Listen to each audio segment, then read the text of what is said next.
Welcome to the Kaizorian experience. Over here, we're going to be talking about everything African. We're going to be having debates, discussions, entertainment, as well as learning about business, art, history, and everything in between. Cultural, tribalism, and everything. We're going to be out here debating with some really interesting stuff. So like the video, share the video, and make sure you subscribe. Make sure you subscribe. Subscribe for the best experience ever. This is the biggest channel on the Afrosphere. So come and join the team, become a Kaizorian, and join the Kaizorian Empire.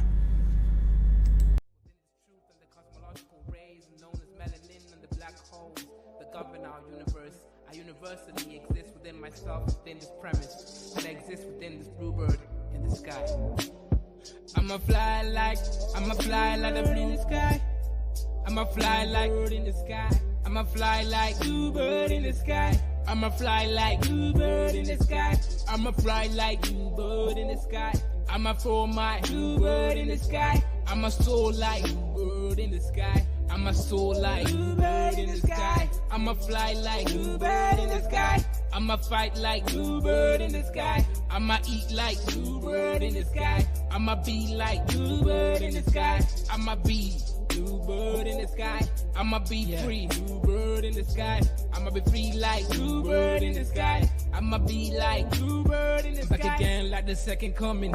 Strumming my vocal cords like the hummingbird in the sky. Y'all can't deny this. Real rap lyrics, it's like I ain't got no rhyming through the sky limit. What is skin tone, shade of color, but a parallel form of frequency like a ringtone on your phone. Melanin expression, tied up in the universe, feeling like God's. Is this really us? Is it serious? Is it really wrong to be diverse? I'm a divergent, immerse myself like an ocean beneath this waves. Be a divergent, born to be different. Indigo child, wild like canary.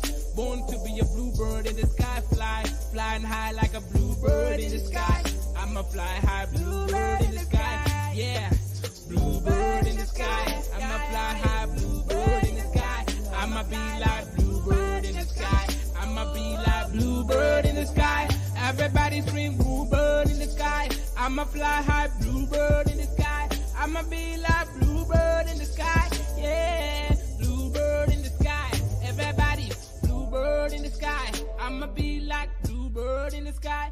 I'ma be like born black, sweet like a berry. Flying high, high like a canary. Scary with my hoodie on. Hating on my vibe on the street that you'll be feeling my frequency of the song. But I know that I ain't never ever gonna be ever the same. But I know. Indian woman speaks on colorism and racism in Indian culture. You know, a lot of people is coming out. They speaking up about this. You remember, that Arab girl? I did the video with her. I did a few videos with white people, Asian people. It seemed like something is happening. Something is changing in the world that... Hey guys, especially to the black men out there, right? This is a video for you. It looks like the sexual marketplace for Indian women is open. So if you guys are on the season for some seasoning in your food and you're tired of Becky's cold, hard, uneventful chicken, then go ahead and change over here, right? I know you don't want those black women with the hard hair and all that stuff. You want a nice, beautiful woman with the soft hair and everything. So the Indian women are it, and they're here for black men. More people is coming out and fighting against racism. They are joining the fight with black people to go against racism. Colorism permeates South Asian culture. We love whiteness, and I mean both in terms of the skin, but also in terms of our internalization of white supremacy. And so here's the thing, right? So if you look at it, right, both the white community as well as the black community have the same ailments, right? They both have colorism issue. Obviously, in Indian culture, the lighter you are, especially for a female, the far more likelihood of getting a husband from a good, rich family, opportunities in all over the place. Look at the modeling agencies in India. All of these places, right? These are controlled by, again, colorism. So, look, if you guys want something, right, why don't you go? Because Indians are opening up themselves to black men, right? They're opening up themselves. They're removing the racism in their culture, and now they're seeking you out. So if you're a black man, this might be the best opportunity for you to find a nice woman and have beautiful mixed kids. The Rock says, Kaiser, we FBA, no, we are loved and desired by all women. Okay, shout out to you. Shout out to you. I agree, right? FBAs are definitely endowed, well endowed. Racism. We have internalized racism and we have come to believe that whiteness is better than brownness. And it shows up in things like colorism, where we tell our children to not sit in the sun, to use. Oh shit, this is especially bad in East Africa, right? So in East Africa, especially the tribes that are mixed with the Indians, right? We're talking about the Oromo tribes, Somali tribes, and the Habesha. But all tribes, generally speaking, right? If you are a lady, they actually tell you these things. Don't sit in the sun because you're going to become dark like your brother, right? So if you come over this end, you'll see that the women are generally like 5 shades lighter than the men. And I'm not even talking about the ones that skin bleach. I'm talking about just natural order.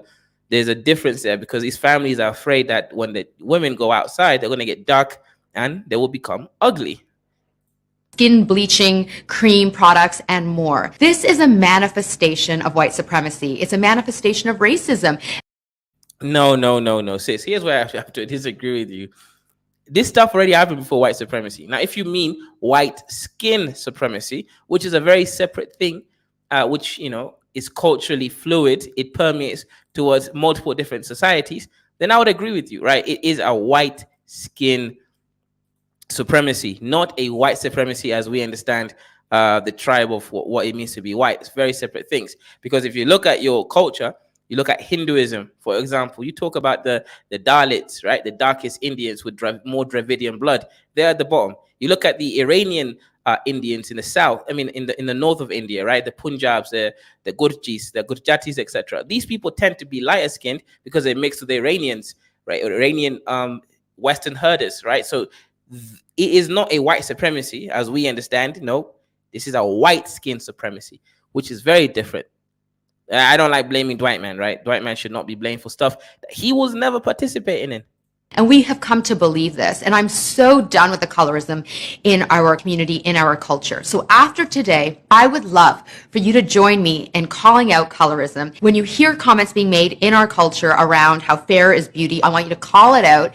And instead, what we really should be doing is cultivating self-love. We want to be in a place. Yep. Bro, guys, you have to leave the self-pity alone. If you feel self-pity, remove it. Guys, Indian women, right? One of the most beautiful women out there are opened up for black men right now. You guys go out. If you want an Indian woman, go out there and get one, right? Leave the pity behind. I know the Nigerians especially want an Indian woman, right? I know the Black Americans want an Indian woman. So go out there into the real world and find one. Guys, stop making excuses, right? You can get it. You can do it too. Shout out to Black Heart Man says, you about to make Marie Antoinette hella mad. Place where we embrace how beautiful we are, the melanin in our skin, our brownness. Happy summer. I cannot. You can't tell me that this woman here is not beautiful. Look at those long, glossy hair, nice smile, nice nose over there, not too big. Eyes are not so great. They look a little bit, right? But generally, I'll give this woman 6.5. How many black women do you think are 6.5? Not believe that I still need to talk to some of y'all about this. Do not tell your brown children to stay out of the sun this summer. Do not offer skin lightening agents to counteract the effect of the sun on your brown children's skin.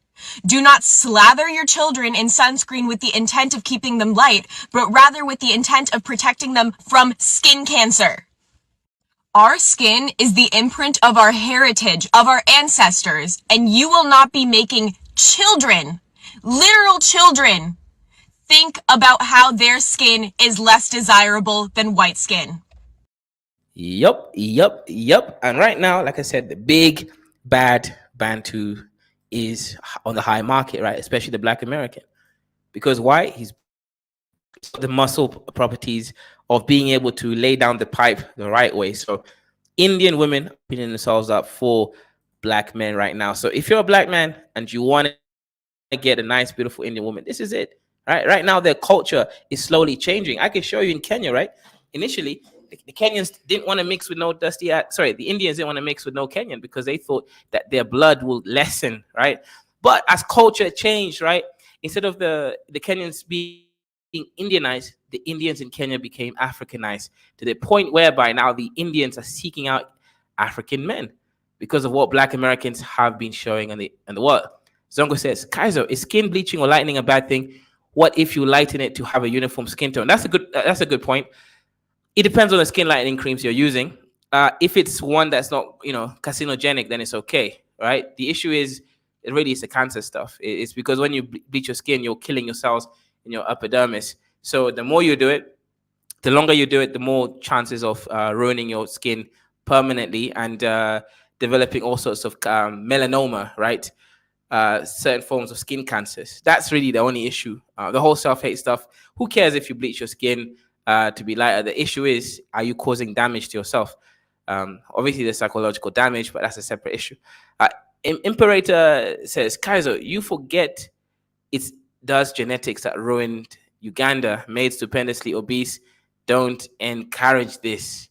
Well, yes. I understand that Indians put weight on visceral fat as opposed to subcutaneous fat, which may have health implications because it basically means they might not look that fat, but the fat around the stomach area is going to be laced around the organs. So yes, I get your point. Let your kids play in the goddamn sun this summer.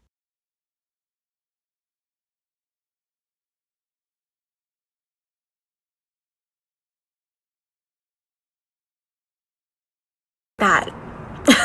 After looking at you as a fair woman, Beyonce would feel inferior. Just a friendly reminder, Beyonce's black! Y'all will continue to say colorism in India does not exist when Indian women can't even turn on the TV. Imagine being an Indian woman, turning on the TV, Beyonce, and then imagine going to the drugstore after and seeing Fair and Lovely bleaching products literally everywhere. Going to like an auntie and uncle's house and then the auntie's like, oh, you got so dark. There is no escaping colorism and the Eurocentrism that was implemented. No. See, here's why I like to control people, right? And also, guys, the chat, the convo is open. You can call in and share your thoughts on this, right? I'm mostly trolling in the beginning of my intro, but there is some conversation to be had here, right? We'll talk about colorism. Is there anything to do with self-hate? If you want to think about it, right? If you're fat and you want to lose the weight, is it because you hate yourself? Maybe not. If you have like some kind of cleft lip palate because your parents' genetics led to, your lips being, fucked up, you want to go and have a surgery to fix it. Is it because of self-hate? Again, right, there's a conversation about this, right, over here to be had, right? Like, what is your opinion on this whole thing? Racial marriages, right, dating, and all this colorism stuff, right? Is it self-hate to prefer light-skinned women that are not from your so-called race, right? But, it depends, right? For me, generally, I date African women almost exclusively.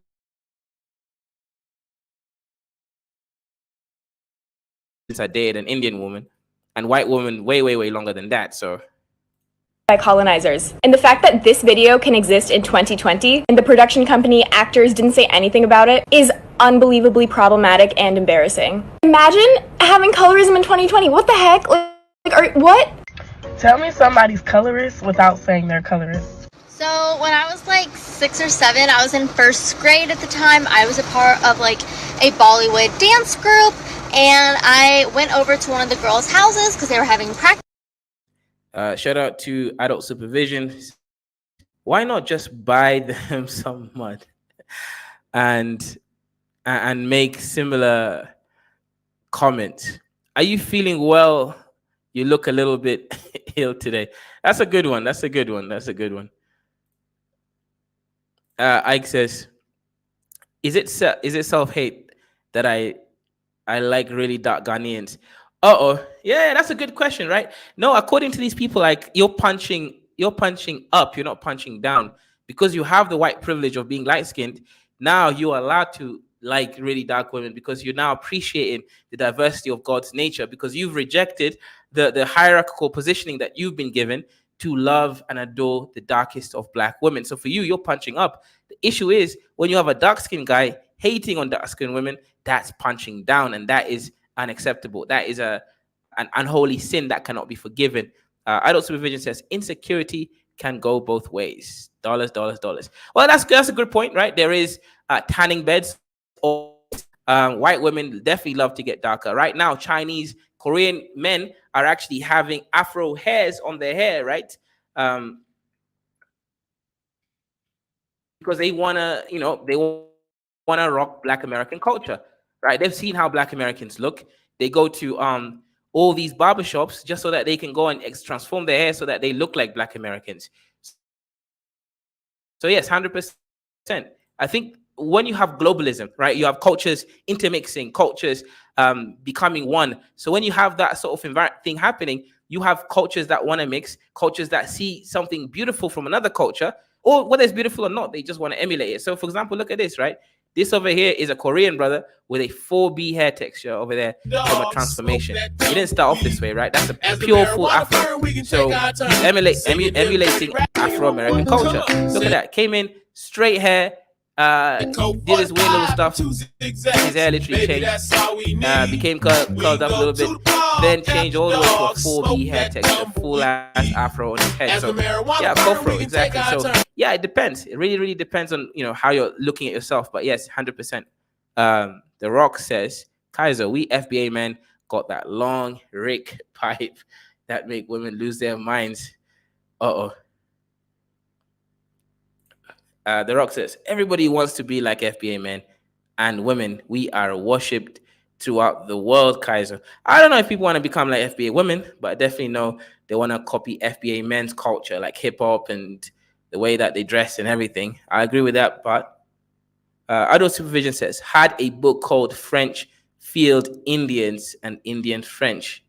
Oh, Frenchified Indians and Indian French. Interesting. Dealing with culture exchange in colonial America. That's interesting, actually. Definitely, niggas don't read books, so that is definitely something most of the rest of us wouldn't have never heard of. And her whole family, basically wouldn't acknowledge me, and they would only serve me food on a metal tray, and they wouldn't let their kids touch that metal tray. And it's all because of, obviously, the caste system, and I was much darker than their children. Yeah, you see how, one thing I hate with all these, videos is when they try to scapegoat Dwight Man, right? Dwight Man is not relevant when it comes to colorism, especially when the lady just mentioned, because of caste system. The caste system had nothing to do with Dwight Man at all, right? That's her whole culture. And even what she's saying, I don't really believe what she's saying, right? There's a lot of stuff going on there, but no, this got nothing to do with Dwight Man. That's a whole separate thing. So then obviously when my white mom came to come get me, they were shook because they treated me so badly, and it went down. When I tell you I went down, it went down. We never went back there again. No more dance group for me. Over. And as a 7-year-old, I didn't understand what was going on, but now as an adult, I do, and it's triggering. Because everyone watches Bollywood. Also, I specifically said South Asian, not South Indian. Bollywood, so far, has only been... Okay, so let me read that comment over there, written by the commenter that she's responding to. Why the F would you have expectations from Bollywood to hire South Indians? South Indians are the ones who have more Dravidian blood in them. They tend to be darker, shorter, etc. When it's the Hindi film industry, yeah, that's a good point, right? It's a Hindi film industry. Hindi is very much colorist and anti-dark South Indians. South Indians industries are much worse with their colorism, yet no one holds them accountable. So he's saying, hey, look, you stick to your South Indian side, and even then, because of your South Indian side, you guys are actually the ones with the worst colorism that's going on in your situation. That's an interesting point of view, actually. Very interesting point of view over there. Having actors that look white, which is very problematic because Bollywood is so popular. Not only do South Asians watch it, a lot of people from different countries watch Bollywood movies.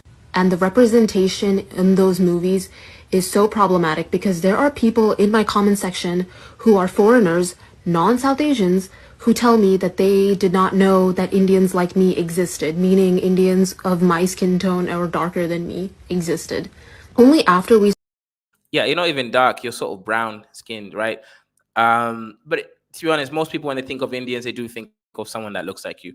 Those almost white Gujaratis and North Indians, people don't generally think of them unless you're maybe from East Africa, where you kind of see more of them. But when people think of India, you are the look, right? Started putting ourselves on the internet, did they think, oh wow, they're brown and dark skinned Indians, South Asians? Why is it not there in Bollywood movies? There is colorism everywhere. But the reason why I hold Bollywood. Yep. Shout out to James Corvus saying she's really cute. I agree. Yeah. So Zongo Native, what's your thoughts on the conversation so far? Where would you like to come in? Yeah. Well, if you ask me, I think. Can you hear me? First of all, greetings to your show. I started like I think Yeah, I greetings joined your to you. I show can hear like you. I joined your show yesterday and I really loved it, so I just kind of tuned in today too. Can you hear me properly though? Yeah, shout out to you for coming through. I can hear you. Oh, okay. I kind of think the idea of colorism, I think it exists in all cultures, regardless whether you're in Africa or in a predominant white society. I can give you um,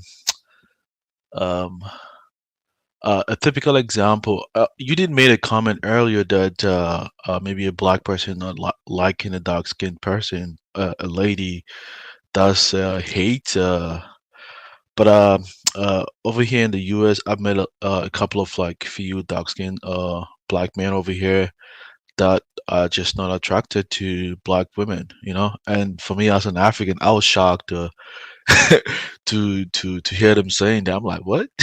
I get like, I mean, you can like your own uh women of your race, but then be attracted to women of other races too. That's really understandable. But just to blatantly say that you exclusively like just date white women, that was kind of a little strange for me. And I had to like dig deep why he kind of like preferred that. And then it kind of looks like he growing up uh he said like a lot of the women from his community didn't they never liked him. They told like he was dark skinned, you know. It was the white women that really accepted him, so that's why he exclusively just date white women, and he has kids with white women. So how would you how would you comment on that? There's another successful black man that I met over here too as well. I mean, he's married to a Korean lady. He's old now. He has 2 kids. When I came to the neighborhood, he told me the same thing too. Like, hey, when he was growing up, most of the women from his community, black people, told him that hey, he wasn't good enough. He was ugly. He was this or that. So when he was stationed in I think it was in Japan. I'm sorry, in Japan, that's where he found his wife, and he married her, and he brought her to the States. Mhm. So it's kind of a little, tricky to just, to see some people Yeah. doesn't like people of their complexion. It's kind of even me personally. My mom in Ghana, Yeah. where I come from, she's a person. She's a black woman, but I mean, in a Ghanaian society, she might be considered somewhat of a fair skin. You know, and sometimes she even make Mhm. comment about people who are like dark skin. It's kind of really strange because our dad is like dark Yeah. skin. We are like darker, but then our sister is like fair skin. So I don't know. Is it something that kind of really stems from women that are intrinsically against like the dark skin men? I don't know. Even here in the U.S., I remember like dating someone from Illinois, and she was a lighter skinned person, and she just never liked the idea that her dad married to a black woman that was, darker of a darker hue. I was shocked. I'm like, what? I thought you guys are from the same, Mhm. community, same group, but this is like just an inner circle conversation that I got it that I just wanted to, throw a light on that as well. And another Okay. comment that I wanted to say is that when I went to college in Cyprus, right? In Cyprus, there was a lot of African students in Cyprus. I met even students from Kenyans. I mean, when I was in Ghana, the idea of Kenya that I knew was the one that I saw on TV, But then in Cyprus, I met a different group of Kenyans, some of the Indian heritage, some that had kind of like mixed with Yemenis and people from Oman. That was kind of like really interesting to me. Oh, those And were the Swahilis, the ones who are mixed with the yeah, Yemenis and all that. the Muslim ones. They come from Mhm. a region in Kenya. What's the name of the place? I forgot. I don't. Mombasa is an example. Mombasa. I think Yes. Mombasa, right? Yeah. So like I met them they live, peacefully with the darker skin, Kenyans, but in the Turkish society, I think the lighter ones tend to have a preferential treatment. The Turkish people gave the lighter ones preferential treatment over the dark skinned Mhm. ones, and that kind of like sprung like You know, tensions among themselves, in the white society, a yeah. phenomenon that never existed in even the Kenyan society. But then, I don't know, it's something like that has to do with being a predominant whiter society. You tend to experience stuff like that. It's not just only in the US. I saw that when I was in Cyprus myself. Interesting, interesting. So you made a few comments, which I'll come back to in a minute. Let's let Shaw make their comment. What's good, my ENTJ? Go ahead, Shaw. You can speak. Are you there, Shaw? You have to unmute for us to be able to hear you. If you have a comment to make on the discussion. Oh, I apologize. I was just saying, can you hear me now? We can hear you now, yes. Yes, interesting conversation. It's funny how um, this skin, based on your skin texture, how you are viewed. We're seeing this in even within my own African culture. I am a Fulani. I remember when I was young, some of our people uh, will call other black people, like as if they're not black because of their light skin, and they will call other black folks. They call them black people. So, and we see this mentality not just from that culture that I've seen. We see this even in the American history, um, where the light skinned Negro have a different preferential treatment than the dark skinned Negro. And that applied today, as that brother was clearly stated, in different societies around the world. When you travel around different societies in the world, if you observe it, you will see it. You know, um, it's very weird. I don't understand it at all. I don't understand it at all. Hopefully, you guys can can educate a brother on that subject. But I'm Okay. very confused. Yeah. Okay, so I want to come back to you in just a minute after I respond to what Zongo Native's point was.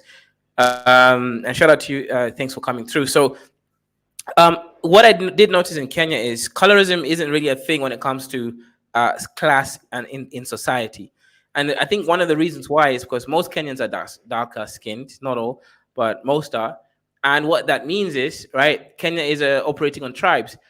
So the more powerful tribe will promote their features over everyone else's tribe. So the only thing I've seen perhaps the light-skinned tribes get more of is more attention from men. Like somehow the men fetishize them. Like, okay, that those people have good women.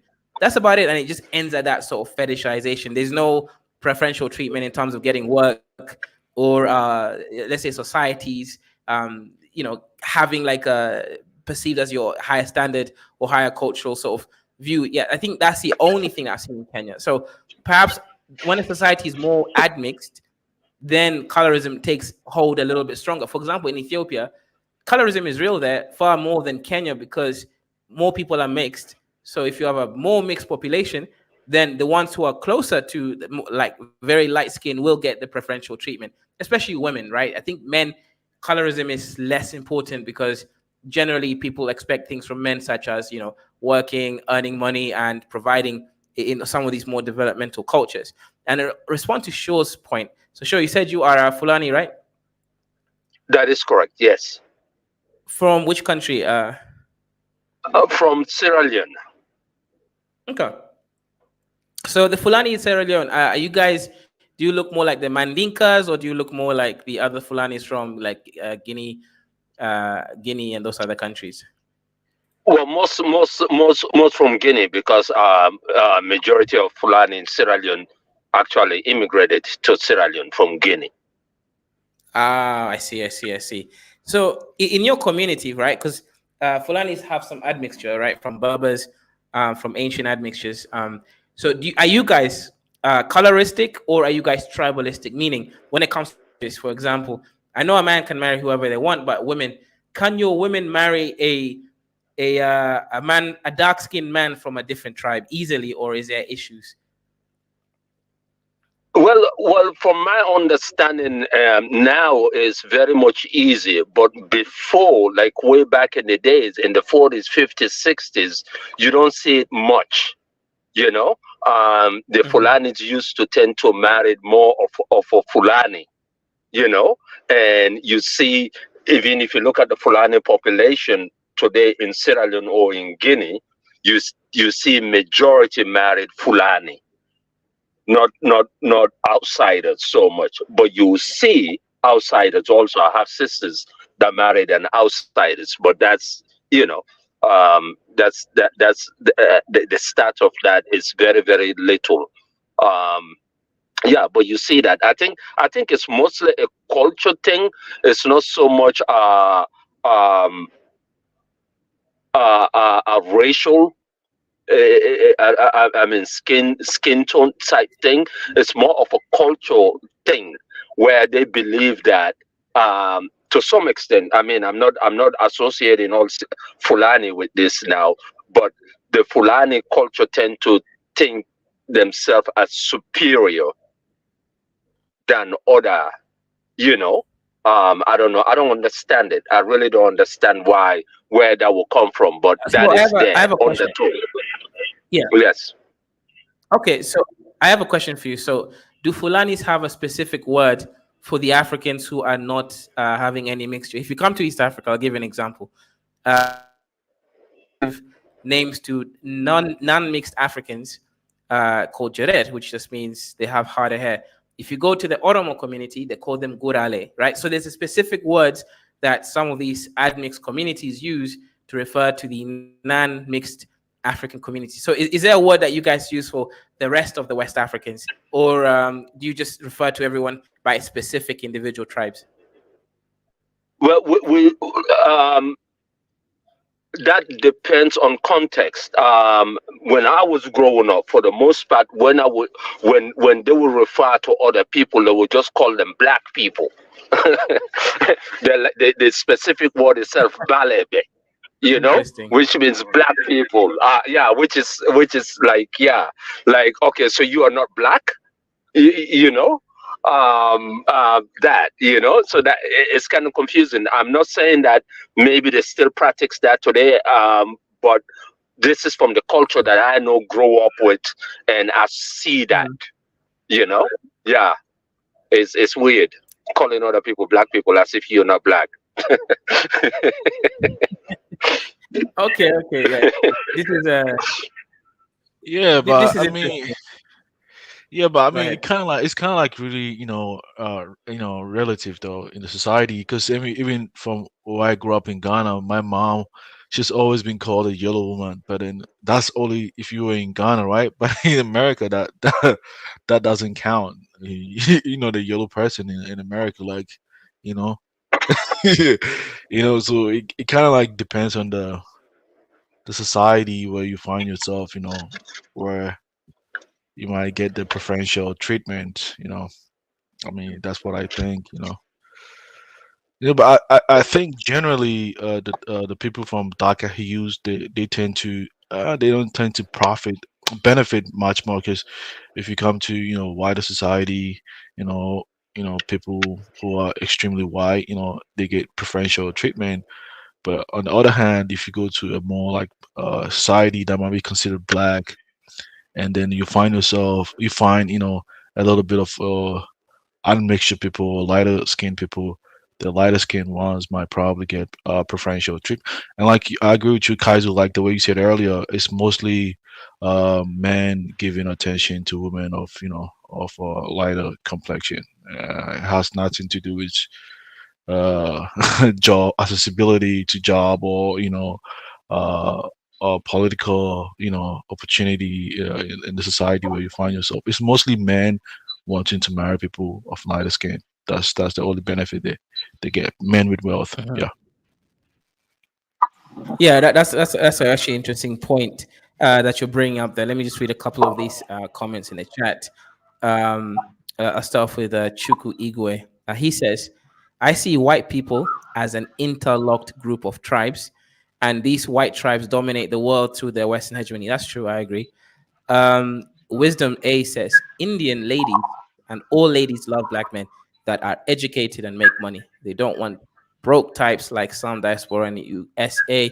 Most Nigerian men." Okay, so if you're talking about marriage, yes, I agree with you. Generally, women are the same everywhere. Women want a good life where they don't have to struggle, because women can get pregnant, and that is a life sentence for some of them. So they would rather choose a man that's successful. So when it comes to tribalism, women are more likely to marry outside if the man proves himself to be able to take care of the family. Because here's the issue: when women leave their tribe, sometimes, and by tribe I mean even religion, right? The family will excommunicate them from receiving support. So if a woman's going to make that decision, then she has to be sure that you have enough resources and willingness to spend that resources on her and protect her. So 100% I agree on that point as well. Chuku Igwe says, "Are Somalis black? Are North Africans black? Are both black?" I think Somalis are black, but the other two, no. This person here says, "Somalis love having Bantu slaves." Shout out to you over there, right? Many ladies do go for white type men because they are easily controlled and manipulated by them. Okay, that's true. They want dark skinned African rich type men. Facts. Okay, interesting point. Interesting. Chuku then says, "Racism affects men more than women, while colorism affects." Yo, that's a good point. That's a good point, because this is where I was trying to mention. Racism is more important when it comes to like class and what you're. For example, you come to Africa, it's going to be tribalism, right? That affects men more, and then colorism affects women more because of sexual selective advantage. Generally, men seem to prefer lighter skinned women to a point, and when it comes to women selecting men. Now, women might like a light-skinned guy, but she's not going to marry a light-skinned guy because he's light-skinned for the most part. They're going to want to marry the man who they feel will give her the life and standard that she's accustomed to or she hopes. Yeah, so that's a good point there. Yeah, so No, but Kaizo, but Kaizo, I think sometimes men, even in American society, especially within the black community, if you're a man, you can be probably broken. You don't have, and you might be just be, lighter skinned person, and you're gonna have easy access to women over here. It's just something very common within the black community. You don't need to have that much money. If the woman is successful enough, she can be able to, to take care of you so far as you just a lighter skinned person. It's something that is very common in the black community in America. They pedestalize, people of lighter skin over the darker skinned people. That's one thing that I noticed. Even my interaction with black men over here. Even I dated, black woman, a black woman over here. She was like, an internal conversation. I've heard of stuff like that too. Okay. Indeed, I just want to piggyback to what you said there, because if you look at, again, I will base this to the African culture that I know. If you look at even a newborn baby, if that baby is light skinned, they will say that's a beautiful baby. you know, it's it's craziness. I don't know if this is part of the slavery mental part for us to hate anything black. But sure, Is this a new phenomenon? yeah, but sure, kind of like, because even my mom, like I said, like my mom is more like, in African society, she might be considered someone who's more like, lighter, right? And Right. that's some comment that she's made about even darker skinned people. not bad or say like if the kid. So why is the kid so dark? You get what I'm saying? Like something like I'm like something that is really unheard of, you know. And that's literally my mom making that statement, you know. And she was raised, you know, in Ghana for the most part of her life, you know. Can I ask something, guys, Yeah. on this panel? And I want us to be honest and face the truth. When it comes to women, for example, we know that men tend to like a feature of like a round, nice, smooth ass on a woman. Generally, I'm not gonna say big or small. I'm just gonna say in terms of the ass shape, men like a round, well-shaped butt. That's very attractive. Common, whether a white man, Indian or a black, any race, they would like to have that round butt, right? They find that attractive. And on the opposite, women tend to find men who are tall attractive, be it white, light skin or dark. That's common trait.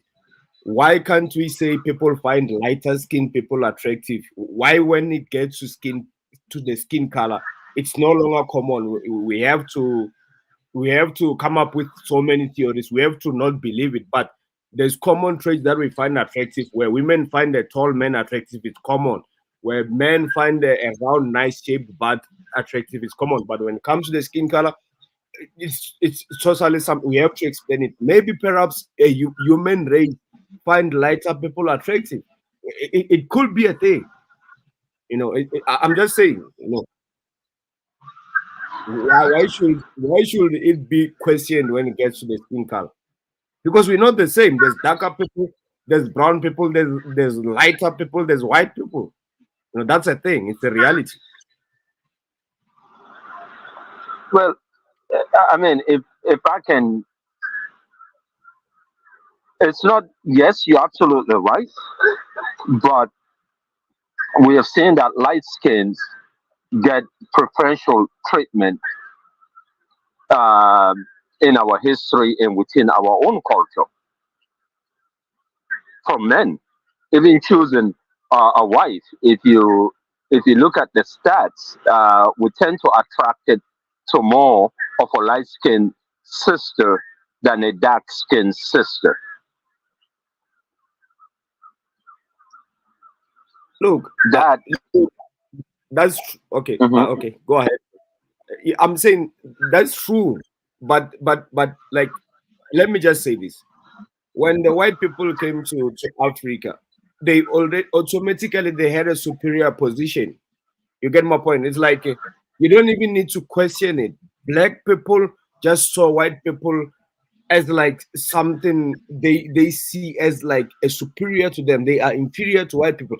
Perhaps throughout evolution, maybe the white skin had advantage, just like how pretty women are born naturally with that advantage where she's pretty, she's gonna have so much access to wealthy men just by being pretty. Maybe white people, just by being light skinned to the level of where they are white, gave them so much privilege that other races desired them. You get what I'm saying? Yes, I do understand that, but is that conditioned? Are we conditioned to think I don't. that way? Are we I have conditioned to yeah. believe that One way? second, sure. Let me ask both of you. Yeah, sure. Let me ask you both question. What about women like this? So this is a Kenyan woman, right? Now she has a phenomenal body type. Do you think there's a point where your body preferred because of your body rather than your skin color? Okay, sure. She's not dark. She's brownish, but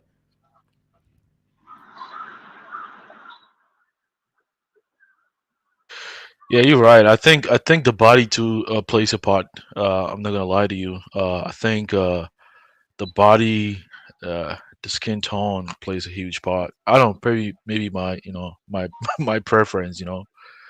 You could be lighter, but then if your body type is you're fat. I mean, your light skin is not gonna garner But much attention for but you. the, but if you put those two together, say the same body type, and one is dark skin and then the other one is light skin, what do you think the percentage of men will attract more to the light skin than the dark skin with the The same light, body type?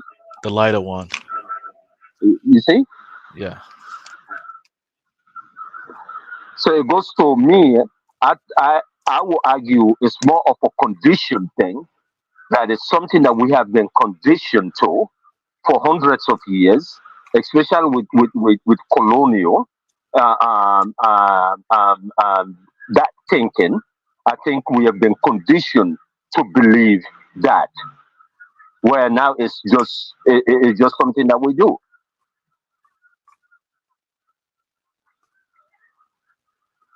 Because part of it also is being used against us, where we see the colonial masters give preferences to the light skin, better treatment, better everything than the dark skin. Yeah. Yeah, I mean, I think, I think, yeah, this conversation, there's nuances to that. Even me personally, myself, I would say if I was like fresh off the boat, from maybe African society, coming to a whole different environment, I might, I might just say, oh, I like lighter skin or something like that. But now I don't even look at those details, considering the fact that I work, I make decent amount of money, and if I'm going to like find a partner, I'm just not looking at just the lightest. Of course, I'm going to look at the body shape. She looks good, but the character plays a huge role. The American society, is she gonna like just take all my money? Because I'm not really falling for that. It's that easy just to go outside and find someone to sleep with, rather than trying marrying a lady for a lifetime, and then she end up just leaving and taking all your wealth. So coming from where I come from, I mean, wealth, I don't joke with my money. I'm not gonna like I'm not gonna No, guys, just me personally, that's how I think, but not everybody think that way. guys, we're not being honest with ourselves here. We are definitely not being honest with ourselves. When you on these social media platforms, most of the time, black women like to say they like dark men. You know that, right? They tend to say they like dark men, right? In reality, on the ground, you see more black women actually are with lighter skinned men. Lighter skinned men have got more access to black women than what you will see on the media. So I really think as black people we are not honest, regardless of colonization and how the white race dominated most resources on earth. I think darker skinned people just find lighter skinned people attractive. I think to say it's conditioned. I think yes, condition it has got a level in it to do with it. There's a level of condition in it. Yes, that's true. But I really think that's like something that came after. Naturally, I really think dark people just see lighter skinned people as more attractive and as more superior than them. I can tell you, I live here in South Africa. Most guys, be it lighter skin or dark skin, an average light skinned girl who's just light has got more access to even a good looking dark sister to this man than anything. They just naturally they just are attracted to that light skin thing. It's a thing, guys. Let's stop making excuses. And it's not just in South Africa. All black men across the Well, my globe brother, let me respond like that. my brother, let me ask you a question.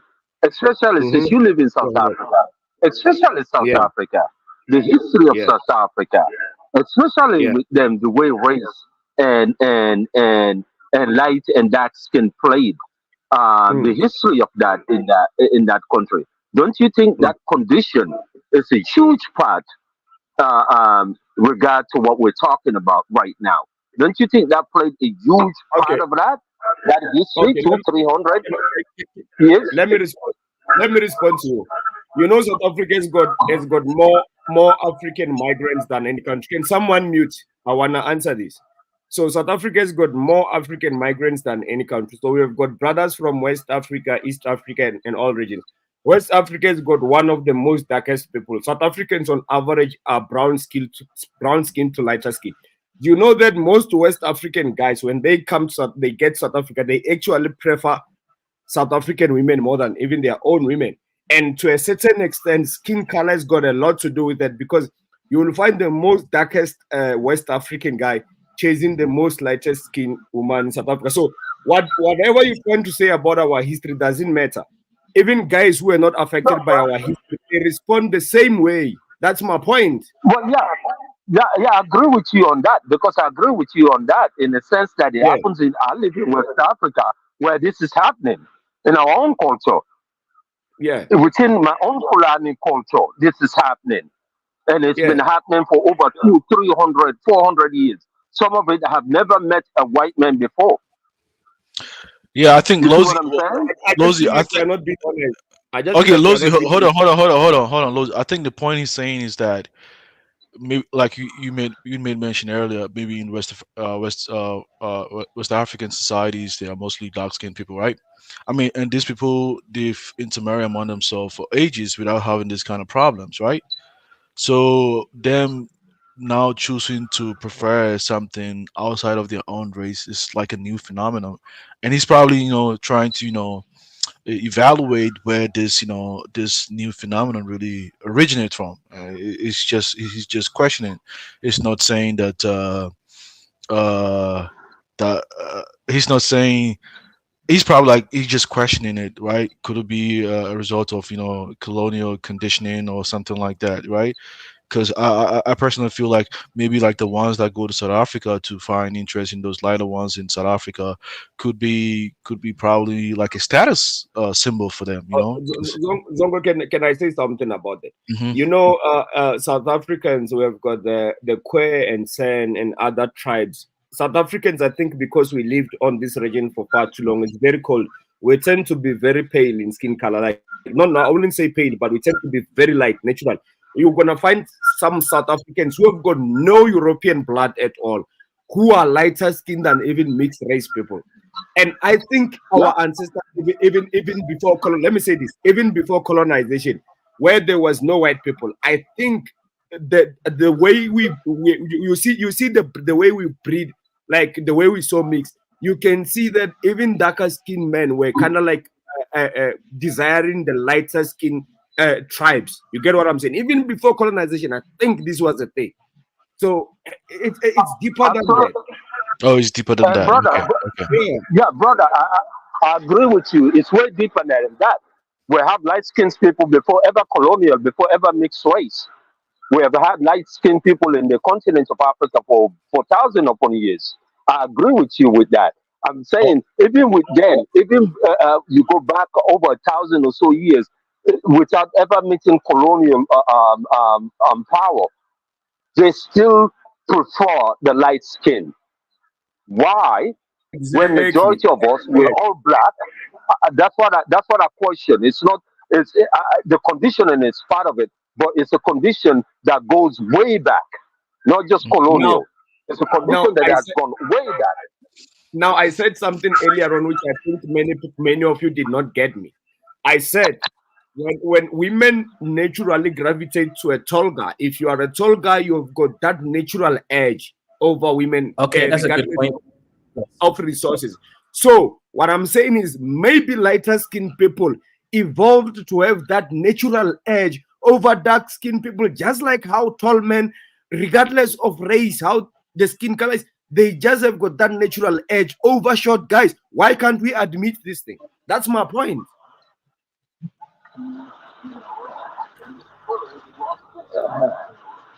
Okay, so Lozi, Yeah. so let me ask you a question there. So I'm trying to understand the nuances of your point. So yes, taller people have an advantage for various reasons. Perhaps if you're taller, you have a bigger chance of getting more muscle mass. You can protect a woman easier. So there's practical implications of a taller guy. If you compare a tall man versus a short man, the tall man, if he puts on the same amount of muscle and eats the same amount of food, he's going to be stronger and bigger. And you can't just kill people in society, but you can beat people up with less repercussions, right? So I get that. So protection, okay, fine. But when it comes to light skin, it seems to be more that men prefer light-skinned women more than women prioritize light-skinned men, because obviously women want a man who's going to provide for them. So what reasons could they, do you think, so I think what you're really trying to say is light-skinned women are more beautiful than dark-skinned women. Go ahead. Can I explain that?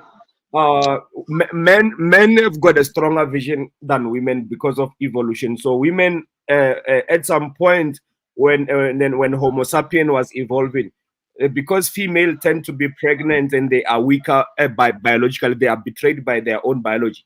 Men had to go out and hunt. After so many thousands of years, men have to evolve to have a better vision sight, so that when you're hunting in the open field, you don't become a prey. So other animals that could eat us, like lions and all that. So we had to have a strong eyesight to see things. So meaning, when you look at the lighter skinned women fall into the colors concept, because the things that are colorful tend to appeal better. Even if you look at the peacock as well, for example, their tail tend to be very bright in bright colors. So color plays a role in this, because a male has got a very strong vision in terms of the eye. Women don't see as far as men, and this is throughout evolution, because we were hunters. We had to go in the bushes and hunt, and we had to look after. We had to see everything that could come and attack us. So the eyesight of a man plays a bigger role, and the color becomes a very valuable thing to us. The darker people then lose that sense, because that dark itself is not even a color in a sense; it's just the shade. But something that is brightful and all that, it's really attractive to the men eye. That's just how I'm trying to explain it throughout the concept of evolution. Yeah, I mean, maybe in South African society, but here in the US, women have easy access to men, and generally in their formative years, they tend to, pick men who are taller or lighter skin, or some men who are considered maybe attractive in Western society, Men, on the other hand, tend to, get access to women that become available to them, they can only Yeah, have men, access hold men on, they let me too. They hold on. yeah. They can only have access to women that are available to them, unless maybe they have wealth in order to be able to pick those kind of women that you're talking about, maybe lighter or something like that. They can really actually go for what they want if they have wealth. Other than that, women are only accessible to them uh based on their dating, what their dating pool can attract them, right? Women, whenever you go outside, women, is that easy in the US. It's that easy for them to to get what kind of man they want. It's that easy for them. Yeah, For, but with that being said, even in the developed countries, the white man is still the most preferred man by all races. So look, and they are the lightest people you can think of. So my point is that generally both genders, be it male or female, it seems like they just find lighter skinned people attractive, because one thing I've learned from women is that they say one thing, but in reality they don't do what they say. So when you come online, women will tell you that they like darker skinned men, but in reality that's not what they go for. The only time I find women being honest about a thing is when it comes to height. When it comes to height, that's what they will pick in reality. But when they start to say they like darker skinned men, that's not even what they go for in reality. Most women are with like they will be with a lighter skinned man. So I'm just saying, man, sometimes Yeah. yeah. you mean you This mean is a you mean God like false you thing. mean you mean like most like black women? Is that what you mean? Black women? I'm just saying it, when it comes to the dating pool, the white man is the most preferred man. Well, Just think about it. absolutely. Absolutely. We those of us that live here in the United States, you see Asians dating more white men than they would date a black man. You see the Indians date more white men than would date a black man. You see other races would date more of a white people than they would date a black man. That's for sure. You're absolutely right about that. So maybe this is a God false thing. God prefer the light skinned people, you know. But A- and that's what I was saying, building to my point that it's that easy for them to get what they want. Usually for like 20 to 30 years, when they go outside, going to the club. Like, I mean, I remember like when we used to go to the club all the time. It's that easy for like a black woman or maybe a white girl to find the kind of man that she want. Because the man, they, whether they are white, Asian or something like that, you just gotta become accessible to them. well, Just make yourself available to them, absolutely. and they're gonna like just choose you. They're gonna give you choosing signal, and they're gonna grab you. But for you, man, you gotta try, you gotta do, you gotta shoot your shot, and then usually you don't have to limit to the kind of race where you belong to, because you never know who's gonna like you. You know, you gotta give your shot everywhere, right? And then it's just something very common in American society. Mm. But I kind of feel like women, have easy access, right? Because like Lozy, you were saying like So a lot of them were saying like they want like that. Usually when they are probably like maybe after 30, they want to settle down. They don't give a damn. They have 2 or 3 kids. I mean, American society, and they were like, oh, I want dark skin and this. Shut up over there. That's not what they but really mean. Zongo, Yeah. Now let me Zongo, guys. Wait, hang on. you know what he said. Let me just ask him a quick question. Hang on, Nosy. Let me ask you guys a quick question. So, when I was in the UK, I remember, and I've said this several times on this channel, right? But there's only a couple women from different specific communities that actually were willing to even date me, right? I know, okay, I did date a couple Nigerians, but that was when I was a bit older, I had my money up and stuff. But when I was young, I'm talking about like 15 to 20. Most black women didn't want anything to do with me, right? For whatever reason it is. The only women who I ended up dating was Indian women. I liked Indian women. There was some white women and also some Somali women. The other women, okay, and one Ghanaian woman, right? But all the other African women had nothing to do with it. Caribbean women want nothing to do with me. I'm not complaining. I'm just giving context here. Do you think basically, like, okay, so let me give the context here. You know how very beautiful women are more willing to date ugly guys than average women? Dr. K, what was she? Yes. What type of Indian woman was she? Like, was she like? She was Exactly. I wanted to ask Was she Caribbean by any chance? She was Caribbean, yeah. She was from. I told you, man, because Can I just say? Dr. Can I just respond? Let him finish his point. Yeah, carry on. I think Kaizo was asking me because I wanted, but go ahead, Doctor. Go finish your question, Dr. R, and then Lozy will answer my question. I just wanted to say to you, you're lucky to date a Indian Caribbean woman. They are more attractive than the ones from India. I would not advise you to date those ones, but the Caribbean ones are fine. That's all I wanted to say. Yeah, and I think her family was half black, so I think she may have like 20% black genes or something. So yeah, it was very interesting over there. But yeah, so the question is, Lozy, do you think basically the same way like how like really good looking women are willing to date ugly men? I've seen it happen all the time, right? Probably why women love me. But when it comes to average women don't like dating ugly men because for them, maybe they look at the genetics and they think, if I date an ugly man, right, I'm already average myself, so this is going to be bad. I guess what I'm trying to relate this to is a colorism. Do you think that like very beautiful light-skinned women can date dark-skinned men, but when it comes to dark-skinned men, because they're already so dark-skinned, they need a light-skinned man to sort of equalize the dust? Well, yeah, go ahead. What do you think of on that line? Look, guys. Before I answer that, let me say this. I'm sure the other races of women you could have been getting access to in UK because you're saying black women were not willing to give you a chance. Even those other women. Can I just finish? So I'm sure those other women from other races were not the best of what that race has to offer. So what I've realized is I can show you a picture. She was. Okay, let me just make this point. The black man most of the times when he has got access to women of other races, it's those women that are rejected by their own race. It's not most of the time. It's not even the best of what that race has to offer. Now, let me answer what you asked. Actually, most people, average women in general, or average men, most people are just delusional, Kaizo. Most people are with the people they can be with. They're not with the people of their choice.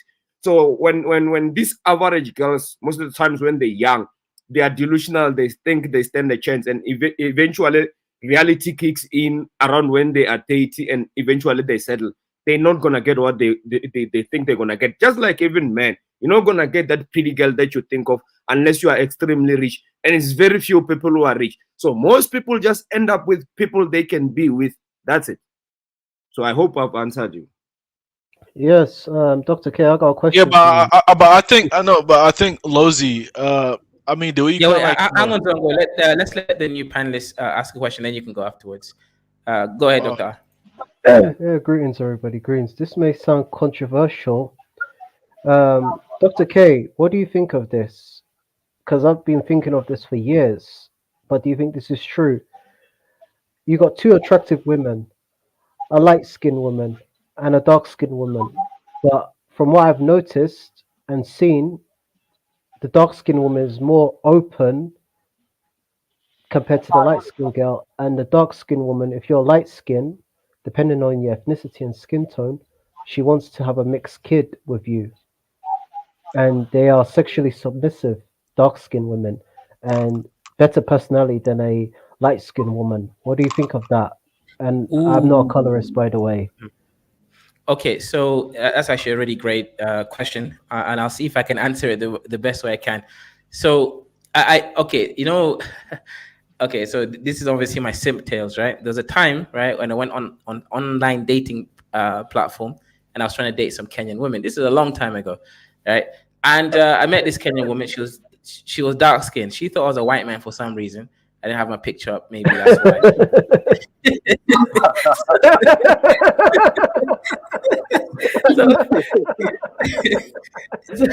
When that shit, we started talking. Everything was great. Everything. She was submissive. She was kind. She was nice.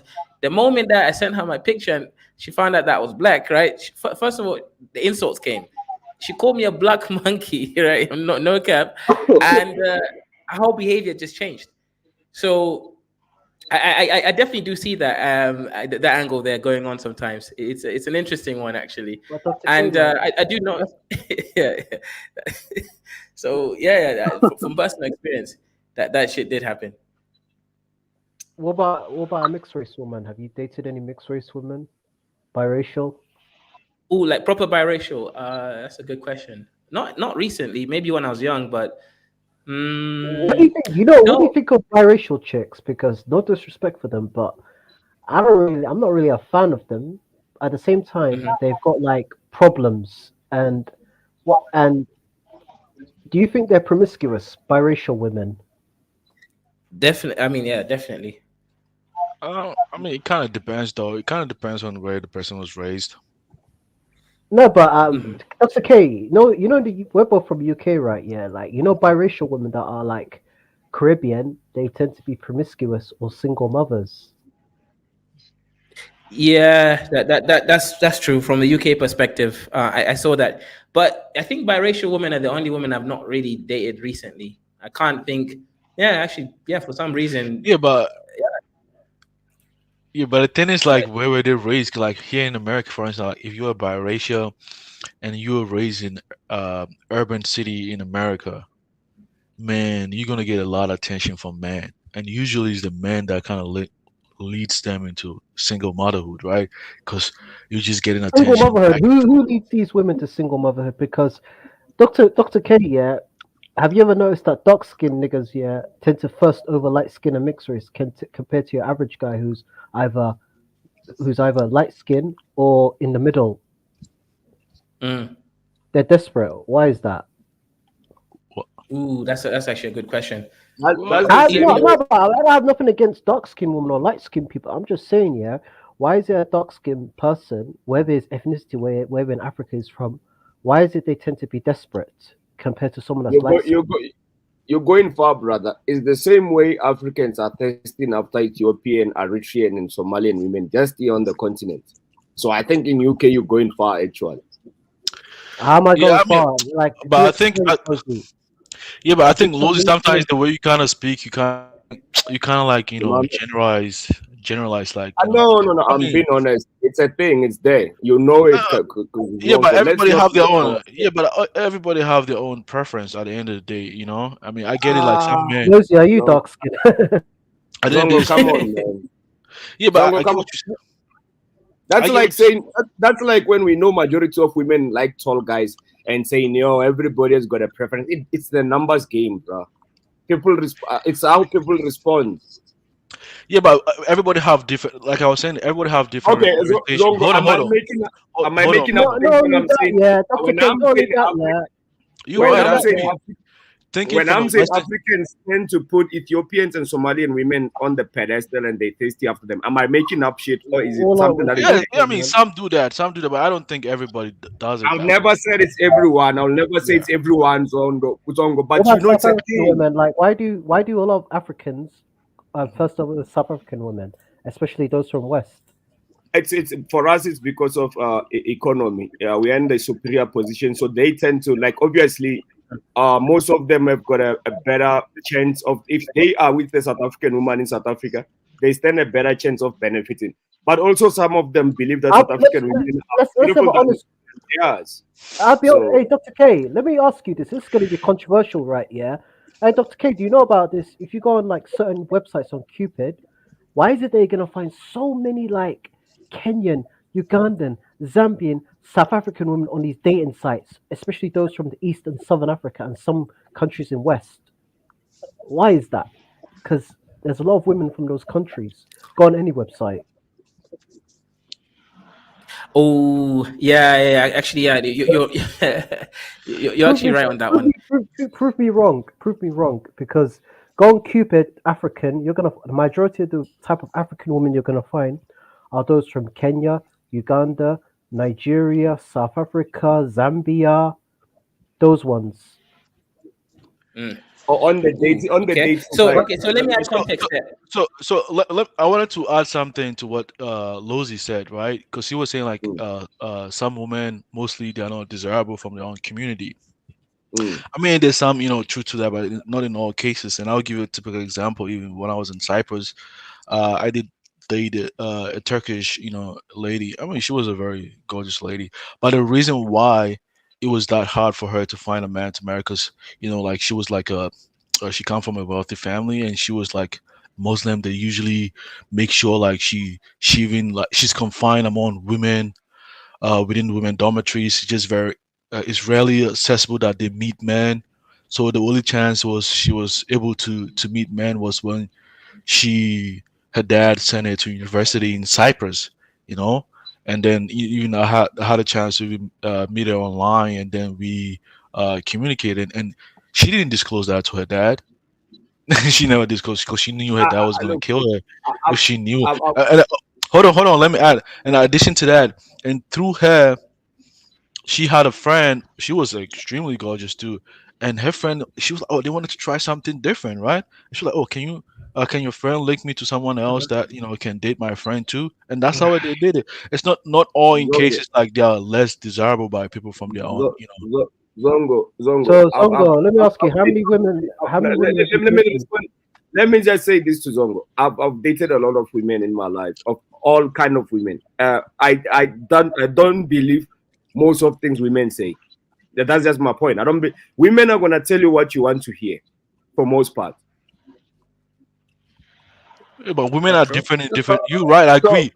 But some women are different in different societies and cultures. What you say is more common in American society, and where Go ahead. Okay, my brothers, let me ask this Dongo, question. what would you give this woman here, this Kenyan woman here, like out of 10? A 10. But let me ask a question here. Because I wanna make this not a global, especially with black women all over the world. We tend to see a lot of single black women all over the world. Single. So the question is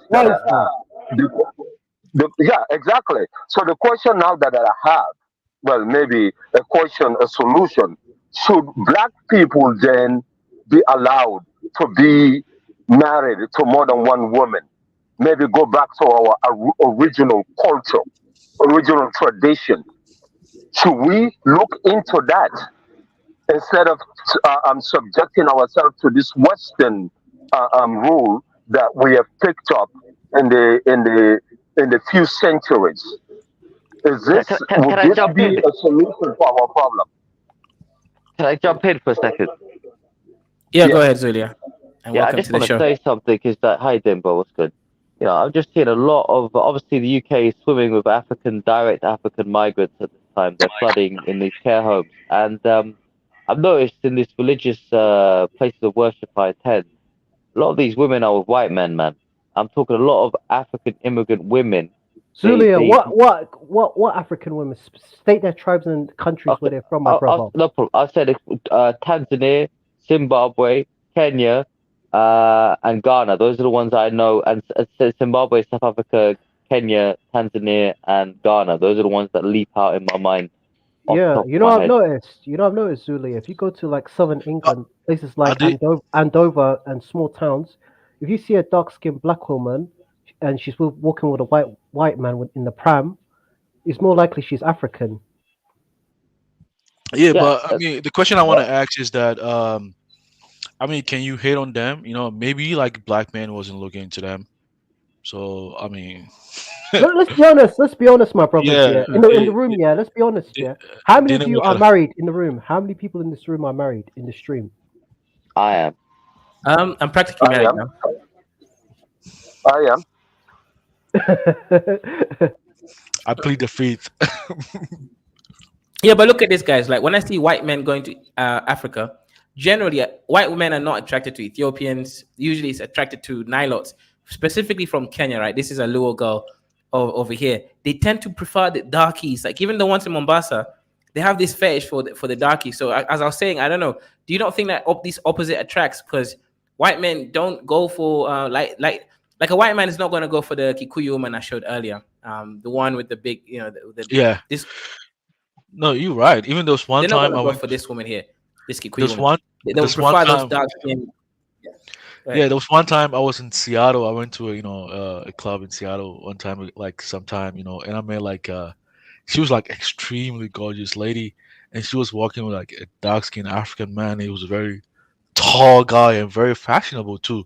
They kind of like blended. I'm like, wow, that was really attractive. And you're right. I agree with that. I agree with that. I've seen that. But don't you think maybe Europeans are just more attractive?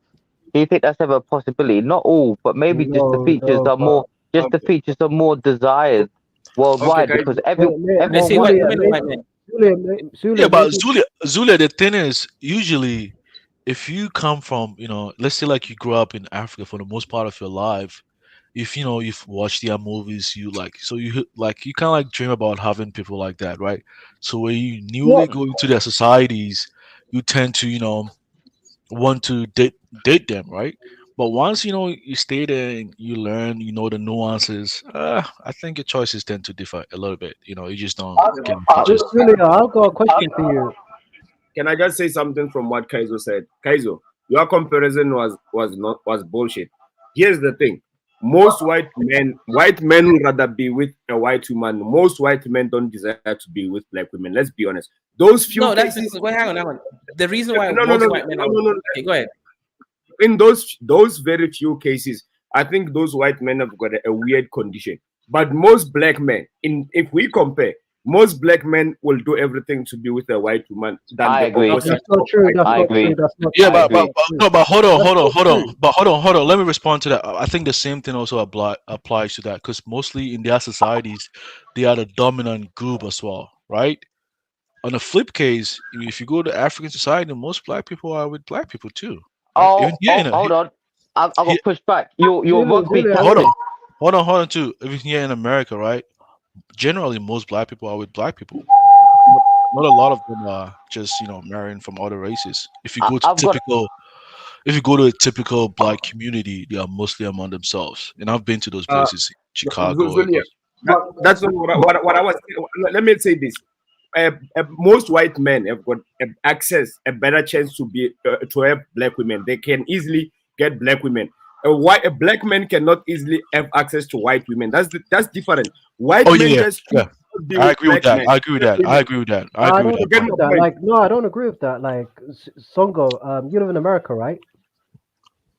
Yes, I am. White women, like, does a white woman, depending on her ancestry, where she's from, if she was born in America or not? Because I believe that white American woman is going to be more open to interracial dating, even though they date most of that applies to all ethnic groups. Like where you said that most black people marry each other is the same with white people. But I'm assuming you're from Seattle, which is a liberal city, and they're more open to interracial dating. Yes, in a more liberal. Yeah, usually if you grow up in you know, a liberal society, urban city, you know, cultures kind of intermix, you know. But most of the time, you know, they tend to stay among their own people. I mean, they want to have, you know, people that look like them. You know, it's mostly liberal when you go to like I wanted to say what. Sorry to interrupt you, Songo. But you know what's sad? Like there was a thing I could send it to you. Yeah, right now. Yeah, there's a thing they did an online survey. They asked like women that were black, Hispanic, white, which race would you date, which we wouldn't date. The lowest response was black man, and they asked women, what men would you date? The lowest response was black men, and they asked the men. They said the same thing with black women. Black women would only date black men, but black men had no interest in black women. It was some online dating thing survey. yeah, but I mean, I think it kind of really depends, Dr. R. I mean, generally, let's say like, you know, if you grow up in a suburb, you know, in America, like we're in Washington State where I stay, right? And you're mostly with, you know, white people. Your kids went to school with them. Your kids are gonna like, you know, they're gonna end up, you know, finding someone within the, you know, among the white people to get married to. You know, it's Yeah, just something very obvious. You know, yeah, America's more tribal. yeah, usually the confusion is like in the urban like cities, you know, there's all diversity, you know, because usually Yeah, when I go to the urban city, it's like way diverse than, you know, in the suburb, right? You see yeah. different kind of groups, you know, sometimes, you know, Africans, they have their own club, they even have clubs that just only black people just go to in their own community, and they are more like a diverse club whereby all mix of people just go there, you know, just interact. Julia, my brother Zongo, I got two questions for you. Have you ever been to the south of America, the southern states?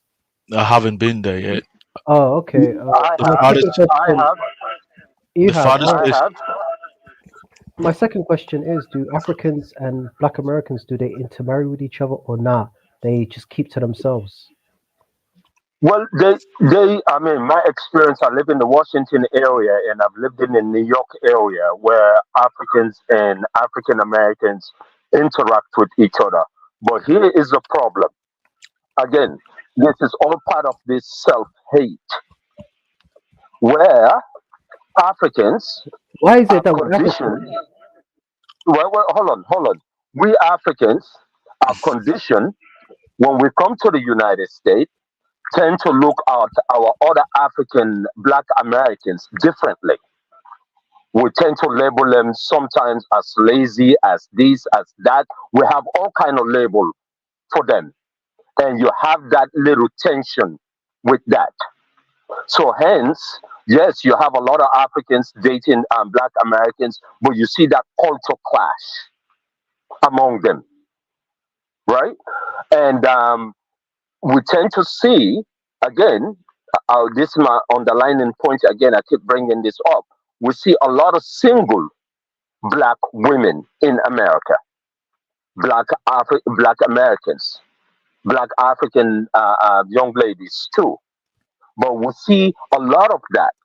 Now, my question again I have for this panel, right? Because the ratio will be 2 to 1 women to black men in America today. More than 1 million of us are in prison. Yeah, so I'm gonna say this, I right? wanted to say, I want to ask this year. Why is it that in America, yeah, Let me you respond don't, to let me yeah, respond to the question. yeah. Yeah. I'll say, I mean, in my own personal experience, I've seen Africans marrying African American. I mean, especially the new ones who newly uh, immigrated to America. They, you know, Nigerian and Ghanaian, you know, married to African Americans. You know, I've seen that personally. You know, I dated, you know, a couple of folks who. I think it kind of depends though, right? Because for me, I come from Ghana. In Ghana, where I come from, my tribe is not a dominant group in Ghana. So I don't go with the What's your rule. tribe? Are you from the Iwi tribe? No. I'm more like what we might be considered as more like an immigrant community in Ghana. Like they call them the Zongo community. They are mostly a community of different tribes from, you know, neighboring African states. Now they've been there in Ghana prior to, you know, the territorial boundaries of most like independent African state in West Africa. So Oh, okay. our tribes might trade somewhere. Maybe it could be not Niger, Togo, Nigeria, Burkina Faso, neighboring African state, and we settled there. So There's one tribe I know in Ghana. Have you heard of the Dagba people, Dangbani? Dagbani, yeah, they're from the northern Ghana, yeah. Yeah. You know, in my old workplace, there was a Ghanaian who was dark skinned. He was from the Akan. And there was one light skinned Hijabi Ghanaian. I believe she was from the north. They never interacted with each other. From what tribe is she from, though? I don't know. I never asked, but she was from Ghana. She was very light skinned. Oh, okay. And okay, okay. So yeah, I mean, if they never interacted, I don't know. I mean, for me, I never had that experience. I never had that experience, right? So I mean, here in America, I've dated black women, but I've visited like their communities and seen the tensions. That is really from there. Usually if you come from Africa and you really like dark skin, I don't know. It's just something has to do. It's not just only. It has to do with foreign society, where the dominant group is from a different race. It's just. Can I respond to Lozy? Can I respond to Lozy? Go ahead. Yeah, Lozy, I just want to say I agree with what you're saying because it's about accessibility. So, for example, if you look at some of these African leaders, let's just go with the Guinea-Bissau guy, Ivory Coast guy, Gabon guy before he got, couped. They all had white partners. Even Kwame Nkrumah, white partner.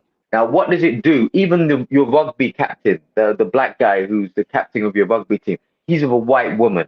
Now, these are top-tier black leaders in majority black nations, and they still choose a white woman. What does that tell you about the Zulia. That's You're not making a true, really man. great point. Yeah. But Zulia, you only mentioned a couple. You raised a good point. Let me tell you this: what I've seen growing up in South Africa. There's this thing in the black societies that I grew up in, even from women's side.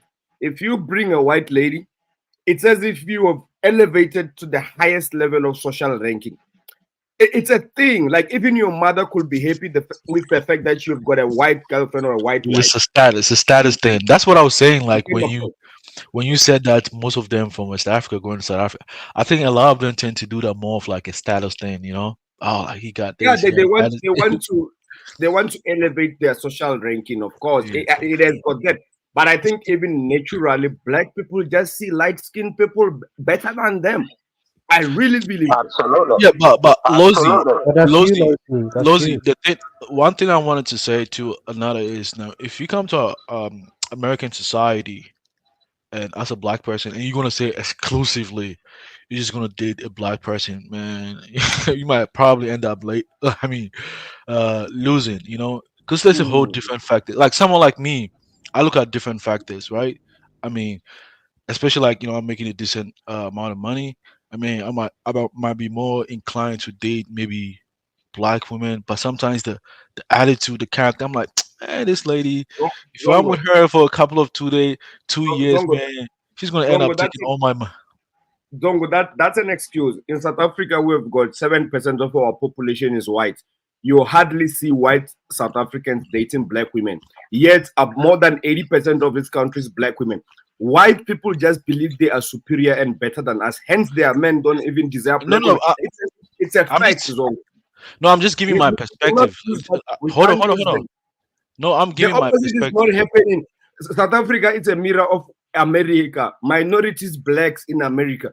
Minority is white in South Africa. The white men in this country are not flocking and chasing black women. The opposite is not happening, Zongo. Yeah, you are speaking in terms of general term. I'm giving a specific based on my own personal, based on my experience, right?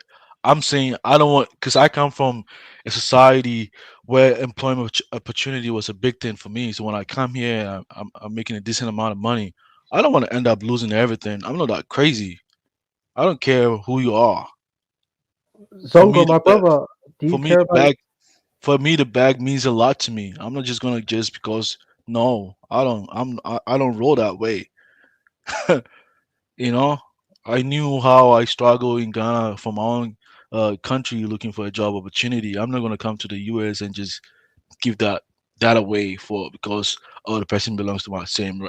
It has to be in addition to maybe beauty or the futures that I'm looking for. You have to have a good character. There has to be understanding between cultures. And we have on the same length. Not if we have conflicts, how are we going to resolve it instead of just you just going. Especially in Zongo, it's Washington just State. for black people to believe that we are inferior, man. I don't know, man. I don't know why we're trying to explain all this nonsense and wasting time. We think white people are better than us. There's no need to explain this. It's really that simple. We really think white people are better than us. Hence, the black man is forever chasing the white woman. It is a fact. If black men can have access to date white women, believe me, they will neglect all the black women and go for white men. White women. That's not true, That's Lozi. really- That's not true. That's not true. I don't Not agree with true. you. Like maybe in your country that's maybe See, common, let me but tell you something. When I came here, I've dated, a couple of white women over here, right? And I've even had an experience with one woman telling me she was even pregnant. I'm like, what? Man, you gotta go. You understand? I even had to delete the number. I mean, not everybody, the mindset's also kind of, some people just want to have kids, some people want to do that. For me, I kind of Zongo, I think think the black people like to lie to themselves so much. There's this thing of us just being. yeah, but I just agree. don't I agree what you say. honest. Maybe We don't like to be generally, honest. We generally, don't like but to be honest, guys. ah, Especially as Africans. I'm always on this panel. I always listen to you guys. Most of the times, we like to not be honest about reality. We just don't like it. okay, hold on, Liz. So when you say like being with, you mean like married or what, or just sexual pleasure? Zongo, you are an exceptional to the rule. Personally, I like dark women. That's who I am. I haven't said it before, but I'm an exceptional black man. Most of our brothers, they are attracted to lighter skinned women. In fact, if they could be with white women, they will choose them over their own. Zongo, it's a fact. We don't need to run around the bushes and not acknowledge this reality. And maybe if we start to be honest as Africans and acknowledge the reality, maybe we might even be better. That's my point. We want to explain. In reality, you know how our brothers respond, Zongo. I'm sure if you've lived most of your life around black men, you know I'm not lying, man. I'm No, not no, no, making yeah, this. no. In America, the black community, I think most of them, they might pretend that there's white supremacy or something like that, but they really, Songo, you live in America, right? Yeah. yeah. In America, if black Americans had, let's say, if black people in America had the what's it called? What Lozi said about having access, would they marry out in large numbers if they had access to those white women or whatever community of women they want to marry out? Because I find that very No, difficult to believe. no, they would just make them baby Yeah, mamas. well, hang on. Let me add something context here, right? So I don't fully agree with Lozi, but I also agree almost there, right? So let me tell the part I don't agree. Lozi, African men love African culture. So maybe you're talking about Black American men, but African men, like, do you think a Nigerian man is gonna go and marry a white woman unless he converts her to start cooking egusi soup for him every morning? That's the part you're missing. So That's okay. I'll tell you what yeah. I'll do if I was married to a woman, let's say from America. Let's say she was Black American. She has to basically be converted to Somalism. I'll have to take her back to the country. She has to make Somali tea. She has to make sabaid and suqar. She has to basically exactly. Well, yeah, I mean, of because course, my brothers, I'll tell you why, I'll tell you why. Yeah, why I wouldn't pick a white woman. A white woman, she can't take care of herself hygienically. Oh, hold on, Doctor R. I'll tell you why. A white woman, she's not physically attractive. She will not understand me mentally and physically. And the black woman, maybe I could convert her culturally because there's an understanding. Zungo could agree or disagree. So let me get one more thing. Wait, hang on, Zongo. Let me just say this, and then we'll let Shaw. He hasn't spoken for a while. Then you can go after. Like, for example, for me, I'm dating an Oromo woman, right? I went back to my culture, found someone there because that's my tribe, that's my culture, right? Guess what? I love Oromo food, right? I love Somali food. I love also Swahili food. Now, I don't really like Wanga food, right? Because Wangas don't have good food. The only thing Wangas have is high IQ. But they don't have good food. So yeah, culturally speaking, there's no way I would have married a white woman or someone that was culturally so dissimilar because I don't want to sound like Kidola, right? Shout out to Kidola, but being obsessed with food. But culture wise, I got to be with someone who understands some basics about me that I'm willing to go along with. But yeah, let's let Show go, then you can go ahead, Zongo. Our Fulani brother has been muzzled.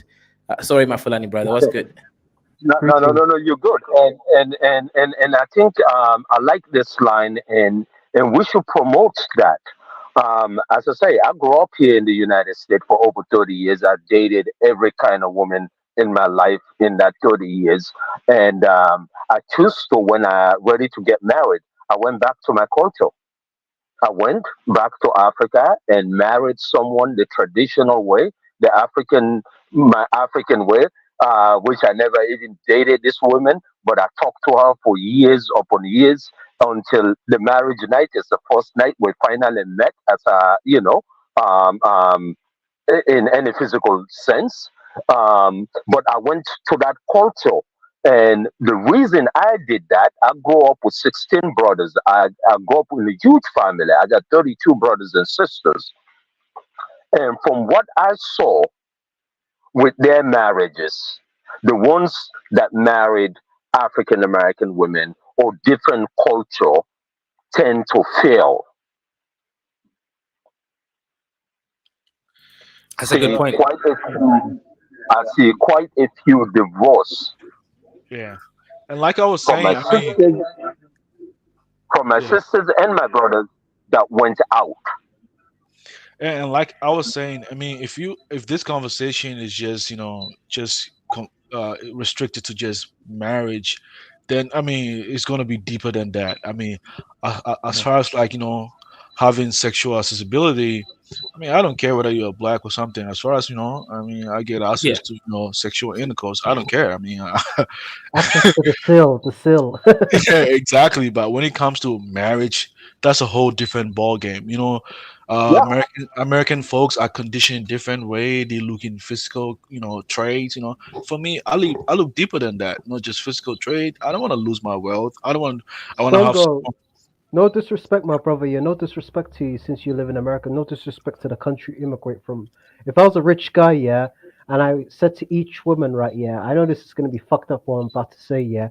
I sit down with them and I interview them and I say, listen, I'll give you 100,000 in cash. I'll buy you a $300,000 house. And there's one thing I want from you. I want to plant my seed in you, and I don't want to hear from you ever again, yeah. And you say to the next white woman, same thing, Latina, Asian, different types of women. You spend, let's say, 5 million on this sick thing that mans are doing. Basically, you want to spread your seed. What percentage of American women would be happy with that arrangement? I'll give you $100,000 in cash, and I pay, let's say, $10,000 a month. Oh, a lot of them will do. I mean, they won't. No. I'm telling you, it doesn't matter. You could be no. You could come from the most conservative family, whether it's Muslim, Christian, Hindu, and you're paying them You give them $100,000 in cash. You buy them $100,000 or $200,000 house with no mortgage and everything. You give them $10,000 a month. No, but let me finish here. $10,000 a month. But the purpose of it is you want to spread your seed for sexual reasons, and they're happy with it. I swear to God, I swear on Allah, a lot of them will be happy with that arrangement. Oh, of course. That apply to a lot of societies. So you cannot just say that's an American thing. Yeah. That applies to a lot of societies. You can do that to a lot of societies around the world. Yeah. Including where you at right now. Yeah, as far as you're gonna get welfare on top of that. Zongo, in America, if a man buys a woman a house, and she basically buys her the house, and he gives her money, can she still get welfare? Because I know they can. No, you can't. You can't get welfare because you have to disclose how much you're making a month in order to get qualified for that.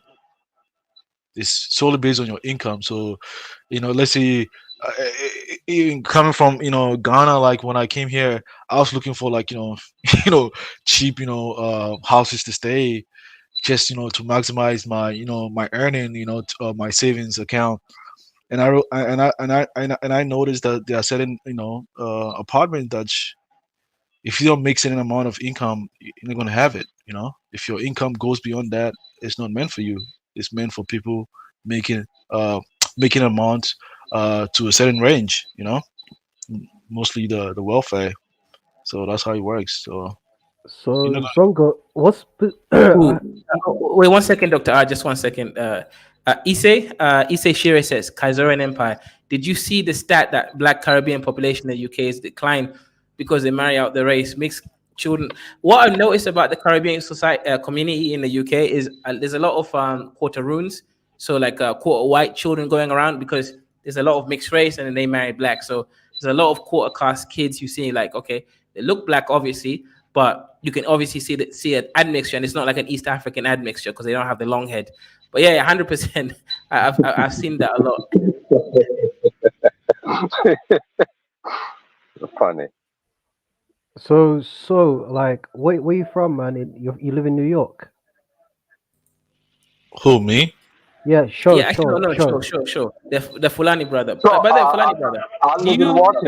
have you ever Oh, heard it? hold on, Shaw. You live in Washington State or Washington? DC, Washington, DC. Oh, okay. I'm in Washington. The real Washington. The real Washington. Not the fake one. You right, hey, no cap. Like when I had my job first, you know, I thought I was gonna go to DC, you know. And I look at the map, and it took me all the way to the western coast of America. I'm like, what? I gotta drive 30 days to get to that place, 30 hours to get to that place. I'm like, whoa. Zongo, the good thing is about Washington State is that you got like the pale porn chicks over there. The north you are, the sexier the porn white chick you'll get, the pale ones. Oh yeah, and the yeah. freakier they are. This is true. No, I've never been to America yet, but if you go to places like Oregon, Idaho, like the northern states, you come across those freaky, attractive, pale, white-skinned women, and if you're a darkie, they're gonna run to you because they're hungry, but they won't show it to you. You got a point there, my friend. You got a point there. I went to college in the South, and I experienced some of that. It was interesting. Yeah. Wait, Zongo, sure. I got a question. And then Fulani from like Lozy was saying that, you know, some, you know, I remember like there are certain times, like there are sometimes, you know, when I came here to the US, like very new, sometimes you just go to the bar, and then especially go to state that you rarely see like black people. You know, sometimes, you know, some of the white women just want to, you know, give you a shot, you know, just want to, you know, sleep with you and see how it feels like, you know. You know, so I think it's just an individual preference at the end of the day, you know. I mean, but I get what you're saying when it comes to marriage. Zongo, I got a question. Do you think that black men have insecurity issues? Yeah, because like I said, I've seen good, like, no homo, right? But I've seen good-looking black men discuss and have platforms over, or can I get East African women? Can I get an Asian woman? Can I get white women? When realistically speaking, you're a decent-looking guy and you got enough money. Do you think that black men just have a bit of insecurities and self-loathing? Because those conversations because we're not having that conversation here, right? Why do you think that in all these other channels that those conversations are key? Like, he's a looking guy and he's got money and he's worrying about getting a woman from a specific region. That's insane to me. Yeah, I think it has to do with the American society. You know, you can that one time, even when there's one time I went to, you know, a block strictly because when I came to Washington, I just wanted to visit like a block, you know, club or block bar where just strictly black people are. And sometimes you meet like decent looking black men, and they get rejected by, you know, black women, you know. So the insecurity comes from their own group, you know. Well, like, I'm gonna look at them like, even the guy that was telling you that when he was growing up, black women never liked him. He's not really like dark, like African dark, like that. If he goes to Africa, it's gonna be that easy for him. But they never like him, right? In America, right?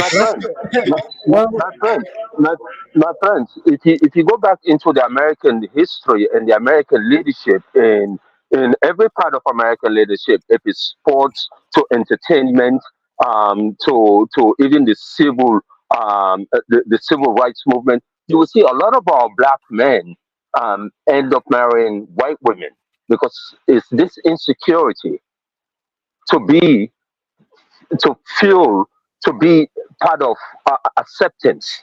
You see that. You go all the way to the old Simpsons. It's the new generations now that do not do that. But if you look at it in African American history in America, this is part of our history. We married white women. If you look at the sports, the big sports stars, the Tiger Woods, even the Michael Jordan today, You're right. you know. So Kaiser, like, this is the culture thing. I don't know whether Can I just it was Dr. R or Kaiser who asked me. And you're right. It's insecurity, but mostly it's because they can't get the kind of woman they want in American society. You can I know. So Zongo, I wanted to can I say, just like, say why would a black woman reject a decent black man? And unless if you're going for the hood rat ones, just say you're a thug. Yo, it's like, I mean, black women, they like light skinned men. You know. I think for some No, reason no, that's no. The Zongo, average. hang on, I'm hang talking about on. the Yeah, Zongo, that light skin stuff, that was in the 2000s. I don't know about America, but in the UK, Dr. Ara, that lasted for like 3 years. 2000 to 2003 ended after that. How come in America that's still a thing? Well, I don't think it's so much a thing in America. I think our problem we have a real uh, um, um, moral and spiritual breakdown in the African American and the Black American society. So it's much deeper than that. Hence, I'm going back to this where you see a lot of tons of single women and single parent home in the American society. If you look at it based on demographic, we have the highest disproportionately most single mother raising kids by themselves. So you know We what's see a fucked lot up. more of us. So you know Yeah, you you know see. what's fucked up, my brother. Because if you go on dating sites, I've been on many dating sites. A lot of these, there's a lot of single women with too many bastard kids, and they'll ask you, I'll do anything you want and that, and we'll have children and that together. If you take care of my kids, say no fucking way, bro, man. Am I gonna take care of Yeah. your kids? So it's this craziness. So we have this moral and ethical and spiritual breakdown, the family breakdown in the African American community, in the Black community in America, that is much more dangerous to us as a people than the so-called racism, the racism aspect of it. We have a much more bigger problem in the family aspect of it than any other problem that we are facing as a people in this country. Okay, guys, why do you think our black women bleach their skin more than black men? Why do you think there's that problem of bleaching skin? Well, again, that is the craziness of thinking that if you're light skinned and if you're white, you're beautiful. That is the Okay, craziness of it. so we can all agree that on average, a black man will find the lighter skinned women more desirable than the dark one, and these women Absolutely. are Absolutely. they are responding to the reality. Yes, I agree with you. But why? The question is why? We go back to my point.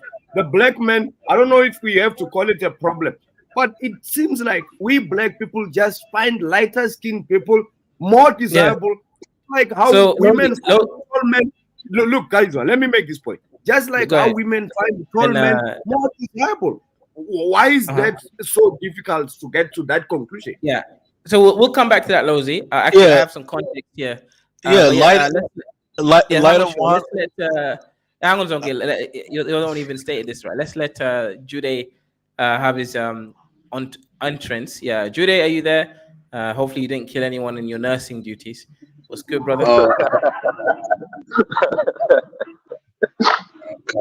Kaiser. I came on the panel. He did not even acknowledge Jude. What's going on? Yeah, that's my problem, man. I apologize. You are an OG. You definitely deserve the respect. I shouldn't have waited for like 15 minutes or 20 minutes to dive in and start You're right. talking. You're right. I apologize. You see, that's it. So yeah, go ahead. The floor is yours. Um, Look, man. Actually, what is actually happening between black men and marrying Indian women and uh, white women is a whole lot of it's not just one aspect, it's a whole lot of things. It comes with financial stability. It comes with acknowledgement, most black people when they get married to a different race, they kind to go to different organizations, and they are some of them are being respected um, in certain communities, right? Because there are certain organizations that me and you as a black man in most foreign countries we don't actually go to. But when you get married to a white woman or a woman of a different race, there is now an organization that you could actually attend.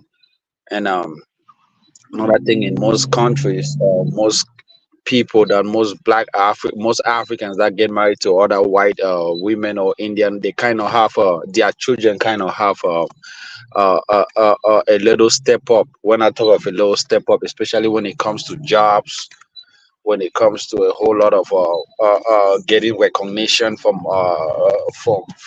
peers, they tend to get into schools that are actually of a good standard and a lot of things. Now, this is a bigger issue because Africans now, um, we are losing it. I wouldn't. I've dated white women. I've dated other races, but I wouldn't advise any black African to actually date out of their race because the disadvantages are of high esteem. Only an African that doesn't think higher will not probably realize what he is doing with what the situation is. Now, these are the disadvantages. You could say, okay, you want to have financial stability, you want to have good, good things for your kids and all of that, good place to stay, stay in a neighborhood that is good. But this is the things that you, as an African, now you are now giving birth to kids that in futures to come, because you don't think about the future, in the next future to come, what is going to happen. Your kids, are they going to identify as black, or are they going to identify as I mean, you put them in a perplexed situation where they are now going to be looked upon as, not black or not African or this and that. That is a big problem. Now the African population, you reduce the population by coming in with a certain kind of ways that Africans have not been used to it. That's another thing that uh, I might call it disadvantage. Another thing is you value other people's you value other people's lifestyle compared to compared to your own people, because you believe that these people have a certain level of education just like me, so I want to mingle and marry in their own setting than we Africans. Another thing is you kind of lost the culture, because when I used to have a white girl or something like that. I even went to one of my friend here in where I live at. He is a Nigerian married to a white girl. The guy told me he hasn't eaten jollof rice for almost, since how many years he hasn't eaten jollof rice. I said, why? He said, because the wife doesn't know how to cook it. Even fufu, he was complaining. So these are the kind of things that most people that marry to this kind of society, they will never tell you that they don't eat African food anymore. They might come in the open and say they do, but these are the kind of things that you kind of lose the lowest taste of everything as time goes by. As they get older and older, they start cutting away from their families and stuff. So it's more in jail than what people think, than what people come in and portray outside. So I wouldn't advise anybody to. It's becoming rampant, and you kind of see that is the more educated Africans that are getting, into all these situations, getting married to, out of their community, and I find it not good at all, Kaiser. I'm not gonna talk too much, but I'm just gonna watch. And then someone was talking about African women bleaching, and this is the thing, right? In America, I haven't seen white black people do bleach a lot, but I haven't seen a black man say, "Oh, Judah, I like bleached women in America." Show the cap. Judah, you know that Huh? there's this beautiful woman on TikTok, yeah? Queen, what's her name again, right? The Congolese girl. Uh, Ice cream, so good. Like what's her name? You niggas know her name, right? Yeah. This woman is all over TikTok. Let me share a screen, right? She bleached. I thought she Yeah, was Black sure. American. Show her, She because I turns out to be. haven't seen her. I'm not on TikTok. I'm gonna share a screen right now. The thing about Kaiser, the thing about bleaching is because we Africans, we don't have white people to mix with. That's why we bleach. In America, most black women, they have the opportunity to marry white. So that's why you kind of see that the bleaching is not overused in black community. But they get married to white people so they can dilute that black out of them and change, you know. So that's a long way. Jude, That's this a long is Ice cream so good. Kaizo, that's a Taking long note, way guys. of Slay, admitting that huh? white people are better than black. Ice cream so good. Like, that's just a way Ice of cream so admitting good. what I was Yes, saying. yes, yes. I said it. I was saying we do believe that white that's a people are good point, better. Rosie. Yeah. Jude just took a long way to arrive to that conclusion. But that's exactly what I said. We believe white people are better. It is what it is. You know. Yeah. So Now let me ask you a question, so guys. this Right? So Jude. yeah, go ahead. Yeah. Yeah. 1 second, Jude. When I was young, I used to date white women. When I was really young, then I dated other people later on. But what I realized is the aging, right? Look, when you look at white women, right, they never smoked, but the moment they turn 35, they look like prunes. So why are black people obsessed with people that won't even be able to maintain? For me, I'm only gonna date East. Right now, I'm only dating East Africans, right? I'm not even gonna date West Africans.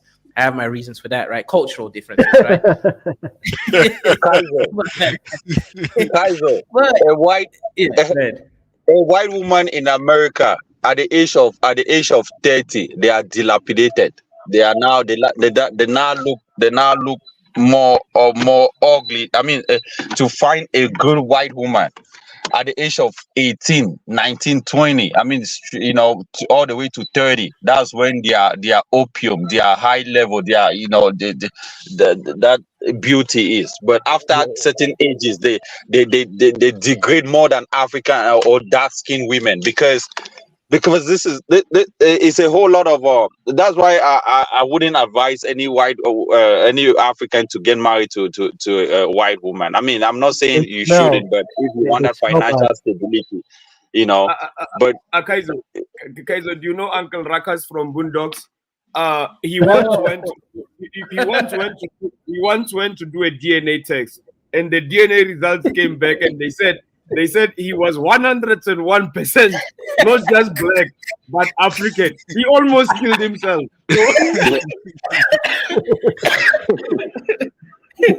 Well, guys. To me, to me, my experience is, forget even the physical aspect of it. It will save you a lot of headache if you married from your own people. And we hope that our brothers and sisters that are in the West um, consider when it's time for them to get married, to consider their own people. It will help you. It will save you a lot of headache. It will. I mean, there is so much benefit. My own experience, as I say again, with my own brothers and sisters, and to see the ones that married within from my culture and the ones that did not, it's day and night. Yeah, but I mean, No, African there's guys. there's another problem. I think what I'm noticing is there are people from African societies or African countries who are finding it very difficult to adapt into their new society. You know, because you moving from Africa to come to America or UK or elsewhere, you got to realize that you are coming to a whole completely different society. Because Well, for brother, me, hold on, let me finish. Let me not to cut finish. you off, not to cut you off, but let me just interject quickly. From my experience that I'm basing this on, is brothers that have lived in the United States for over 40 years that came to America as a young men, 18, 19, to go to college. This is before even we got our independence in Sierra Leone, right? And people that live here majority of their life. This is just based my own experience that I have seen between me and my own community. Based on those, that's what I'm basing this on, not any numbers or real, right? Okay. Forget that. Forget that aspect of it. If you look, if you go back and look, since you live in America, look at the ones that are married outside and the ones that are married inside. See the difference. See the divorce rate level. Yeah. I mean, I get what you're saying because for me, I was raised as a Muslim in Ghana, and then even in Ghana, I mean, the culture itself doesn't allow me to marry from different cultures even within the same country. you know, so ever since I moved A from Ghana Muslim, to as a Muslim, as a yeah, Muslim in Ghana, you guys are not allowed because I'm a Muslim in Sierra Leone. You are what in I any mean is Islamic that culture. someone I would have asked those a question what quick. I mean is like someone who's not a Muslim from other cultures, because you go to school with them, you know, you interact with But their Zongo, women, you're gonna but find them Zongo, is that attractive. common? No, I'm just building a point, right? So I mean, me traveling for the first time, coming to a different society, I mean, I can marry from a different pool of women, right? I mean, I like that freedom. I enjoy that. That freedom, and I don't. My culture itself, when it comes to my food, that alone doesn't restrict me from deciding whom I want to mate with. I like trying different cultures. I like, even in Ghana, we speak our own cultural language in our household, and we speak the dominant society language in Ghana too. When I was in Look, Turkey, I look, learned look. Turkish. Can So I just address? I like to hold on. I like to find myself someone who wants to adapt to a new environment. I don't find the food in America as something that is not of my culture. I like the food. I like burrito. I like American food. I don't have no issues with that. It's not going to be a challenge for me when I interact with someone from a different culture from me. That's not my reality. But my brother, but my brother, Can I food, just food. can I just say this? Show now. Look, I'm addressing these comments, right? I will give Somalians this from my experience. I've seen Somalians as Africans who tend to intermarry each other more than any group. From my own observation experience, Somalians tend to keep it to themselves and their ways and their culture. And I'll say we can learn a lot from that, from the Somalians. They tend to not really see many other races as that really superior. They tend to keep it to themselves. Nothing that's a good thing. Are you sure? Have you been to America? Hold on. Have you been to America? Have you have to get back to have you. you have you been to America before? That's like other That's why Africans. I said from my own observations, I tend to be Wait, hang on, corrected. guys. Let's let the Exactly. Somali brother respond. Go ahead, Doctor. But Lozi, it's not just my people. Yeah, we do intermarry out, but it's other tribes in Africa. To be specific, those from West Africa, they don't really marry other African tribes. I'm just being honest. Like also, Zonga, I want to get back to you. You're from Ghana, right? In Ghana Yeah, yeah. and in West Africa, it's very common for Muslims and Christians to intermarry because I was speaking to a half Sierra Leonean woman, half Caribbean woman that's from the Midlands in the UK, and she said that she's spiritual because her father was Muslim and her mother's Christian because that's very common in your region. But in my region, that's not so common with Muslims and Christians No, marrying. marriage between Muslims and Christians is not very common. I No, but think it's common in West Africa. It's very common in Sierra Leone. I mean think in Ghana. compared to East Africa, that's what Dr. R is saying. Compared to No, Yeah, East Africa. but in East Africa, to be specific, in the Horn of Africa, where I'm from, we don't intermarry with other ethnic groups or even religious lines. We don't. It's just never common. But in West Africa, that's very common. yeah. There's intermarriage. Yes, yes. There's In intermarriage. Yeah. Sierra Leone, Yeah. So in hang on, Sierra wait Leone, one second, Are you Doctor. finding? Let me Are you just asking like wait, hang on. why is there a reason for that? Are Wait, you hang on, trying to? hang on, hang Yeah, on. Wait, well, I'll be very clear. Like in the Horn Let of me ask you. Africa, Let me tell you the reason, right? Because in Ghana, for instance, like I said, most of like the Muslims in Ghanaian communities, especially from the community where I come from, the Zulu communities, they're everywhere in Ghana, right? They come from tribe from neighboring African societies, right? So usually when they migrated, they like to establish their own community. They don't want to integrate into the greater society. So they intermarry among themselves. I think the religion kind of like diluted their own culture, and they saw themselves as brothers, so they can while they maintain their own culture, and cultural differences, they tend to intermarry themselves under the umbrella of the religion. That's Because your people are a minority. The Zongo people are from the Hausa, right? If I'm correct or wrong. not necessarily the Hausa is the unifying language among the Zongo people, but it's No, made up but I of say, do they different. come from the Hausa people? I said. I mean, the Zongo originates from the Hausa word, right?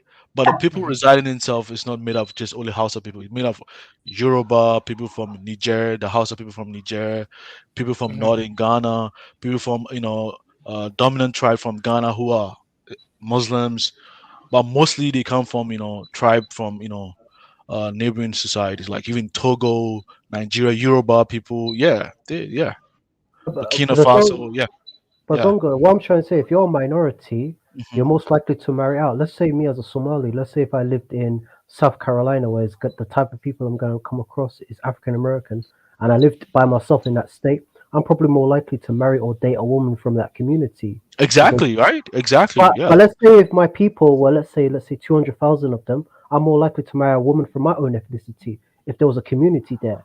You know Exactly. where I'm coming from. It's Yes. basically minority is majority feast minority that's going to dominate. Exactly. And I'm saying the same thing when it comes to, Africans moving to, Western societies.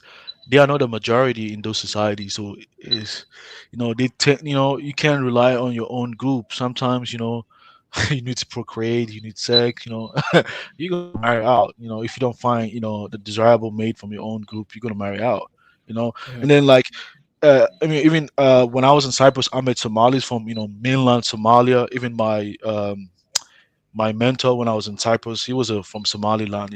I interacted with other Somalis, right? Oh, yeah, So I that's know. good, But man. when I came here in Washington State, even in Missouri, the Somalis that I met, I'm like, whoa, these are different kind of Somalis. They are Somalis, but they have Black American culture in them, right? Because most of them they resided in. Oh, those are Uh, Black Lives Halimo and Agdi Somali. like they speak black, they act black, but I saw Well, like the distinctions between the Somalis that I met when I was in Cyprus, right? Even when I go outside over here, some of them, they act No, I black, agree. I agree. they, No, but it depends. It this, depends. Like, were they born in America? That's the question. Were they raised in Yeah, America? yeah, they were probably raised in born. America. They were raised in America, You yeah, see, born and raised. Zongo, and it well, depends. let's just say that it depends though in what area, because he's speaking about his experience in Washington, Yeah, the fake Washington, the yeah, real Wash. Washington, the real Washington. In the real Washington is somewhat different. In the Yeah, real yeah, Washington, we see the Somalian and the Ethiopians tend to marry within each other. They tend yeah, to yeah, build their own community within each other. yeah. They tend to organize within their So, own, within their I own, agree. within their own, within their own. That's my experience here over 30 years in the United Mhm. States, and we have the biggest Ethiopian and Somalian community. Well, beyond Minnesota, So Minnesota has the hang on. biggest So, Sure. Let me can I get sure. back to Let you me give quickly? context. Yeah. Hey, One Kate, second. can I get back Okay. to Go ahead, Zongo? Doctor. So, you live in Washington D.C., right? Which is majority Ethiopian, since that's the largest Ethiopian population outside of Ethiopia. Like, from what I've heard Yes. was with Ethiopians, I could be wrong because I don't really care too much about that community, but since they're Christian, they tend to intermarry with different groups. I could be Yep. wrong since you live in that community. I want to know from Yeah. your Now perspective. that no that in Washington D.C. not so much, not so much. That Wait. that Hang that on. is Hang on. Yeah. statistically Sure. incorrect. Sure. Just before you go ahead and finish your point, let me just add context here. So with the Ethiopian community, first of all, there's no Ethiopian community. There's the Habesha, and then there's the Oromo. Those are Yeah. the main group. So the Habesha are It the Well, doesn't ones who are matter. more. It doesn't matter. Let's stick to Ethiopian. Like, let's so speak of his experience. Oh, okay, fair enough, fair enough. Because I guess he sees it as Ethiopian. Yeah. So generally speaking, yeah. The most Ethiopians abroad are usually Habesha. They're not Oromo people. So a lot of them are usually Christian. So yeah, fair enough. That's true. Yeah, But you're yeah, right. carry on. I'll tell you one thing. Even when I came to the US for the first time, right? I come from Ghana, right? But then even when I went to Illinois State, Chicago, to kind of like uh, just join the Guinean community, I realized there wasn't even a national like a Guinean community. They were like it was divided along the tribal lines. Ashantis, the Fantis, the Gans. I'm like, the heck? Where does my tribe belong to? You get what I'm saying? I realized, I realized I didn't have a community that I can join because I don't belong to neither of those tribes, right? Right. So I'm like, the heck? So I'm like, okay, the heck, man. I'm just gonna like, I'm just gonna roam. Well, I'm my just gonna brother, roam in the U.S. Whoever likes me, they're gonna, my, my associate with brother, me. the reason I time in the reason my time at Ethiopians, I know the differences. I grew up with them here for over 32 years. Some of my best friends are Ethiopians. The reason I time it that way is because I don't look at the tribal lines of it. You know, I don't look at it that way. And I truly believe, after being part of this community for over 32 years, I truly believe they are the reason Ethiopia is in the position that is in today, with the biggest war that happened in the last what in the last several years. How many hundred thousands of people died in Ethiopia Yeah. within internal fighting each other based on this tribal thing. So I think the diaspora here is a big factor in that, for the stability in that area. The Ethiopian diaspora in America. But But, Doctor but that's Kaiser, common. But that's common in all African communities. Let's be honest, yeah. I'm tribal. Everyone else in this room may not admit it. We're tribal, a bit tribal. Like in yeah, my community, there's a lot of tribalism. Like for example, let me ask you, yeah, why is it always the dominant tribes in Africa who go in the diaspora are from a particular tribe? I'll give you an example. In America, the dominant Nigerian tribe are going to be obviously those from the Igbo and Yoruba tribe. In UK, for example, in Zimbabwe, it's going to be those from the Shona tribe. My people, why not from the Hausa tribe in Nigeria? yeah, Because because I'll give an example. Those tribes in northern Nigeria, they don't like going to Western countries and they tend to be poor. no, I think because they've been Islamized and they tend to associate themselves more with the Arabic world over the Western world. That's why the But traveling. isn't that weird? Because Well, well, I've met well, that is not so, because you have more Muslims that wants to come to America than going to Saudi Arabia or going Oh, to anywhere. I come from the I'm born and raised from the Hausa group, right? Even though I was raised in Ghana, but mentality has changed. When I met even the Hausa people from Nigeria, I realized, you know, we don't we don't think alike, because Mhm. I've been probably I like to go abroad, because I don't come from a place of power. I'm a minority in Ghana, and the Hausa people, they tend to enjoy they're the ones in politics holding political positions, so they tend to be lazy, they don't want to travel and But, hustle but, here too. how come Zongo? How come but my brother, your tribe is 80 million people, Hulsa are like 80 million people. How come you don't see like a massive diaspora across the globe? Like how come I know Islam, some Islam. no, but my people are both 99% Muslim. Like, is Yeah, it but I because mean, I think, don't you think it's the war that kind of like made Somalians to travel outside?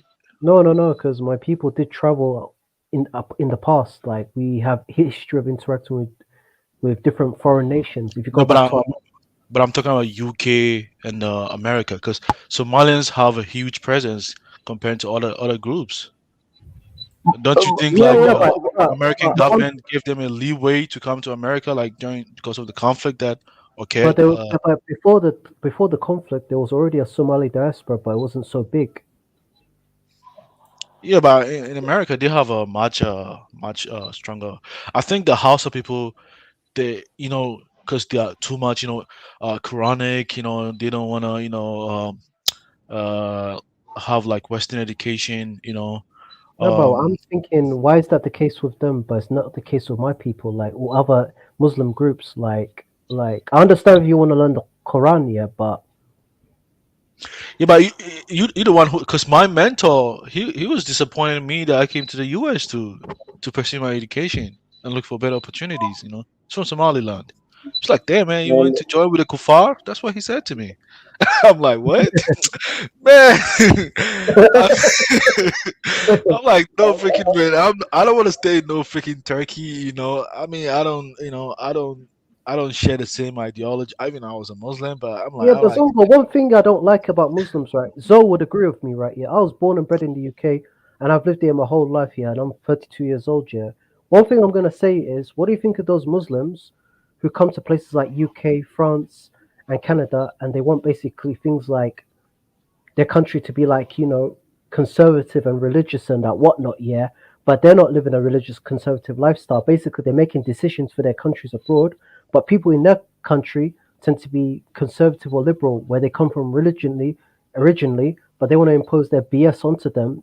And why did you move from your country of origin to this country if you don't like alcohol, you don't like this and that, but you're enjoying the benefits of that country in terms of welfare? They'll help you get a job, education, yeah, because I've seen that a lot in the UK.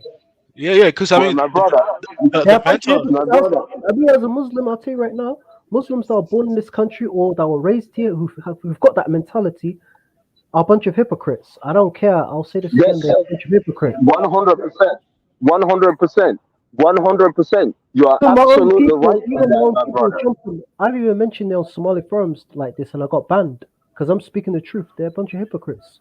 Why And then complain about a country? No, but another why thing. complain? Why complain? I'll tell you a story quickly. I met this brother, this Somali brother in London. He's a successful film. He's in the film industry, and he made a film that's well known. But I don't want to mention the film. He was basically raised in Kuwait, and his father worked in Kuwait, and his father basically never was given citizenship of that country. Hmm. And when the war happened, he told me about a war happening in when Iraq invaded Kuwait, I believe in the 90s. The Iraqi forces, they destroyed a hotel, not hotel, an apartment block, and his father basically picked up the rubble of those people to remove the bodies and that. He told me, and he just told me fucked up stories and that, and he's now a successful film producer in the film industry. And I asked myself, what if he stayed in Kuwait? Would he have been a successful film producer earning this No, much money? Or because no his way. father, because I met many people that come from countries like that. Imagine you lived in a country your whole life and they don't give you passport. They don't give you even welfare. You've been a Yeah, service to that country. So any Muslim that's listening to this that's religious, they need to shut the fuck up and smell the reality. If you yeah, were to give me a Saudi passport or a country, let's say in South Africa, I will not even take it. yeah. Well, You're well, right. Because my brother, I'm my speaking brother, truth. Okay. I will add this. I completely agree with you. The hypocrites, and this is not just Muslims. We see this in different groups, and so the Muslims themselves, look at them. The Arab world is part of is they help suffocate Gaza. They are as much as responsible for the death toll in Gaza against the Exactly. Palestinian people as the Israelis. So they're a whole bunch of, they're all hypocrites. They're whole hypocrites. And if you go to the scriptures, the teachings of the Prophet Muhammad sallallahu alaihi wasallam, he said, whenever you go to any country, you respect the rule and the law and the leadership of that country. But brother, that's not the case. Like I'm from the UK, right? But Yeah. of course, In because the it's all United bullshit. there's so much Because fuckery in the Muslim in the community. There's so much corruption. For example, you've got Muslims, for example, that are committing welfare fraud. You've got Muslims committing all sorts of things. I've seen it with my own eyes. Yeah. Even but here not in only, America too. but not only, And Yeah, but not even only here, that, my brother. even here in Let me America. add this. Let me just add this. If you look at if you even go into it, that's why I can understand some of the things that conservative Americans would say. Hold on a second. Now, this let's say a refugee from Iraq or Afghanistan, they will leave all the Middle East countries, the Saudi Arabia, all the Gulf states, very rich Gulf states. But these people should be the responsibility of Western societies. Why? Why not the Gulf states? Right? Not that they're broke or poor. These people have money. They have money. Where is their responsibilities? Jordan, a poor state, Lebanon, apostate, take more refugee than Saudi Arabia, than Kuwait, than the United Arab Emirates, and all the rich ones. So they're all a bunch of hypocrites. Yeah, I mean, but Dr. R, I mean, the case of about the house of people, I think it has to do with the Islam. They don't believe in material wealth. They don't want to die and go to Jannah. you know, they're No, but I all respect them. Right. Zongo, I respect them. If you want to stay in that yeah, country, yeah, I respect them. But one yeah. thing But I'm going but to say, but but the but thing Zongo, is, Zongo, because hold on, let me finish this point. But the problem is when I met them in Cyprus and they started to travel, and they tend to be corrupted. Like the ideologies tend to be corrupted. Their ways of living tend to be, corrupted. They started to enjoy like the yearn or desire for more material wealth and even I've met a couple of people ever since I came to the US. Like, oh man, how can I come over here? I like to come, stuff like that. I think now the new generations they kind of change a little bit. They like they've changed. I think over time they might tend to flock in here. Even when I came to the US, I was shocked to see a lot of Yoruba and and other groups, and I don't find a house of people from them. I'm like, what? And you guys are the majority. You don't even benefit from that. Even in Ghana, the majority ethnic group in Ghana are the ones that are dominant in most in the diaspora. It's just simple because they but have what, easy access to the government. They are mostly close to the shores, the capital. They have access to power. They get to travel. They have access to everything. You know. and they get to create chaos in their land. You Yeah, know, yeah, yeah, they come and and get all this they and come and get all this opportunity. They come and get all this opportunity and all these rights and deny the people in their own land that same rights and responsibilities and opportunities that they have gathered in the Western society. yeah, and You that's see, why like it's contradictory.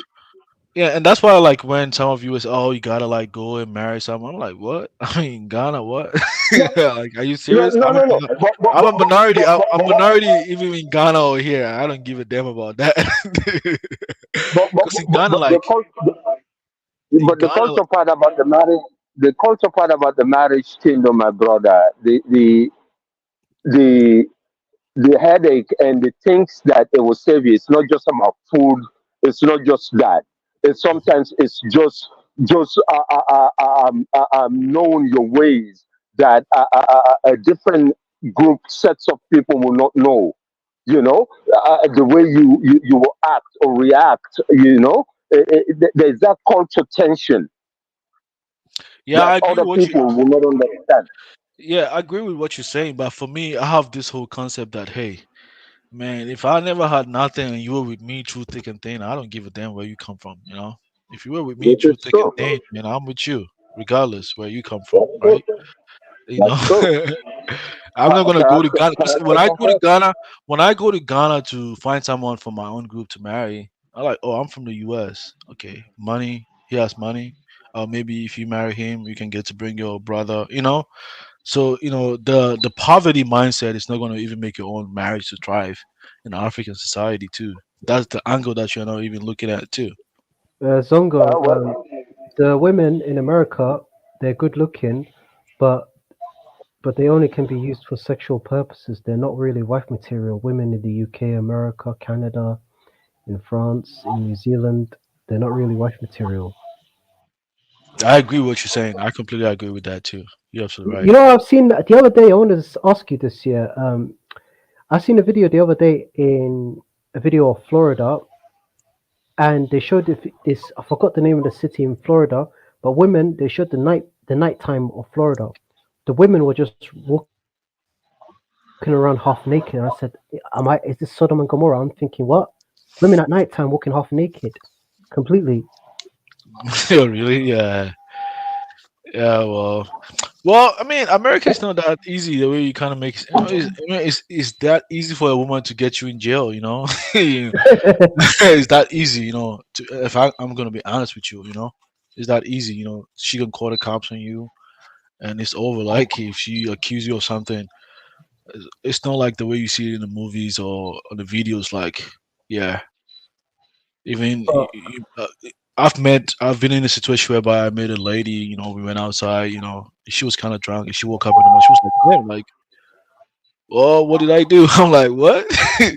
You know, but the good thing is like we never did anything because I mean, if you never consented, that I'm not gonna do nothing because at Like, the end of the day, I don't wanna, you know, put myself in a precarious situation. it's not even that. It's not even that now. Yeah, men now are not really interacting with. In my workplace, someone must ask. They asked, yeah, how often do you interact with women? And that, like, I said to this person, yeah, I have no interest in Can I ask you a interacting. question? Can anyone hear me? Yeah, go ahead. Is the Somali guy that was at the Somali guy that was saying inbreeding amongst the Somalis is a good thing? Is he still there? Who, me? Are you Are talking you to me? are you the Somali guy? Yeah, I'm Somali. I didn't say that. Well, yeah, you were saying the Somalis don't vary too much from their own community, and you were painting that as a good thing. I didn't say that. How do you expand the gene pool? I didn't say that. That was someone else. I don't know who you're mistaking me for. Well, He maybe said like, somebody. oh, was it like the Ethiopian guy who said that? Like, maybe like the Well, was Ethiopian. it whoever said that? I wanted to What? come in at that point. Yeah, but yeah. Let me ask you. What's your name? Where you What from? sort of, what sort of insular society, inbreeding, whatever it is, what's We going on don't. in that We, one? but we don't. Those Yeah, the Somali. Somalian, Ethiopians, and Eritreans, what's going on amongst them? What's all this? Can I explain? Can I say something? Can I speak? First of all, you said inbreeding. Like you are my people Pakistanis or something. We don't marry our cousins and we don't inbreed. What you mean? You do that sometimes. Well, you Huh? ultimately do. Some some If you Muslims do that. if you don't vary outside of your community, it says what's it You 70 mean you mean separation? ethnicity? Like we don't marry our cousins and we don't inbreed. No, well, Um, you No, do. you You do. You do. do sometimes. You know, I You met do like most times. Somalis over That's here your culture, doing isn't that. it? Oh wait, you don't even know who I am. You don't know my culture. I'm Well, telling you're you, from we that. don't, You're we from don't, that coast. You're we don't. No, Eritrean, but Ethiopian, Somali, all those sort well, I of. can't speak for. Yeah. Well, I'm not an Ethiopian, and that. I'm telling you, my culture, my ethnicity, we don't practice inbreeding, and we don't marry our cousins. The Arabs and Pakistanis, Indians, they do those sort of things. So I don't know where you're getting this idea from. Even the Hausa people do it. I mean, No, I'm but I don't know. I can't speak for any other group, but we I'm don't. a product of that kind of marriage, though. I'm a product of that too. Yeah, but you know, it's not actually. Yeah, it's not genetically or physiologically healthy to live that sort of as insular sort of Many ethnicities inbreeding, are isn't it? insular Yeah. that marry their own. For example, endogamy. For example, Hausa, show. Yes. Dude, let me ask you this question. Since your people, the Fulanis, are nomadic people, do they practice endogamy, like marrying from their own tribe, or they marry other tribes that are Muslim or their own people? Yes, we do. We're married within the family. Not so much like a direct cousin, but No, I'm long not talking distance about. cousin. No. I'm not talking about cousins. I'm talking about ethnicity, tribal wise. If we're married outside, No, I'm saying to do Hausa people marry people from their own ethnicity, their tribe, most of the time, or do they marry out? No, they well, marry their own tribe. The The Hausa marry, Fulanis married. The Fulanis, for majority of it, married within their own tribe, based on my own experience between Sierra Leone and Guinea. That's like that with many other ethnicities that Yeah, marry. but For example, no, but what I'm trying to say is I don't know what this guy's tribe or where he's from is, but that's common with many ethnicities that marry within their ethnic I'm a group. Yoruba man from Oyo laughing. So you're Yoruba, right? Yeah. Do most Yoruba people marry within their own tribe? Well, I wouldn't say majorly. I think the Yorubas, they have the expansiveness to, to marry anybody. The Yorubas are notorious philanderers, so they spread wide, which is how it should be. We're spread it wide as You well. can't be marrying your cousins, What are you? You're not what's all this marrying your cousins and you're coming here to paint it like a good thing? I don't. Where have I said that? Where have I said that out of my mouth? Yeah, but he said he's not saying that. So, like, okay, but maybe I don't even referring Yeah, know. to well, like, no, you can, Wait, yeah, but don't do that if you are doing it. Don't do it. yeah, but the thing is, do like, what? the thing is, if people did it, it was a cultural practice. But now the new knowledge has been, exposed. People just change their ways. Like I said, I'm from the Hausa group, and my family did that. And I think most Hausa people who are follow the Islamic religion, No, I but wouldn't say Zongo, I wouldn't say Zongo, everybody. Some people kind of follow that if they really want to follow like the Sunnah strictly, right? Some people might cite in a hadith that was practiced, and people do that. no, But listen, let me just interject this. But this is a culture thing that's been practiced in the African culture for thousands upon years. We have practiced this until modern day. So Yeah, who's running away from who? yeah. I mean, in every African But society, even the Hausa it's been people, practiced. So I don't see what's wrong with it. I don't see why we are making it now like whatever science have come up with now. This has been part of our DNA as Africans for thousands upon years in every African society yeah, in yeah. the continent of Africa. The And point I'm trying to make is this Yoruba man from his country. I don't know if he's from Benin or Nigeria or whatever. Yeah, this guy, because he lived with Hausa people, he automatically thinks that my people are the same as the Hausa. Do you know how many Muslim groups are there in Africa? You got the Mendi. You've got basically many different tribes that are Muslim. You've got the Goraim people from Chad. I don't know why this guy automatically assumes all Muslims do it. yeah, but That's the even problem even he's even assuming. No. So hold but on, hold but on. But the reason why I say this because I've got issues with people that are from the Igbo tribe because I live in UK. My experiences with that community is not so great because the Igbos in Nigeria have got a problem with the Fulanis because they think of me as a Somali. I am their enemy, the same as the Fulani man. I'm telling you, but I don't like that tribe, and I'm thinking this guy is yeah, assuming the same. So do not assume. yeah, but even like Hold on. You are even in making Nigeria, hold on, let me say something. okay. Even in All right. Nigeria, like I don't know, maybe the Euro people they tend to confuse. Maybe they tend to like use the term Hausa Fulani, but these are completely different Why ethnic. don't you let a Yoruba person speak for the Yorubas? You are not Yoruba, so I mean, and I have the capacity to speak. So Yeah, I'm not even speaking about the Euro people. yes, you want to project some sort of latent prejudice you have against or stereotype. So you don't have to stereotype when you have me here. Yeah, I'm talking about Hausa and Fulani. I'm not speaking about the Yoruba No, people. you said the Yorubas tend to want to lump the Hausas and the Fulanis together and call them whatever it is that you were just about to I say. mean, I'm saying like some people from the other groups, they don't tend to understand. They think like they are all one people. Like No, Dr. nobody R, thinks that. No, nobody thinks like that. Dr. R was saying that the people from the Igbo people that he encountered with think the Fulani people are like that, right? And I'm saying like the Fulani and the Hausa group, they are two distinct ethnic groups, No, with we different all language. we all know that. But I'm more concerned about this inbreeding going on in Ethiopia, Somalia, and Eritrea. You need to stop that. This is Yeah. Okay, so So hang on, man. he has a fight with Dr. R. Right. Yeah, I was gonna make a correction, right? So I want to get to this. I want to get to this guy over here. Like your tribe, yeah. Do they intermarry with different tribes? they intermarry not only with different tribes, different races rather, and even sometimes we even transcend the human race and marry beyond. Okay, let me ask you a question. Would you let your daughter? Would you let your daughter marry an Arab man? I would not. Why not, man? Why Because not? your tribe. For reasons because they are uncivilized. The Arab man is uncivilized in what Yes. ways? What way exactly, man? In all ways. Like example. They've not emancipated in terms of gender relationships. They have poor hygiene. they're fanatical doctrinally. They just are backward in terms of worldview.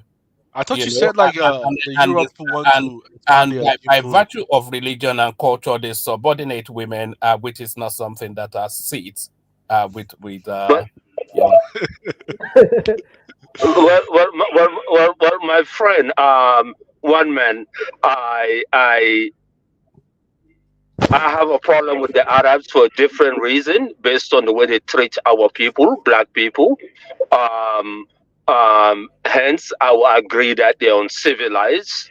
But I don't think religion has any part to do with that. The way they subject women Everything in their has culture nothing is to do with underpinned by religion. religion. What do you mean? Everything in their culture is underpinned by religion. Hey Kaiser, Well, see, hold on, guys. they painted.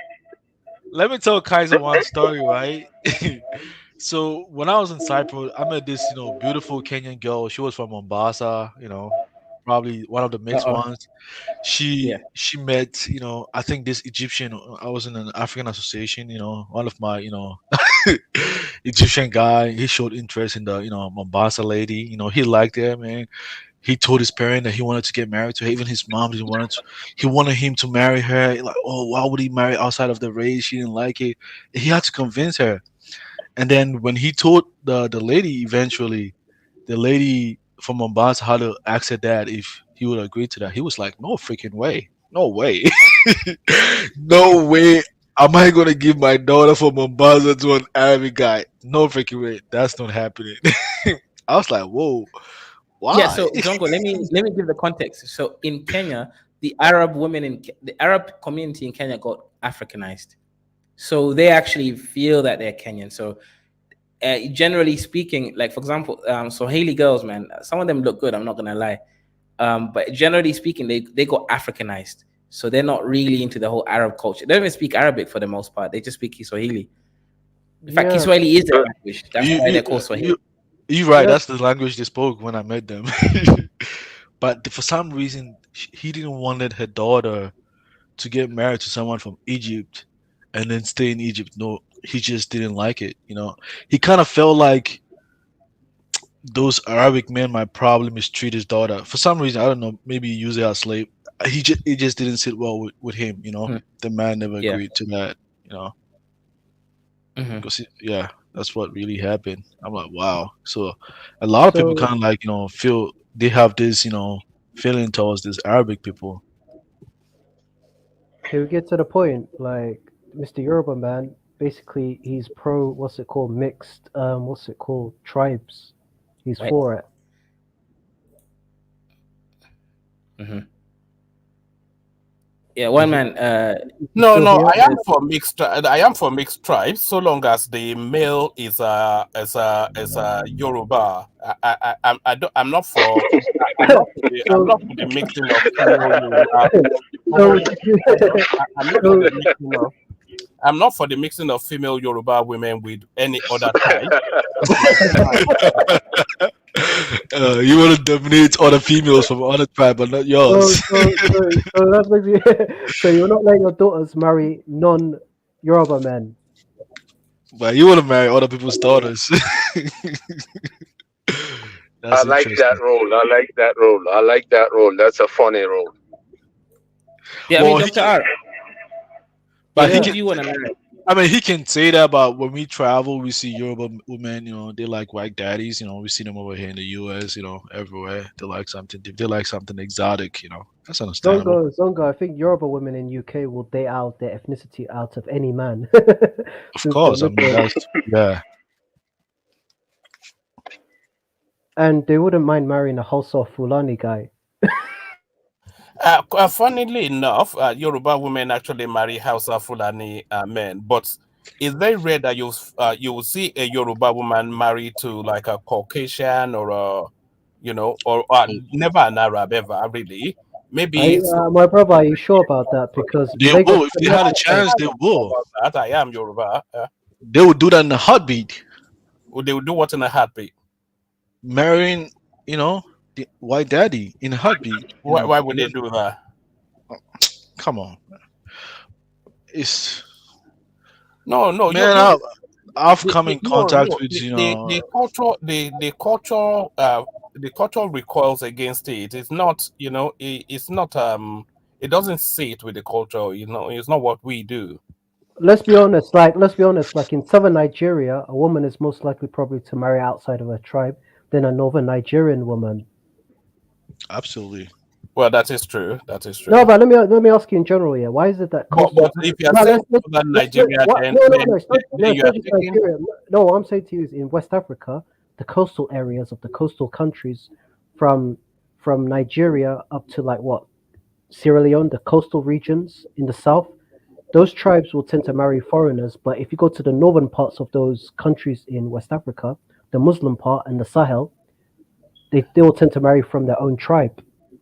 Yeah, because a lot of time they are isolated from the outside world, So, I mean, generally they tend to, marry within their own groups than the ones in the coastal areas, because the It's not just the coastal coastal areas. It's the same in Central Africa. If you go to places like Angola, Gabon, what's it called, Guinea, and in Central Africa or Kenya, certain areas, you could easily marry those women if you're from a particular tribe or outside of Africa. Yeah, you're right. I mean, I think, a lot of, like I said, coming from Ghana, it was that hard for me just to marry someone from a different culture. It's not going to happen. Can you imagine my younger sister saying she's going to marry someone who is not a Muslim or something like that? It's going to be hard, My parents are not going to. Yeah, but Zongo, my sister married a Ghanaian, right? Because in the UK there are just no Kenyans, man. So she went all the way out. Exactly, right.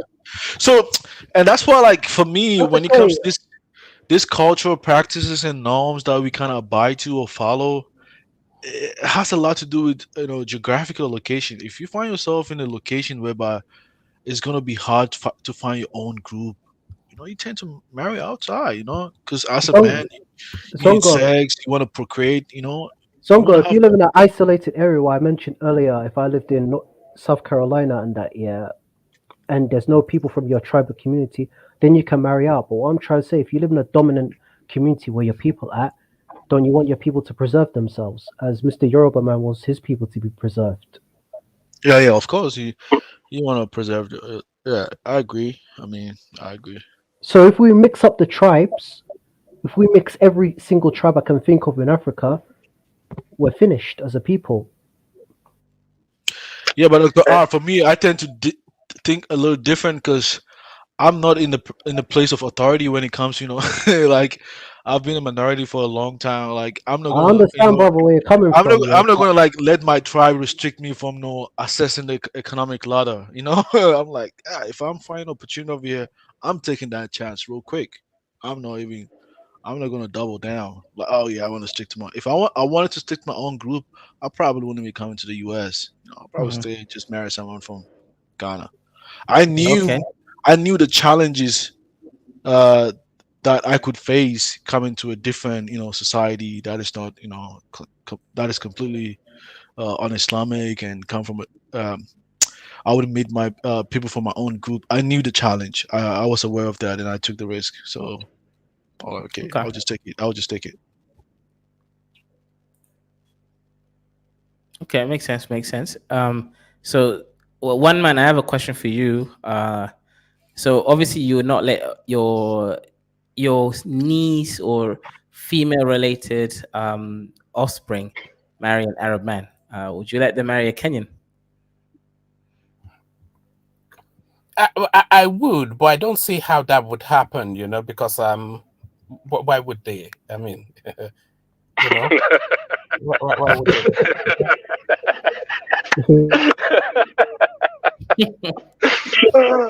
That's funny.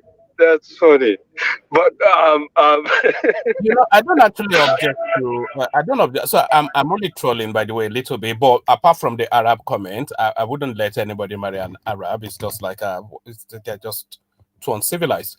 But no. What about a Kenyan Arab? Because Kenyan Arabs are Africanized. They actually are more Bantu than they are Arab. I wouldn't object to anybody marrying a Kenyan, but I cannot. What about a Muslim man? A Muslim man? Yes. It wouldn't be my first choice, but then of course I'm not the one getting married to him. So one man, but look, let me make a statement, Dr. R. Before I'm sorry, you're the host, right? But the Yoruba people, as I know, they are not mostly, they are mostly Christians and Muslims. Yes, I Majority of know. them are Muslim, majority of them are Christians. So and for No, but them, Congos, but the from my Yoruba. interaction, with them, I think the way they kind of like, if they want to amass power in Nigeria, the way they operate is going to help them. For them, the tribe comes ahead of any religious affiliation that either side might have. And that's why they have the Oduduwa uh, uh, organization that they have. They're trying to connect Yoruba people from Nigeria and in diaspora, regardless of where they find themselves, right or wrong. Right. You see, Okay. I have a visceral objection to Arabs and Muslims. It's just yes, I just it's just Woman, do you support the Oduduwa Republic? What's that?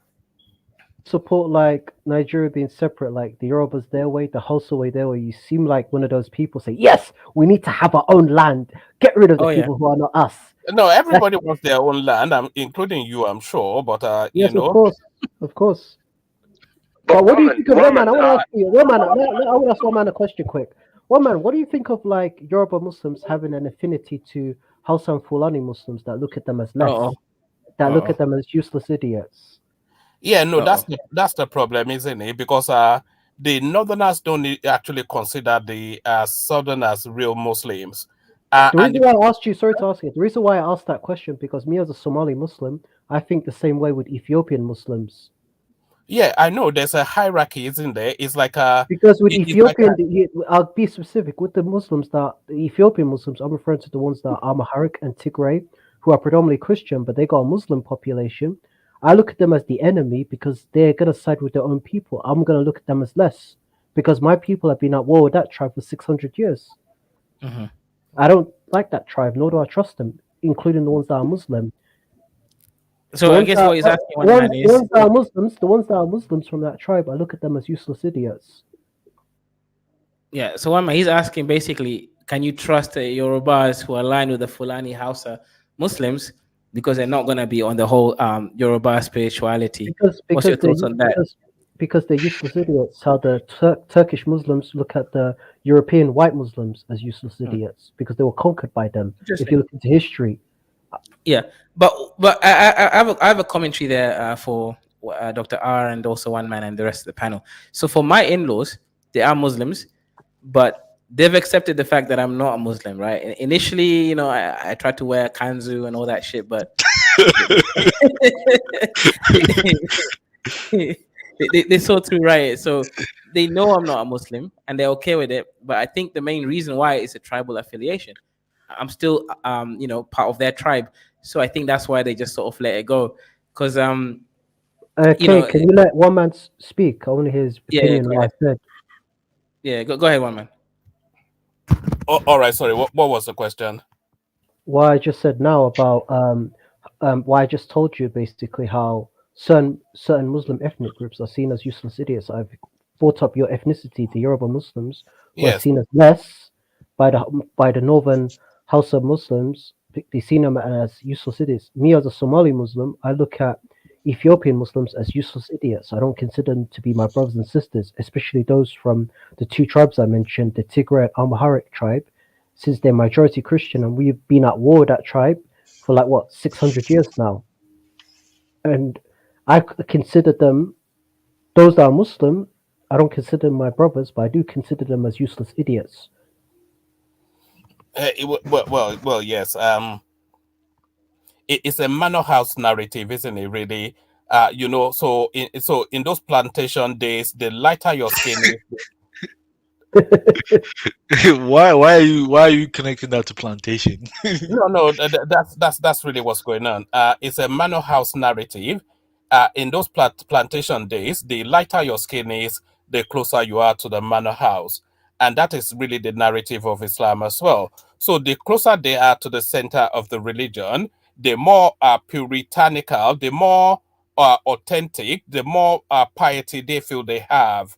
And the more distant you are, both in geography and in contact, the lesser you are. So, of course, The Turkish are closer to that Arabian experience. They had contact with Islam more. They look more like them, and all of that. The Ethiopians, they had Eritreans, etc., etc. They had all of that contact. The Hausa, especially the Fulanis, they've had a longer history with Islam, and physiologically they look more aligned with where that religion comes from. So it's a manor house narrative. The lighter your skin is in the plantation, the closer you are to the manor house. But to the Yoruba Muslims, yes, they are somewhat useless because they are not really Muslims. They are enemies really, and they're very fetishistic, but they just clout it or with an Islamic cover. So they just it's almost like play acting really. That's how I see. It's almost anatomic to be Yoruba and Muslim. It's a contradiction in terms. You know, you cannot be Yoruba and Muslim. I'm not quite sure which of the deities of Yoruba land Islam came from. So it's a foreign, you know. So it's just One man, Yoruba land conquered by the Fulani, like Ilorin was conquered by the Fulani. Is that how Islam came about? I'm not quite sure that. I think there was contact anyway through trade. It wasn't really through the conquest of Ilorin. So yeah, there was because Oyo, which is the progenitor of the Yoruba race, the origin source of the Yoruba race is Oyo, which is where I come from, by the way. So that's the origin source of the Yorubas, and they've had contact with Islam through trade, going back decades. And by the way, yeah, go on.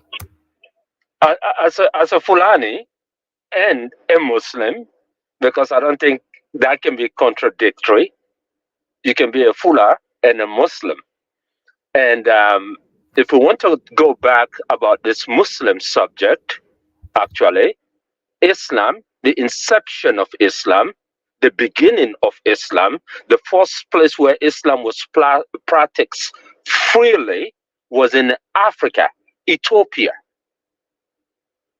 Not in Saudi Arabia, not in Mecca, not in Medina, not in Jerusalem, not in Iraq, not in anywhere in the Middle East, but in Ethiopia. That is the first hijrah. That's supposed to be the first hijrah of Al-Islam. So our people have been Muslim from the inception of Al-Islam. And this is not just It's Islam. it's a Middle Eastern religion. Let's not equivocate. No. It's an Arabian religion. The message came from an Arabian, but the practice, the beginning of it, started in Africa, and it's not just Islam; it's Christianity, it's Judaism.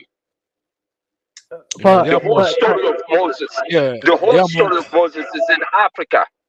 You go back to the scriptures; it's all in Africa. Majority of the stories.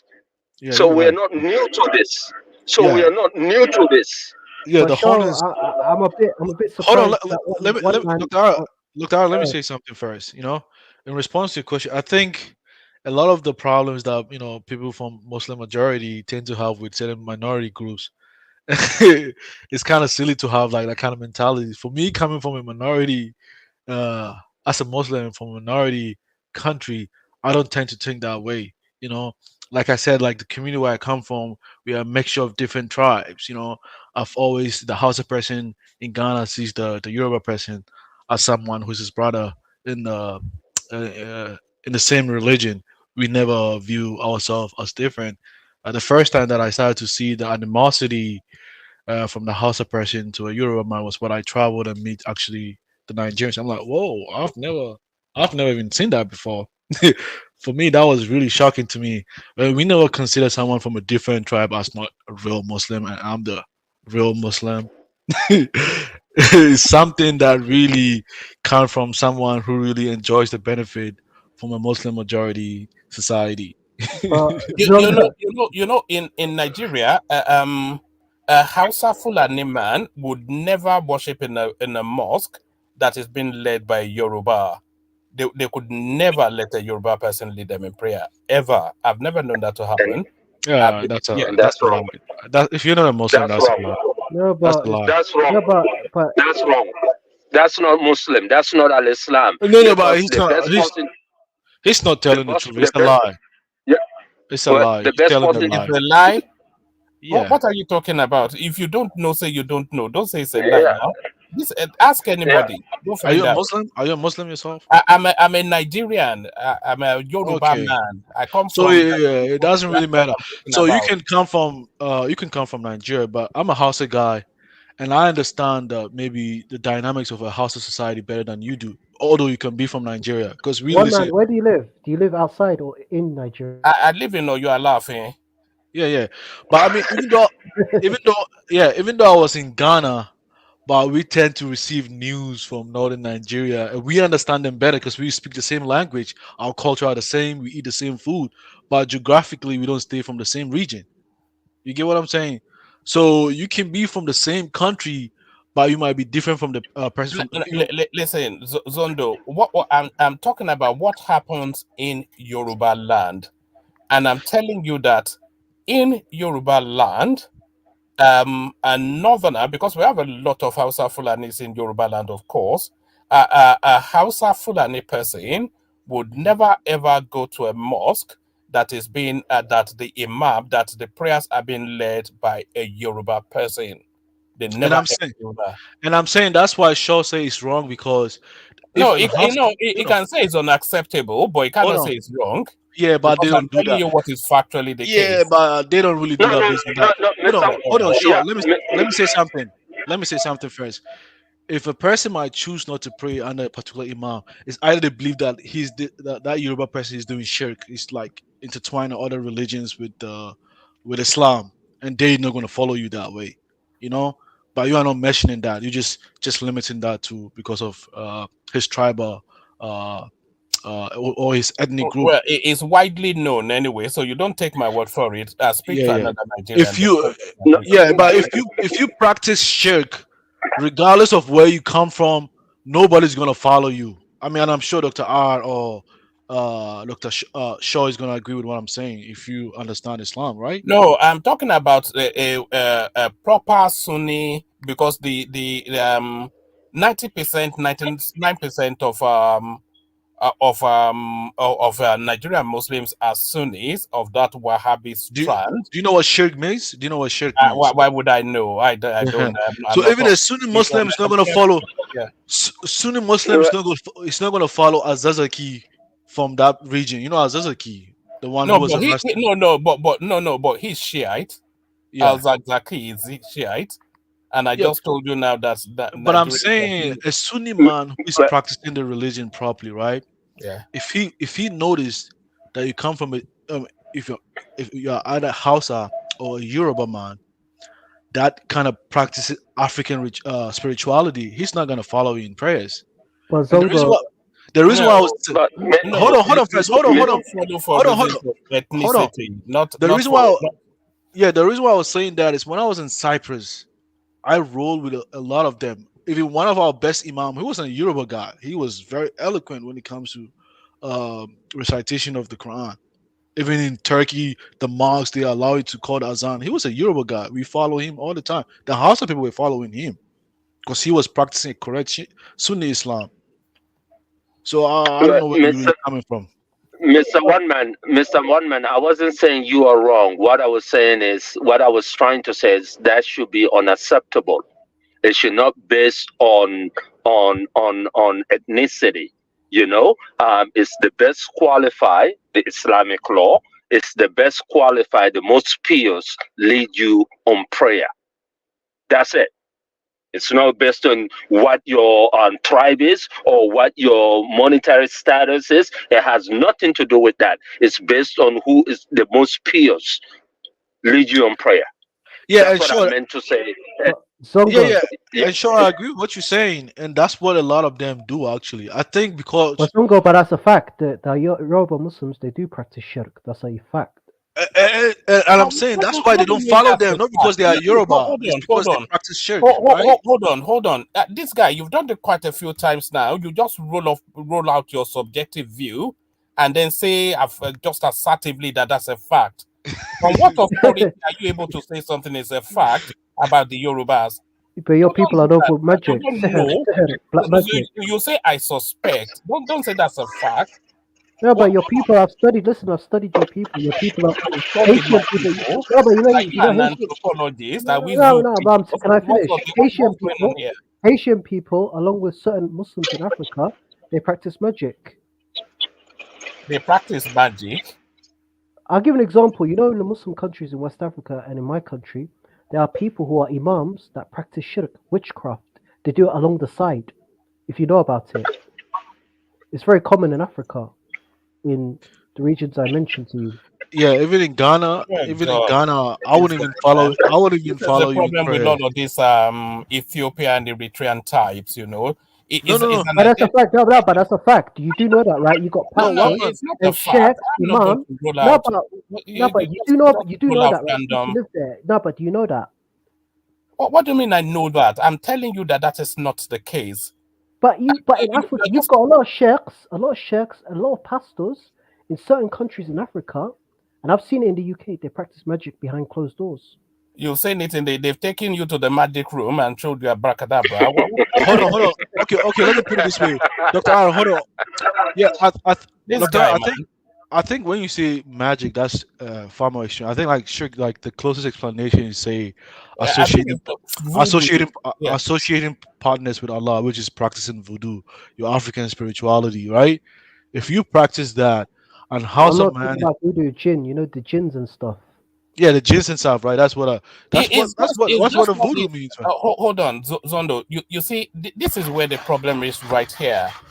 And this guy, this Dr. R, is the archetype of that sort of mind. Just I that. don't have that mindset. I don't have nothing against No. spirituality. That's I've got nothing against okay. Go on. spirituality. Man, All I said, are You you don't even know trolling? what I'm One about man, to say. So what are you pushing back against? are you no, trolling? but who's trolling? I'm not I trolling. said one man. Is it trolling? Are you No, trolling one I'm man? not. I was, but now I'm not. You know, but this guy right here, this Dr. R, is the identity card, is the archetype, is the prototype of that sort of, that unthinking, somewhat, rolled into, they wrap around all these prejudicial narratives around a set of people in order Why? to I don't have against any them. prejudicial Can narrative. you can I've you got just can you knowledge. just hold on, because you said quite a few things. So he's now telling you that all the imams in Yoruba land are shirk or whatever I call them. I don't care, but I suspect that might well not be the case. So he's saying all the pastors are whatever it is. I don't care, but I suspect that is not the case. And then he will roll out all of these somewhat unthinking, grab it off the shelves, sort of prejudicial narratives that they roll around in whatever circle he gravitates to, and then he'll present it and he'll say that is a fact. It's just this that sort of mindset is one of the biggest, and especially amongst Muslims, because that is who they are. But really, it's a wider problem. It's just that lock in a funk, hold them down to some spurious, unfathomable prejudice, and regurgitate it and circulate it. What sort of it's just Well, unbelievable.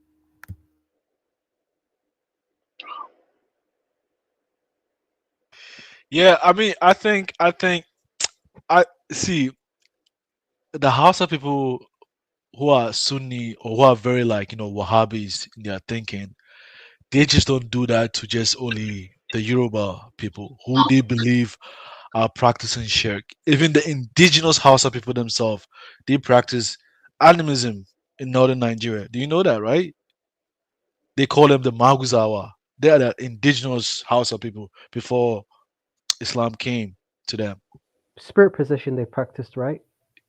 Animism, they worship everything. No, white Yeah, magic they did, like the house of people.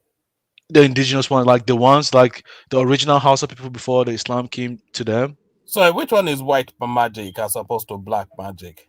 No, like the good magic, like good luck and stuff.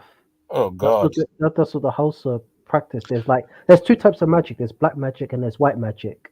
But it's Right. magic at the end of the day. Magic Yeah, is but magic. what I mean is that, Doctor R, what I mean is that before the Hausa people embrace Islam, they have their own culture and spirituality that they were practicing. The indigenous Yeah, one, exactly. Exactly. Which they they worship. still do. Yeah, You know they wear a lot of armlets on their arms. This yeah. Hausa people. I don't mean those Yeah. ones. The Maguzawa people, they're there, but they have been marginalized. You don't see them in the media. They are in the rural areas. The indigenous Hausa people are there. They are not they don't have Abu Bakr. They don't have the Muslim names. They have their own indigenous names. They call them the Maguzawa. I don't know if you have heard of that before. One They are, man, I want to ask one man, what's your religious beliefs, may I ask? A spiritual man? Yeah, I'm a spiritual man. Yes, that's my religion. I'm a spiritual man. So basically, I believe that religion is a private affair. That's why I believe. Like you could practice what you want because it's between you and God. But what do you think of Christianity in general? Yeah, well, I think I think yeah, Christianity is only marginally better than Islam, which is not a recommendation for anything. No, I'm You talking know? about the culture. Like, no. I'm asking you. I just want to know. Yeah. I just want to know from one man. Yeah, one man. What do you think of Christianity having an effect on your culture? So sorry, what? Repeat that. Do you think like Christianity and Islam should back off when it comes to indigenous culture? No. I think indigenous people should reorient themselves away from any of these Abrahamic faiths. No, You know, what I'm trying to say to you is in terms of holding on to their language, their culture, if you know what I mean, their way of life, but they can have the religion on the side. I'm not sure that I fully understood that, but let me answer it how I understand it. I think I think Christianity, I think Islam, I think all religions are just tools of enslavement. They are conquest tools. All religions are, especially the Abrahamic ones. They are conquest tools. So they set out to go and conquer and pillage, but then they want to put some sort of piety, some sort of greater good to it, and then they bring out that religious narrative.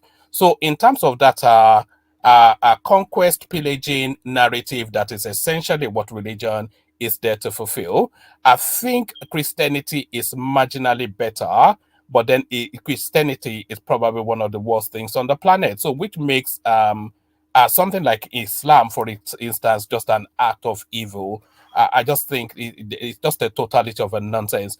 But the thing is, these things are so embedded in our culture and our space now. How we start to Why is it? I want to ask you why is it that your people, the ones that are Christian and Muslim, especially the ones who Christians I've come across, if I were to ask them about their indigenous beliefs and that, they would say it's evil. They'll say all of this. If they were Muslim, they would say the same thing. Do you blame Islam and Christianity for it? Because the ones that are Yoruba Christians, if you tell them about their religion, they'll say it's evil. This goes with other Africans when it comes to spiritual beliefs, including my own people. Yes, it's the indoctrination, isn't it? If you take Islam, for instance, which I'm citing as the worst example, as soon as a child is born, they whisper a verse into that child's ears. And then throughout the course of that child's life, all the way through adolescence to adulthood, uh, every single day, he has to adhere to indoctrination 5 times a day. So imagine that. Imagine that. Imagine somebody that has been so deeply ingrained with indoctrination to that from the moment of birth all the way through life. So essentially you are mentally enslaved right from birth. So it's very difficult then. So, how do you? I want to know. Yeah, how do you? I really want to know. Like, how do you view the God of the Quran? And you're entitled to views, but I just want to know how do you view the God of the Bible and the God of the Quran if you were to stood in front of them? I'm just curious. I'm not sure that there is a distinction between the God of the Quran and the God of the Bible, because I think they both agree that it's the same one God, but it's just the pathway to Him. So yes. What you're essentially asking is that, do I believe that there's a greater being that orchestrates the affairs of the world? Because of course, if you take the combination of Islam and Christianity, they're just really a tiny little soupçon of what actually makes humanity. They don't believe in Islam in China. There are about 3 billion of them, however many. They don't believe in it in India. So these are just, so your question really is there a greater being, that orchestrates the affairs of the world? And I'm not averse to that, but I'm not quite sure that I've identified it yet. But I'm not averse to it as a concept, but I'm not yet sure I've identified it yet. But it's nothing to do with Islam, that some guy is riding a white horse to the heavens and all of that, fairy tale, whatnot. It's not any of that. But no, I'm not averse to the idea of a greater being, that is a God that orchestrates the affairs of the world. Okay, Yeah, okay, I understand. but With let God, me say something, because even though, I mean, a lot of us say, because even I think Shaw was saying, Islam is more like closer to it's more African than even the Arabia, because the first migration began in Abyssinia, right? Then, Yeah. but we can say emphatically that even Islam in itself was an alien religion to the indigenous Arabian culture over there, right? Yeah. It destabilized the indigenous culture at that particular time, right? So why No. why why are we Well, well, I why think, are Well, hold on, my brother. My problem with that is because it's us. It's not so much Islam. Why Africans have to have Arabic name? Why? There's nowhere in Islam that said we have to have their names. exactly. yeah I think But why do we But have to why? have But their don't. names? But sure, why is that the case? yeah This but is just sure everything. sure but sure the thing is, like, I mean, I think the early message of Islam was to unify, people with different, views, or different belief system under the same umbrella. But along the way, I think the message in itself kind of corrupted, right? It kind of corrupted. Well, But no. The message is never corrupted. Corrupt people use the message to corrupt the mass. The message was never corrupted. That's why in Islam is the same book that we believe in from day one to today. Nothing Yeah, but has changed in that book. what the point I'm saying is that the understanding of the past is no longer the understanding now. That's what I mean to Well, say. it's because we have psychopaths that have hijacked this religion, which I believe is simple and basic and pure. Because if you look at through under the golden age of Islam, Uh-huh. all three Abrahamistic religion live peaceful under Islam. If you look at the Islamic rules, the Islamic law, all three religion can practice their religion and live peaceful. You Yeah, don't I have mean, to be you don't have to be a Muslim. You can be a Christian and Jews and live under Islam territory. And we see that throughout centuries, yeah, the you're right. best intellectuals, the best Jewish intellectuals, the Yeah, best Jewish professors all came from the Islamic world. yeah, And I agree with you. Jews will prosper under Islamic territory and Islamic leadership more than any time in history and up to today. But if you look at the narratives today, it's completely different. Yeah, yeah, I agree with you.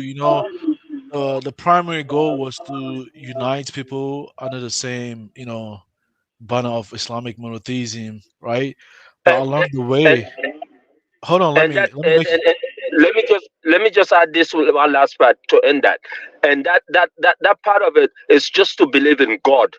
The rest of it really, it's not so much. The rest of the dogma is not also part of it. It's to believe in God. That's it. yeah, believe in one God. Which Christians, But I mean, but if you believe in the same God, you tend to unite people, right? Because I just think believe in God. yeah, yeah, Yeah. but it kind of united people from that angle too, because they believe in the same God. They practice the same, Yeah. no, they have the same practice, right? But along the way, like I was saying, because I remember, like even when I was in, because you saying that why are we using the name Abu Bakr in West Africa? It's not just only us. The Persians are having the same challenges too. The ones who were corrupted. Even when I was in Turkey, they have the same issues. The people who were nationalists, they don't like Islam in their country. The No, but nationalist Turk. Songo, what do you think of the point is here, what do you think of, I'll give an example, my workplace, there's a lot of Indians in my workplace that are from a particular part of India called Goa. That region for 500 years was under Portuguese rule. Those people are majority Christian, and majority of them bear Portuguese names. They don't bear Indian names. In my eyes, if you are a person that has a foreign name, whether it's Muslim or Christian, in my eyes, you're a slave. Absolutely. Yeah, yeah, Absolutely. yeah. Yeah, but for example, Absolutely. Yeah, but yeah, but listen, Zongo, yeah, me, I'm a Muslim. I would want my children to bear Somali names because it Yes. doesn't say in the religion. It doesn't say you have to have this type of name. yeah, but I No. mean, Dr. R, hold on. See, I agree with what you're saying completely, right? Because that's one thing when I first traveled, when I went to Turkey and I saw, okay, man, these are freaking Muslims, but they freaking have their own traditional name. You can tell, like, though, you can tell from their last names. But for us, the Hausa people, where we embrace the religion, for some reason, I don't know what happened. We left our Yeah. own culture and we Yes. embrace. That's Hold the on, problem. That is the problem with. let me finish, y'all. We embraced the religion and we left our culture. Man, I've been digging trying to find an indigenous Hausa name, and I can find it. I can't find it. And I know I don't belong from other African tribes. I don't want to use their names because that's not who I am, right? You get what I'm saying? I get it, like you gotta use an African culture, but you just don't use any kind of African names because that's not who you are, you know? We lost the culture. The Hausa people have completely lost their culture, you But is know? that the same I, with? But is that the same with West African Muslims? They've been Islamized. They adopted these names. But not which, all. yes, But of not all of course. them Of though. course. Not all of them though. I Well, think the Hausa the Hausa the Hausa people, they lost everything, man. Because for me, I've been asking my parents, man, don't you people don't you freaking have any cultural names? If I have a kid, I can name my kid. Because once you travel, you tend to the issue of identity becomes very something of importance or relevance to you. I've been asking, I've been digging myself, but all of them have and Abu Bakr, Usman. I'm like, yeah, I guess who I am now. I might Well, have. I and want to know what one man has to say. One man.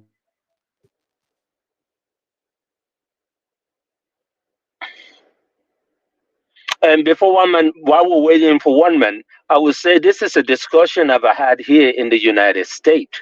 I had the opportunity to volunteer teaching the Quran with young African American kids. And my biggest questions for them was one, why they have to dress like Arabs? Two, why they having names of Arabs? And this question baffled me, even in my own culture as a Fulani. Majority of our names are Arab names. Because you've lost your culture, man. The religion. Yeah, The, and we find a lot of words that are not even part of our language. They are Arab words. yeah, but You know, sure, but sure, like sure, this. sure, Yeah, sure. If like we're gonna be, this if last we're part. gonna be, Yeah, just sure, if this we go, last part. Because okay, as a Fulani, I don't even know what is the name of God beyond the Arabic word Allah. No, we I don't have it think we here. have a word for it. I Yeah, don't we think we have it. have a word for it. We call it Ubangiji in the house of language. But I wanted to say something. I wanted to say something, right? I think there's nothing you can do about it, right? Because generally, usually, when you have a dominant culture in the form of religion or some kind of civilization over you, man, you tend to, succumb to their own ways of living, right? There was an Islamic era, and unfortunately, we are in a different era now. I mean, the European influence, but even the Europeans themselves, they don't strictly have European names. Some of them are being influenced by Christian names as well. There's nothing you can do about it, you know. But I Well, agree. in Africa, No, but well, some in Africa and in our culture, there's something we can do about it, my brother. We can. I mean, it's a generations and thousand years struggle, but we need to start discussing this as like in this kind of platform, like we're doing right now, which is helpful for our people to realize, hey, hold on a second, I can still be a Muslim and be African. Yeah, yeah, It's yeah. not So let me ask. contradictory. Yeah, so let me ask. Good question. Let me ask Dr. R, in the Somali culture, because I mean I met a lot of Somalis, man. I know like there's an Islamic pronunciation of the names that I can tell. Oh, this is how Somalis write their names. You get what I'm saying, like Abdi or something like that. It's an Arabic word, but yeah, then you can tell like this is a Somali way of writing Abdul, right? we And then pronounce it. We got basically Somali ethnic names, and Somali. We got like Arab names, but we Somalize those names. But we have a bit of both indigenous Somali names and Arabized Somali names. yeah, and then in the Hausa culture, that's the same thing we have. The names that we have, we've kind of like Hausalize it too. When you hear my name, you can tell this guy come from. Even the way I spell my Muhammad, you can tell this guy come from this region. Because I notice most of the Arabs, they don't spell Muhammad that way. Even when I was in Turkey, the way they spell Muhammad is different. They call it Mehmet. So when I see the name, I can tell this. Mehmet, I find that funny. Mehmet. Yeah, and that's a Turkish Muhammad. You understand? I can tell from that. So every culture kind of like you know use their own culture to kind of like pronounce the Islamic names. I mean, you But just gotta Turkish accept that. people, Mhm. but Turkish people have got like majority Turkish names or Muslim. It depends. Yeah, You see, you see, they have the Arabic names, right, by the Turkish last names. Yeah, last names. Yeah, exactly. let Last me Yeah, name. yeah. can I But it's just make a point? I'm not gonna be here for long.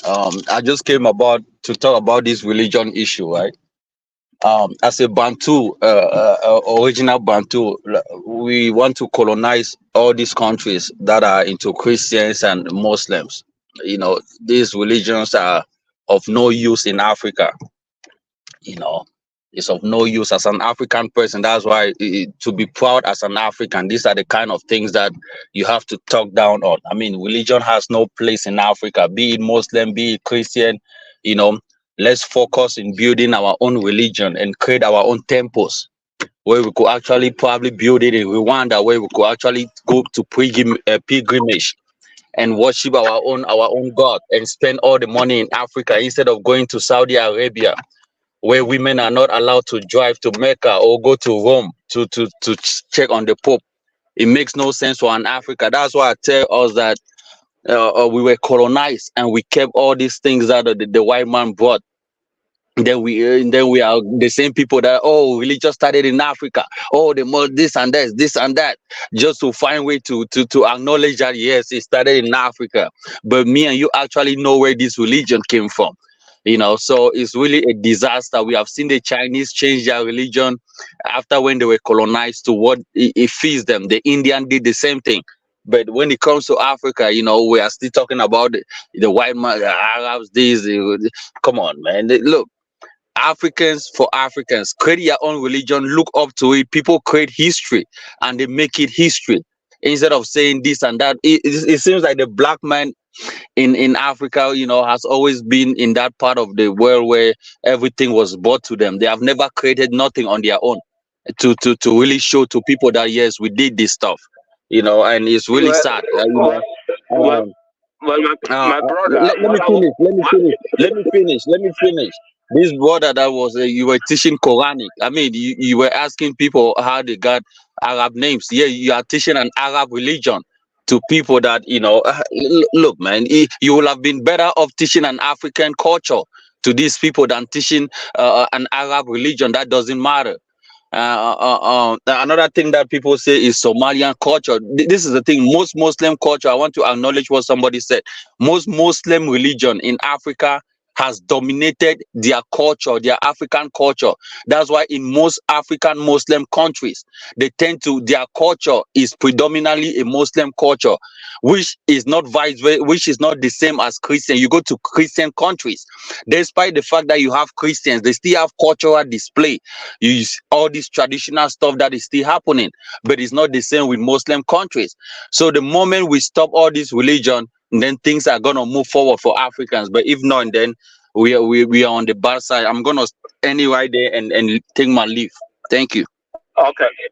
Well, since you add me into this conversation, I want to ask you how religion is affecting Africa economically. And for example, me in Sierra Leone, we don't have a religion problem. We are Sierra Leoneans, we are Africans and Muslims and Christians. We don't have a problem, but we're still poor. I have a close friend that is from Sierra Leone, Kamara. Me and him, he's on YouTube as well. The way you talk about Sierra Leone as a Muslim is not the way a person that is is not a Muslim talks about. And that is a big issue. You cannot. It's like meeting a Nigerian person and a Fulani talking about we don't have no Muslim issue in Nigeria because he's a Muslim. But it's not the same way a person that is not Muslim is gonna talk about Nigeria. So you cannot take on your opinion that my brother. Let me answer your question. How is it stopping us to do business? For me to do business in Somalia, if I want to open a nightclub, I cannot open a nightclub in Somalia because their religion does not forbid a nightclub. And these are businesses that can boom. It can employ people. But I'm not just talking about nightclub. There are other intermarriages. You cannot do certain things. So these are things that business doesn't flow. I cannot move from one part to Africa because, my religion does not permit me to do this. Oh, my religion. No. But if all Africans were thinking the same, having the same kind of religion, that you can be able to do this over here and do that over there, have the same, and that will promote business. Well, again, I'm a Sierra Leonean. Whatever that Kamara brother tells you, let him ask him this question. Let him name one incident in the history of Sierra Leone where we have a religious problem. Just one incident, not two, not three, I'm from Cameroon, right? I'm from Cameroon. We don't have a religious problem in Cameroon, but the problem is we are divided. Even in Cameroon, we are divided. I mean, we don't have a religious problem, but we are divided. Sure. Hold on.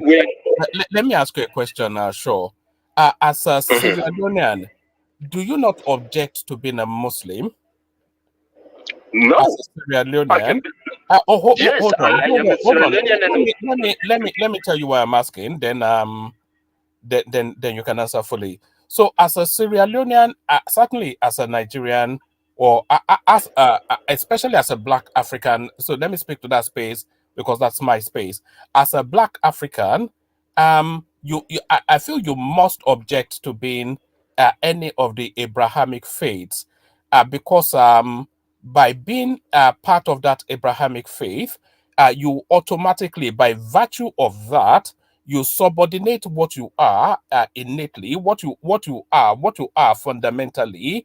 You subordinate what you are to what you are not. You subordinate who and what you are to something foreign. So you're not instinctually a Muslim. Never mind whatever it is that they are telling you in some fantasy book or the other. You are not instinctually a Muslim. You are instinctually a Black African person. And being Muslim, being Christian, is alien to you and almost even anathemic to you. And it has it has not ever worked for your greater good ever Hold since on. you went into that space. Hold on, I So, have a question. I have a question. Hold on, I have a question. I have a question for you guys. Hold on. Sure, hold on. I have a question, right? Let me give you my practical example, right? I mean, ever since I started to travel outside of Ghana, I've had this like yearn to know my identity, to where I belong, right? Because I know like the Hausa environment where I grew is not my indigenous culture. It's like Islamized Hausa culture, right? But when I discovered the real indigenous Hausa culture, I was scared of it, because I've never seen that before. They were practicing animism. It was kind of like really scared though. It was just different from who I am today. You know. yeah, Well, one man, that is one man to respond. sorry, hold on, One sure, man. hold on, sure. You saying that you were scared when you saw native practices being practiced, that essentially makes my point. Because that is who you are. That nativist practice, which you are calling animism or whatever it is, that nativist practice, that is who you are. That's Yeah, your but One man, that's I don't. religious colonization. Hold on, hold on, guys. That's religious colonization. Go ahead. Guys, hold on. I don't mean to come from a point of superiority. I come superiority distant point of view. I was coming from a point of curiosity, right? And I'm like, what? I mean, I wasn't ready for that. I wasn't expecting that this was what I was gonna see. You know, it seems to me Yeah, but that that it Now, was come on, completely man. different. Come on, man. Why do you talk like a kid? You scared? Cause why are Africans like this? You have adopted a religion and kind of look down on your own religion and Yeah, say, when I "Come mean on, man, scared, I that's don't mean like I was like feared. I was like, it's something. It was something that is not um intrinsic to my the yeah." Because identity I was you have a engaging in. religion that because you have a religion that you look up hold on to. today. Hold on Hold today. on, hold on. Yeah. Come on, guys, man. Yeah, Why are you Let me acting? Come on, like guys, calm why? down, everybody. One hold man, on. I've got a question for you. Yeah, I've got one man yeah. and Almighty Zuda and Zuda. You got your opinions of you as a Bantu man. One man, you're spiritual. I'm spiritual myself. But one question: if you were to die now and you were to come to God or Allah or the Christians, and He spoke to you how we are speaking calmly, what would you say to Him if He was going to send you to hell? But He asked you, "Why did you not believe in me?" How are you going to say that to Him? Well, What are you going to say to I God? will. I'm interested. Yes, I Are you will. going to come to His terms? Are you going to come? If He were to give you heaven, would you follow His terms or go with your ancestors in hell? All right. Well, I'm sure I made some of your ancestors there as well. Um, but no. If I came across the Abrahamic God and he asks me to account for my life, then I can account for a balanced, fair, and straightforward life. And if that is not good enough to make heaven, then I want to know what is. I don't tend to steal normally. I try not to tell lies. I try to be fair and balanced. I try to look out for others. All of these are do the right thing virtues. I try to imbue them and I try to live by them. So if I imbue and live by them and come that final day and I'm able to account for a life that is led largely broadly along the right strokes. If that's not good enough, then I'll ask questions. And one man. So So, let me respond. Can I so respond to one man? One man. Let me respond to your answer. As a Sierra Leonean, I can be Sierra Leonean and African and still be a Muslim. I don't think it's contradictory at all. I can still What keep if my African culture. Let me finish. I can still keep my African culture and maintain my African culture and still be Muslim. what is and, contradictory? Okay, What is which one of those three is innate to you? Which one of those three is innate to you? What's more which innate one is to you? I am Yeah, all three. what I goes don't into see this? I don't see it as different parts. I don't see it as different parts. I am all three because number one, I disagree with your premise that Islam or Christianity or Judaism is foreign to me. That is brought to me. It is not brought to me. It came from me. It came from Adam. It came from Adam. It came from Adam all the way down to Abraham. And in the Islamic tradition, have you heard of was it Roger Shaw or there was there's this American thing that maybe it was Rosa Shaw, maybe it wasn't, that they went to save that they managed to save 100 slaves, but they could have saved 1,000, but the remaining 900 did not really know or accept that they are slaves. It's essentially a narrative of our mind colonization. You know when I see exactly. yeah, Yeah, that's the she's the black woman who's on American. is it Rosa Shaw or something like that? I'm not No, quite she sure. has a different name. She has a different name. Oh, all right.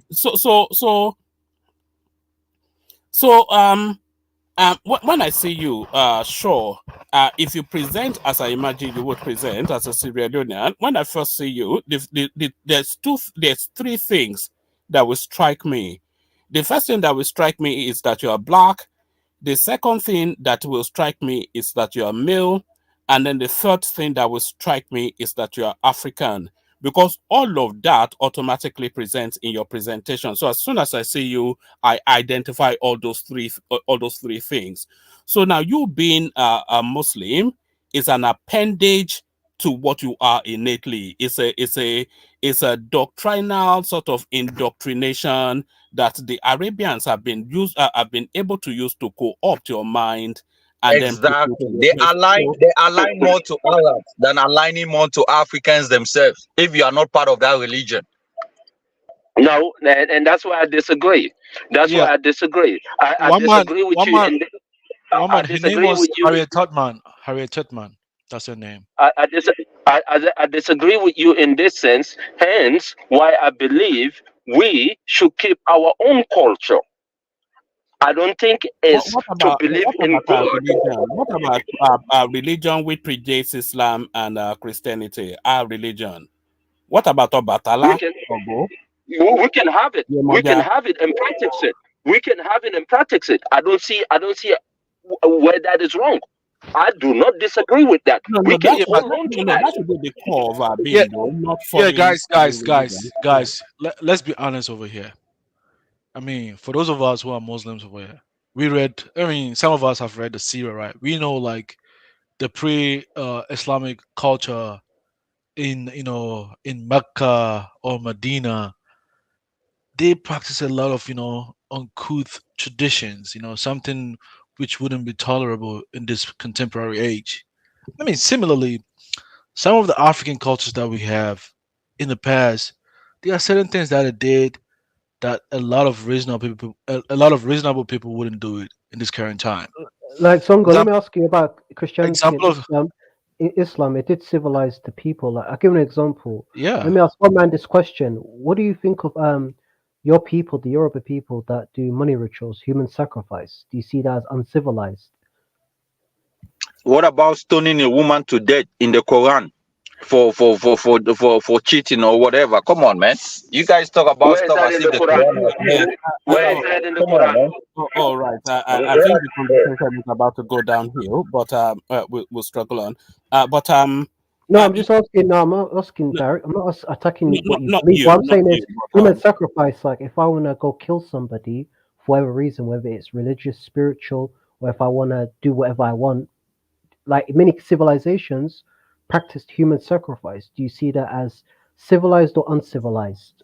Well, like in some countries, like I'll give an example: the Romans and the Greeks in ancient times. But let me finish here. Yeah. Do you think this is disgusting as well?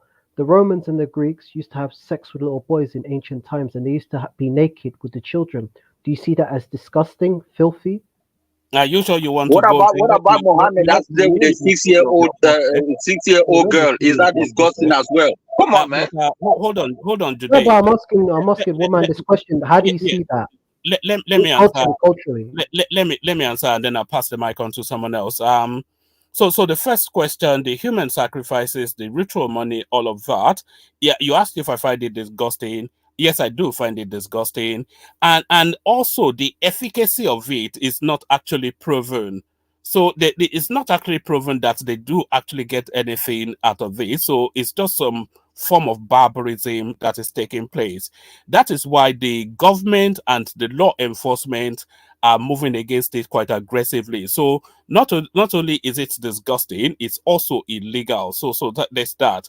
But let me tell you what I find even worse is the chopping off of the hand of somebody that you alleged pick a sweet from a shop and taking somebody to the middle of the busiest square in an important country and slicing their head off, the cheering of the crowd. I think that is savagery. In the name of Allah, to be precise. Savagery. What about homosexuality? Well, yes, the culture heavily practiced, of course, amongst the Arabs and the northern Nigerians. No, I'm talking about homosexuality. Hold on. In general, human society, homosexuality. No, hold on. Have you heard of the dancing boys of Afghanistan? Have you heard of them? Yes, I have. Yeah, yes, and do you know why they exist? No, but I'll tell you right now, I'll be honest with you. There's a lot of homosexuality. There's a homosexuality. He's gonna defend it.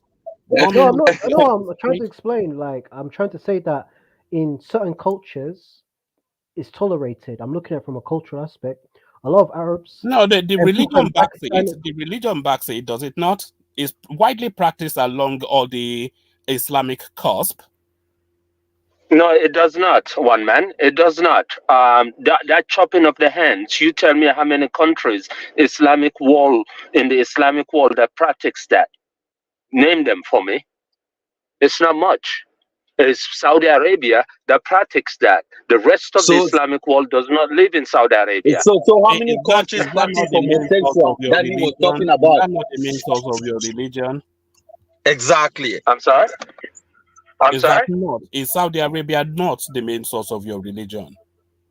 Saudi Arabia hosts the two parts of the most whatever place of Al-Islam, but no, it's not the main source of Islam, not from the beginning, not to today. Where did it originate? Oh man, answer my question. Do you abhor it? Where does it originate from? Sorry, do I abhor woman. The message. No, don't worry about Ethiopia. Nobody cares about Ethiopia. No, nothing's going on there. Do I abhor what? No, I'm saying, do you abhor, for example, do you see like homosexuality as dirty, uncivilized? You as an African spiritual man, I want to know your views. I have a very complex view about homosexuality. It's identified in the human.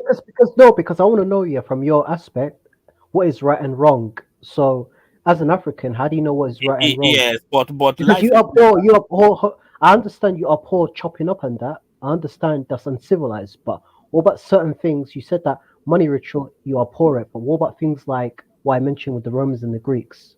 What they did, because the Romans and the Greeks had an advanced civilization, and they did that kind of filth.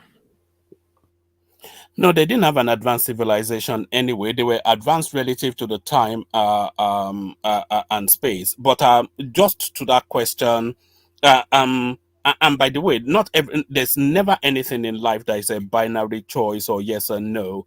Life is lived in the gray areas, as you know. But I have a more nuanced regarding that homosexuality is sort of a thing, because it's actually been identified as behavior in the animal kingdom. So that is to tell you that it is innate to some forms, So if we agree that being homosexual is innate to a certain type of person, then the question then is, do we moralize out of them what is innate to them? So that's a wider space, because of course, then that is then superimposing your set of beliefs on something that is fundamentally the core of their being. So it's more nuanced than just yay or nay. So how do you define what is right and wrong if we get rid of religion? Could I make an input on that? Yes, you define what is right and wrong really by virtue of the impact of the act itself. You don't need religion if I'm holding onto a phone which belongs to me, and you then, because you are bigger, stronger, and you carry a weapon, you forcefully take that off me. And now you don't need religion to tell anybody that that is wrong. So there's certain things that just by virtue are right and wrong, and then morality and society wraps around that. Let me make an input, if it's okay. Hello to everybody at the panel. It was quite an interesting discussion, maybe about 10 minutes ago, that made me want to come in. But before I touch that, one man, I want to tell you there are things that have a binary choice. For example, in the Boolean language, right? I don't know how much you know about computer language, where you choose between true or false, right? Those are the Boolean values, true or false. Now, that's what we should be talking about, especially when we're reaching out to talk about Africanism. It doesn't mean we're monolith. There is no language that's African. Sorry, hold on one microsecond. Pansa, just administrative stuff. Sure. Shout out to Zondo Native, £20 to the stream. And then Kala Genesis, he also enjoying it and nods in the direction of the stream with a $5 super chat as well. So keep the super chats coming. Back to you, Kampansat. Thank you very much. So like I said earlier, as a Boolean operator with no input, it always returns the same values. Therefore, true and false are the only two Boolean operators that don't take an input. We shouldn't be talking about what is right and what is wrong. As an African of today, who are trying to piece it together, right? There was never like an African country, for example. We're Africans, naturally, that's true, because of our characteristics. Like one man said, he could identify somebody because by observation, their color, their hair, texture, and things like that, right? But when you're dealing with true or false, which is the only way we're going to be able to not only catch up, but trounce the people who want to hold us down, it's true or false. Now, we have to put everything to that test. That's actually how Oyibo eventually emancipated themselves, because they had the same problems we have now as Africans. They practiced all types of religion in the past. They did sacrifice, human sacrifice. They did all the things you abhor that Africans do today. They've done it already. It's just that at some point in their lifetime, they then decided to pursue true or false as what stands up to anything. Even if, let's say you ascribe to us that we worship a certain deity, at some point, as a society, we then have to put it to test, and our intellectuals will then argue that, hey, look, people should be able, as an individual, you could believe in whatever you want. But as a society, we're secular. We don't adhere to any particular religion. So that's what Oyibos have up today. Now, I believe it was Mr. So, he's gone now, that was making a cogent point earlier. I mean, he answered those questions when it came to Islamic religion and other things. And I don't think there's any need to repeat it, because he was right. And then I'll pass it back to somebody else. And I will answer any question. I hope you understood what I'm talking about. Yeah. Hello. Can you elaborate about what he said? Because what did he say? What was he right about what he said? Yeah, what he said, I think he was speaking to somebody or himself. He's from Sierra Leone, right? And he was making the case that they don't have a problem in Sierra Leone because obviously the dominant society there, they're probably Christians or whatever, right? Therefore, if you asked a Muslim over there, hey, do we have a problem here?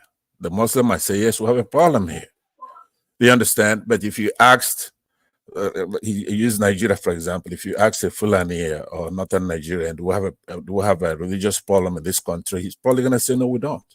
But if you go further south, or you go through some parts of southwest and the south, they say, yeah, we do have a Sunni Islamic problem in this country that we have to deal with. So it's a matter of perspective. But none of these things, like when it comes to a church, this is where Africans get it wrong all the time. In discussions, they concentrate on what is right and what is wrong, right? Because there's latitude. Somebody I could believe that something is wrong, and you believe that something is right. And then we could debate it, and then it's going to be by preponderance that an observer or somebody who's judging an arbiter could make a choice and say, okay, you know what, I think this guy has more. He wins the debate. Or then they're going to talk about what is right and what is wrong, right? What is good and what is bad, that type of thing. They're subjective. But when it comes to true or false, there is no latitude. It's a binary choice.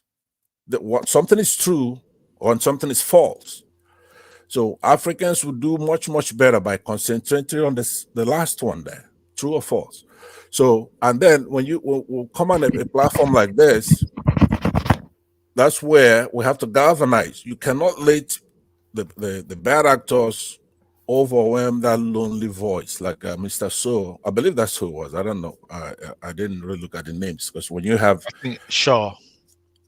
Shaw, right? Okay. But it's not Shaw So. I thought it was the last name was SOW. Yeah, it was so, yeah. Yeah, I have a friend who's not far away from me here, who is from that area, and his name is So. So his last name is So. So might be related to that guy. So that's what I'm saying now. You find that a platform after platform, the one lonely voice that is trying to talk about true and false, who's going to advance us, is often couched in, oh, you both do this, do that. But it depends on how far back you go. If you go back, the Oyibos were cavemen at some point, right? So were Africans. So we have all those things in common. And one man also mentioned the time factor. Depending on how far back you go. The enemies at some point, they're no longer enemies because they did that one thing that I keep pouncing on. So let me leave it like that right there, and then I'll still be here. Pansa, I've got a question for you. Sure. What do you think of like things like superstition, like people like doing mad stuff, like what your ancestors used to do? Because I read something on Wikipedia, but I want to ask you this. The Igbo people used to basically inquire about their ancestors, and they used to go to the oracle, and they'll ask the oracle if this person has done something bad in his life or whatever. And the colonialists used this tactic. They were using the spiritual man in order to sell their people into slavery, using their spiritual system. Like, let's say they'll ask the oracle if this person was a murderer in his life, and the colonialist was there, and they would basically use this system in order to do what they were doing. Right. That is part of our culture. Superstition in general. Because I asked one man basically on the concept of hell. If you were to die and if God were to give you heaven, would you go to hell, be with your ancestors, or would you go on your own terms of fear of hell? Right. Because hell is in all cultures, and I can tell you more about hell if you want. No, that's what I just said. If you extrapolate my entry comment here, I'm saying to you, you're asking me now. Now I'm a scientist, right? I will flatly tell you that I do not believe in superstition. So if you're going to come into a common area, if you're going to come into a society, right, you could hold on to whatever your belief, individual belief. That's your belief. You cannot say to me that is my belief as well, unless I'm one of you, right? You cannot do it by tribe or by family even, or by race. As a scientist, it's what is true or false is what we hold in common. Everything else is cultural, and you're free to practice it without imposing it on me. Now, we have to have in our constitution, it has to be secular in nature, and that's where you have to look at Africans, whether they want you to look at them or not. So, I remember, logic, you care about truth and logic, right? Right, truth, but right? But I've got this question for you, yeah. Well, if one of your friends did something really bad, what would you think of him? Like, I'll give you an example. Your friend works in a low-paid job, and his boss has treated him really badly. He's been causing him problems for 5 months, anxiety, bullying. One day he gets a picture of him.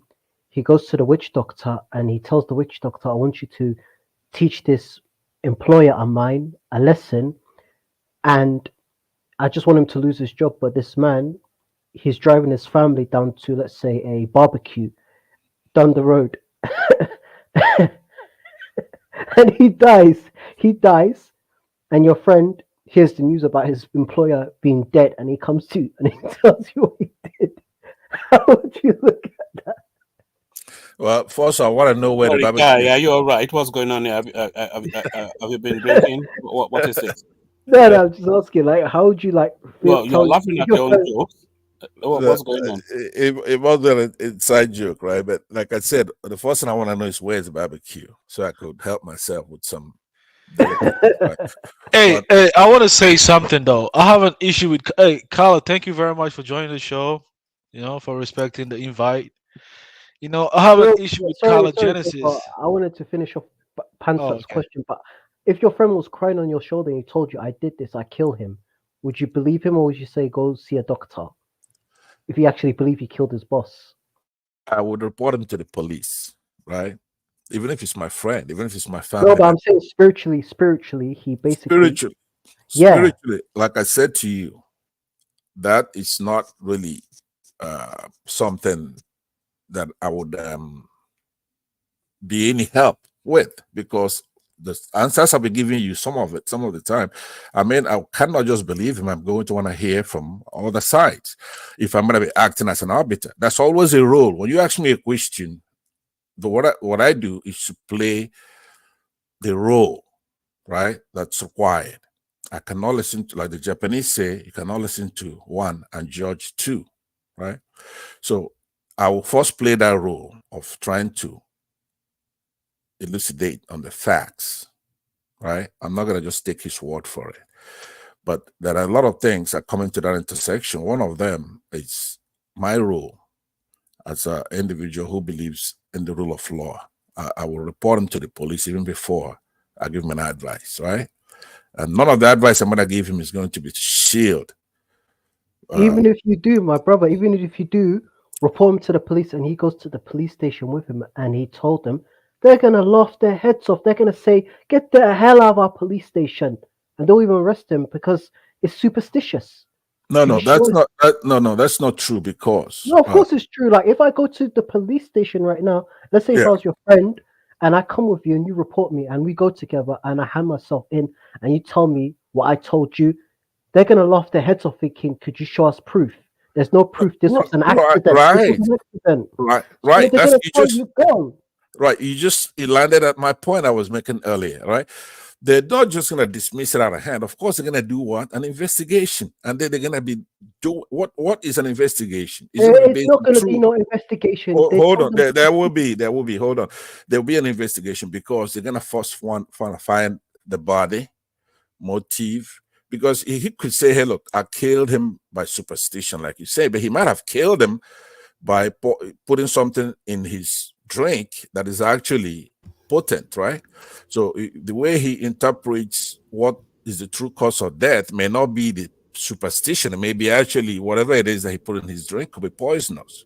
They have to do an investigation. Now, that investigation, that is where the true or false come into play. Is that a body? Do they have contact, right? There's a window that he could have done it. He's not going to be exonerated by saying, look, superstition, it's lunacy, for example, which is the point you're trying to make. No, because there'll be facts and there'll be truth. I feel as though this guy is taking us on a tangent that absolutely is a meaningless sort of a.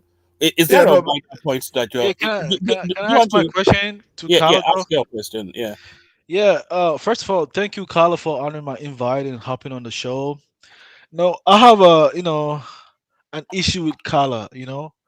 When I started to travel for the first time, it was in Cyprus. I was still in my development phase, trying to identify who I am. And then I hop on YouTube. Boom, there you go. Cologenesis. A Pan-Africanist, He was, preaching the African stand, having a nation state, infrastructure, economy, competitiveness at a global level. Man, I kind of buy into that, because at that time I was like my lower end. I was dating a Turkish girl, even though we practice the same religion. I felt the loyalty. She had no loyalty to where I come from. She never liked an African women. She always is jealous of them, and I kind of feel like in the future it was going to cause a lot of problems. And fast forward, I came to the state and I was shocked. I came to the state. I met people that come from the group that Genesis comes from, and they asked me silly questions like, "Hey, do you guys play with the lions in Africa? Do you guys live on trees?" I'm like, "What? Genesis? What is going on?" Yeah, you got This you guy, got you got to stop hanging around ignorant people. You know what I'm saying? I don't know where these. I don't know where do you guys find these people what? at? I could just the other day. A guy comes to my office, a client of mine, right? And he's from Brooklyn, Queens, like I'm from Queens. But we're just hitting off and whatnot, and this and everything.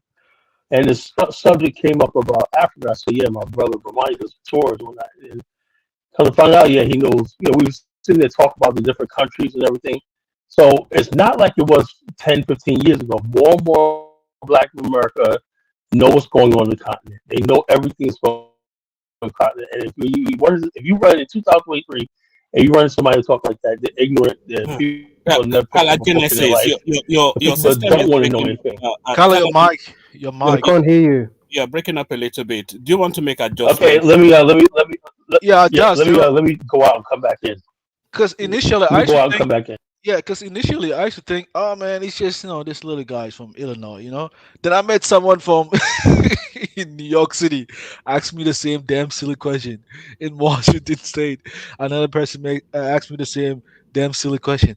And another person from California asked me Zongo, to be the same damn honest, question too. Americans are not really educated about Africa. They don't even know what the No, capital no, of America is. no, but I don't mean all Americans. I mean specifically the black ones. No, but can you blame them? They don't know much about Africa. Yeah, because I heard someone like Carla when I was outside of more, America. and more Black people. So you guys get hard on black people, right? But the people who act ignorant about Africa are white people. I spent my whole life defending Africa, most to white No, people. but color, but Americans in People general. believe. I just told Zongo, the average American doesn't even know much about Africa, let alone if you ask them what's the capital of America, they're gonna say to you is New York, even though New York is not the capital. Right. Yeah. So the thing is, you guys asked about how Americans are, Black people, white people, everything. We see ourselves, America's the place on top of the hill, and everybody else do not matter. Really, I'm just serious. People do not matter. It's not just in America, right? If you're from New York, right? People from the outside New York complain about people in New York don't know the thing. People's like, I'm from Pennsylvania. People in New York never heard of my city. People from especially how people from New York treat people from New Jersey. You don't matter. You're New Jersey and in upstate New York and whatnot. Forget about it. And so therefore, America on the whole, like everything is consumed in what's good for America. Everybody else does not matter in the world. So it's not important to study other cultures and study other lands, and because America has always been the strongest country, is on power, and so therefore there's no incentive for you to respect, not just they may like you, but they don't respect you enough to know anything about you. I knew all about Africa when I was 10 years old. I had a set of encyclopedias. I knew every last single country, every single capital. I knew all the history, everything when I was 10 years old. I didn't even learn that in Yeah, school. I learned that because I went to the library, I had it's getting better. books and everything. That's why I said when I was growing up, And that's one thing I like about Carla because I wanted to learn. because I was like, damn, this guy is raised in America, but he knows about the continent more than I do. So I Yeah, gave him a hold listen. on. Yeah, I was Yeah. one of them. Have you been to Africa, Carla? Oh, man, several Yes. times. Yeah. Yes. He has You have. like Yeah, 3 I'm years. going, and I'm going. We're doing a tour. We're going to tour. We're building a tour. My partner Bamani just got back from Tanzania. He's taking over 600 people to the continent. We're doing our first tour to Are Liberia you in are this you March are and you part April. of that? Sorry, Carla. Are you part of that that Uhuru, back to Uhuru or something. You know that guy, Dinas something or the other. Are you It's about Dinus. you're part of this now? Dinus and I are friends and everything like that. But All right.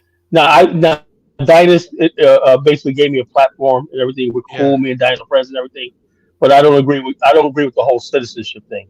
And I'll tell you why. And this is going to shock a lot of people, right? I don't believe African Americans, being a privileged group of black people on the planet, right, should have African citizenship. Dual citizenship. I just don't believe it.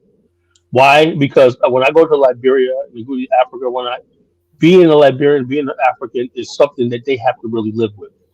It's not for you to wave your bourgeois black middle class passport. Oh, I got a passport and everything like this is show off in front of white people. I got alternative. No, those Africans got to really live with the fact that Sierra Leone almost had a coup. You know, look at the things that's going on in Africa. Look at the wars raging in the Congo right now. We might have a genocide again. That's the reality of Africa. Black people in America just want all the nice trimmings of Africa. They want the trappings and the good life, but we try to earn a living on the continent. Try to learn a living, try to go a living, and the jobs you complain about in America, what they will kill for in Africa. So the bottom line is this. So what I'm saying is, I don't want to make myself equal to somebody that I'm not gonna have equal struggle with. You know what I'm saying? So No. so I'll I think take my I U.S. think passport, do what I no, gotta do in Africa. no. Uh, I think you're Colin, I've getting got a that question. wrong. I think you're getting that wrong. You can you can go to Africa and you can take up citizenship and you can come in. Hold Why? on, and you can come in at whatever entry point your entry point is. So you don't have to go to Africa to dumb down and live like an African. You can go down to you can go to Africa and try and elevate that space to be nearer to where you are. So you don't have to Okay, elevate them. You can. but here's the thing, brother. We have people have been trying to do that for decades now. And for the most part, right? It's falling on deaf ears. When people there's people like us, me, that believe in that we could build new city states, smart cities, and everything, and we could elevate everybody and like that. But the thing is, the people on the ground, their allegiance is to whoever's paying them right now, which is France, the UK, and all these other places like this. No. That's not. And No. That's not your entry point. Your entry point is not taking on the UK, the France, whatever. That's at a governmental level. What you are doing but is that's what's going to have to hold happen. on. That's what's going to Let me have to just happen. We got to no, have government level engagement. yes, but you can't just come off the aeroplane and then change the whole country just like that. That's not how life works. Your entry point is let me cite you an example. There's this American guy, African American. He served his time in America. Got to his retirement port, and then he looked at where he wanted to retire to. Of course, the United States is never an option. So he was looking at these Latin American spaces, these Philippines, etc., etc. Ultimately, he decided to go and settle in Ghana. So with his pension pot, his savings and everything, he went into Ghana, bought an expanse of land, brought in new form of seedlings, like those sweet corns that you have in America. They don't have it there. So Hey, brother, let me say so, something. Let me say something right there. those are the We're entry points. So you're not we're going doing there that. to We're say building a community in they are Ghana. not going to be beholden to France anymore. That's not your place, and that is not even your power. But your power is those satellite little entry points, Okay, changing community after right. You gotta let me. community, You gotta let me and that speak. is You where gotta it let me is. respond. You got to let me respond, right? First of all, we have a community like that called the Black Star community in Ghana, right? We have several people living on the land, and it's right. No problem. There's no end of getting retirement people to go there, right? To go to Africa, right? But the retirement people also got to have a good healthcare system, medical system, and everything like that you're used to in America. Because that's what I work in the healthcare field. Healthcare, doctors, clinics, everything. That's another challenge right there. Infrastructure challenge, everything like that. Now, just going to Africa and when you're retired, you got a pension. Yeah, that's beautiful. We have people doing that all the time. What we're talking about is like when you got people in their money making years between the ages of 18 and say in their 50s and everything like that. That's the challenge right there. What do you those people who don't have retirement? How do they engage Africa? And I say the best thing you can do is Yeah, but you can still go engage back it and at that forth. point. What stops you? What stops Yeah, you what stops you at your full pump to go and make your fortune in Africa? What stops you? because I make my fortune in America, and I've seen so many people. Almost everybody I've seen going to Africa have lost. I'm just being honest with you. Yeah, I have never seen an African American go to Africa and get rich and whatnot, except for a few Yes, cases. because you don't go I see prepared. everybody go there, they yeah, Because lose. but you don't go prepared. one man. Hold on. I think Kala has a point about this citizenship thing. I mean, he says he doesn't want to take citizenship, but he has a fiance from Liberia. There's a reason why he's saying that, Yeah, right? There's a lot of people with citizenship, but they go there, they cause problems, they complain about they want free land. They have all those benefits. They want cheap stuff. right. Those are the type of black Yeah, but people that that's want part of it want stuff too handed now. to them. That's part of it too. They can go there with those expectations, and then whatever they meet there with those expectations then forms the next level of their interaction. So you can go there with whatever it is you're expecting, but then when you get there, whether you get it or not, whether you're able to negotiate it or not, whether you get it to whatever level or not, that is still part of the embedding back in. So, but don't go Here's a model that you are I see. This is a model I sort of in see. Africa and then you are going to rescue them. You are Jason, not I going Jason, to rescue He's anybody. way connected to the people by way of marriage than even a yeah, lot of people with I'm married to citizenship. a Liberian. Check this out. When I go to Liberia, right, and I learned this years ago, is that I learned to follow the models of Liberia. Black America have a good thing with a large numbers of Liberians in America that travel back and forth and invest. I have so many Liberians that lived in the States for decades, right? They're going back investing in farms and building houses and everything. They create the template thing. One thing they always say. I say, yo, so are you gonna give the US passport? They're like, well, man, I ain't giving them a US passport. They would rather pay the visa fees every year. And me personally, I don't have to pay a visa fee because I get diplomatic visas I got diplomatic visas when I go to Liberia. I got that connection. I get a diplomatic visa. I can go anytime, any country, anytime I want to. Anyway, but the bottom line, they said they'll pay the visa fees, everything, just so they can. The kids are in African American HBCUs. They're in America making money and everything, and they're sending money home to invest and everything. They go back and forth, and building and everything like that. Then one day they might retire. Some of them get lucky and they have enough set up where they have a business where they can say, okay, I could quit my job in America. I still have my house in America. Some of my family still lives here, but I'm going to live in Liberia at least 9, 10 months out of the year. But just to basically say, I want a passport so I can just live in Africa and everything like that. When a country's not developing like that, is not feasible. And also, you make yourself available. You have to have engagement with NGOs, which is like a government, or you have to have a government that has a plan. In African countries, let me say this: every country in the world has a 100-year plan, 50-year, 100-year plan, right? They have benchmarks and stuff like that they bring in and stuff like this. And the investors come in and say, this is where I can fit in your 100-year plan. We can build this right here. I'll be right on track with this right here. But there's no such thing when it comes to Africa. No, It's no, just basically people No, no, living no, by the day. no. that's not Kala, true. Kala, Kala, Kala. Ghana they have those plans. They have it. Yeah, Nigeria, Ghana does not have a plan because Ghana's going to the IMF for the 19th time. That's embarrassing. Yeah, And they have Ghana what just are you got talking yeah, about? they have the Ghana, development You're goal, talking but about. politicians don't. not only that, Hold on, Ghana hold is on. spying on Burkina Faso. The country I see right now is Can you Burkina hear me? Faso. Kala, can you? You know, yeah. If you slow it down a bit, then we can make it conversational so that people can insert into what you're saying, interject, etc., etc. Um, Ghana does have 100-year plan. Nigeria does have 100-year. Every country has 100-year plan. I don't So, believe it. well, you don't have to believe it, but that's the case. Are they Oh, you can hitting go the Are they online. hitting the You can just go target? online, Google No. that online. You find it online. Are they hitting the target? No. But do they have a plan? Yes. Of course, they have a plan. What do you think they are doing? What do you think the governments are doing if they don't have a plan? Of course, they have a plan. Is that even an argument?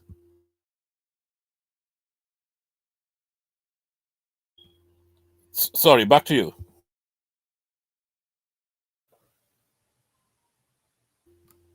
Hello? Back to who? Oh, whoever wants to pick it up. Yeah, one second, Hello, guys. Let hello. me just shout out to the sponsors again. Shout out to FlexTop for $5. He says, "I need that Kenyan de-dollarization stream. I'll do it tomorrow." Dusty Africans are allergic to dollar topics. I agree. Africans like culture. They don't like to build anything or anything. I agree with you. And also shout out to Jan Zola for the $10 super sticker. I appreciate you. And also we have Zongo Native over there for the $20 and Kala Genesis out here sponsoring Dusty African streams. I appreciate the support, guys. You're helping. Every super chat, by the way, guys, helps Africa because we're giving Africa Euro dollars so that they can actually pay off their debts and survive. Help Africa or helps your alcohol habit.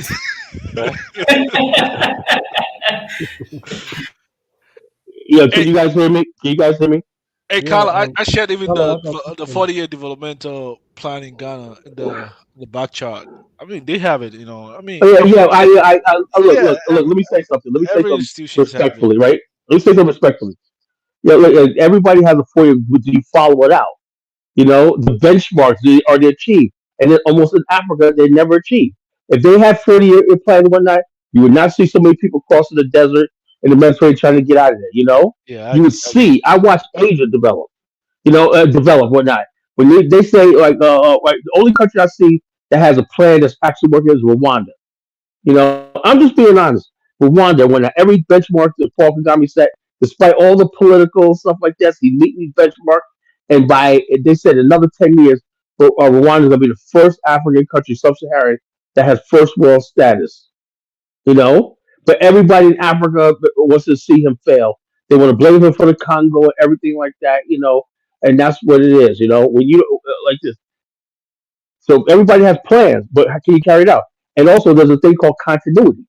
That means when I had Kidola on one time, right? On the Money Show, right? And I asked him, Kidola, his Edo, his state where he comes from, right? I said, how do you going to develop when you guys tribalists control the land?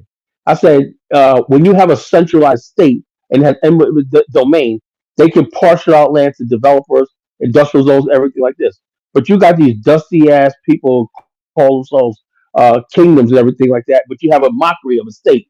In order for you to have benchmarks and everything, the state has to have absolute authority to carry out projects and do benchmarks and do logistics and everything like that, and all the stuff like that. The checks and balances, all like this.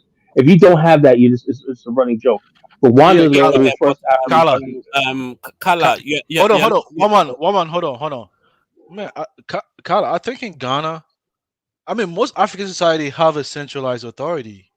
Because I know for a fact, even in No, Ghana, I don't believe that. all the I don't no, believe hold on, that hold on. All the natural because resources the belong to the state. All the natural resources, unlike in America, whereby even if you find oil on your own land, that belongs to you. All the natural resources beneath the ground belongs to the state. I mean, I well, mean, also in the end, I'll say there's something. a different way Africans approach to how nation state operate. They don't just dismiss their issue. Have the Africans ever read? Have the Africans ever read Plato, Plato's book, The Republic? That's where it really comes from. You can't just make up your own version of the nation state and survive in the modern world where you're gonna get eaten up alive. For example, these so-called king people don't even realize about African history, right? I'm gonna give you something. That's what I'm kind of show the other day. Do you know this idea of the king or the chief holding land is not really indigenous to Africa? That's something that the Europeans brought and everything that the Africans adopted. Africans didn't bow to kings prior to the Europeans coming there.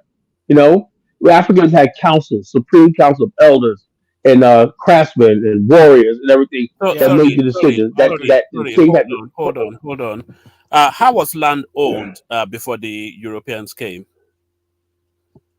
Well, the land was owned. First of all, when the land was in Africa, was not owned by one chief that owned all the land. He had villages and everything that had a tributary system. Just like a tributary system, this village is a network, and then there's a tributary agreed upon system of government, which this usually in western part of West Africa was controlled by the hierarchy called the Mansa, you know, so therefore the tributary system. Part of the Mansa. tributary system was Mansa means leader, and then these tiny Mansas that were Mansas, right, had control over, had responsibility of protecting trade routes, protecting the people, security, and all the stuff like this.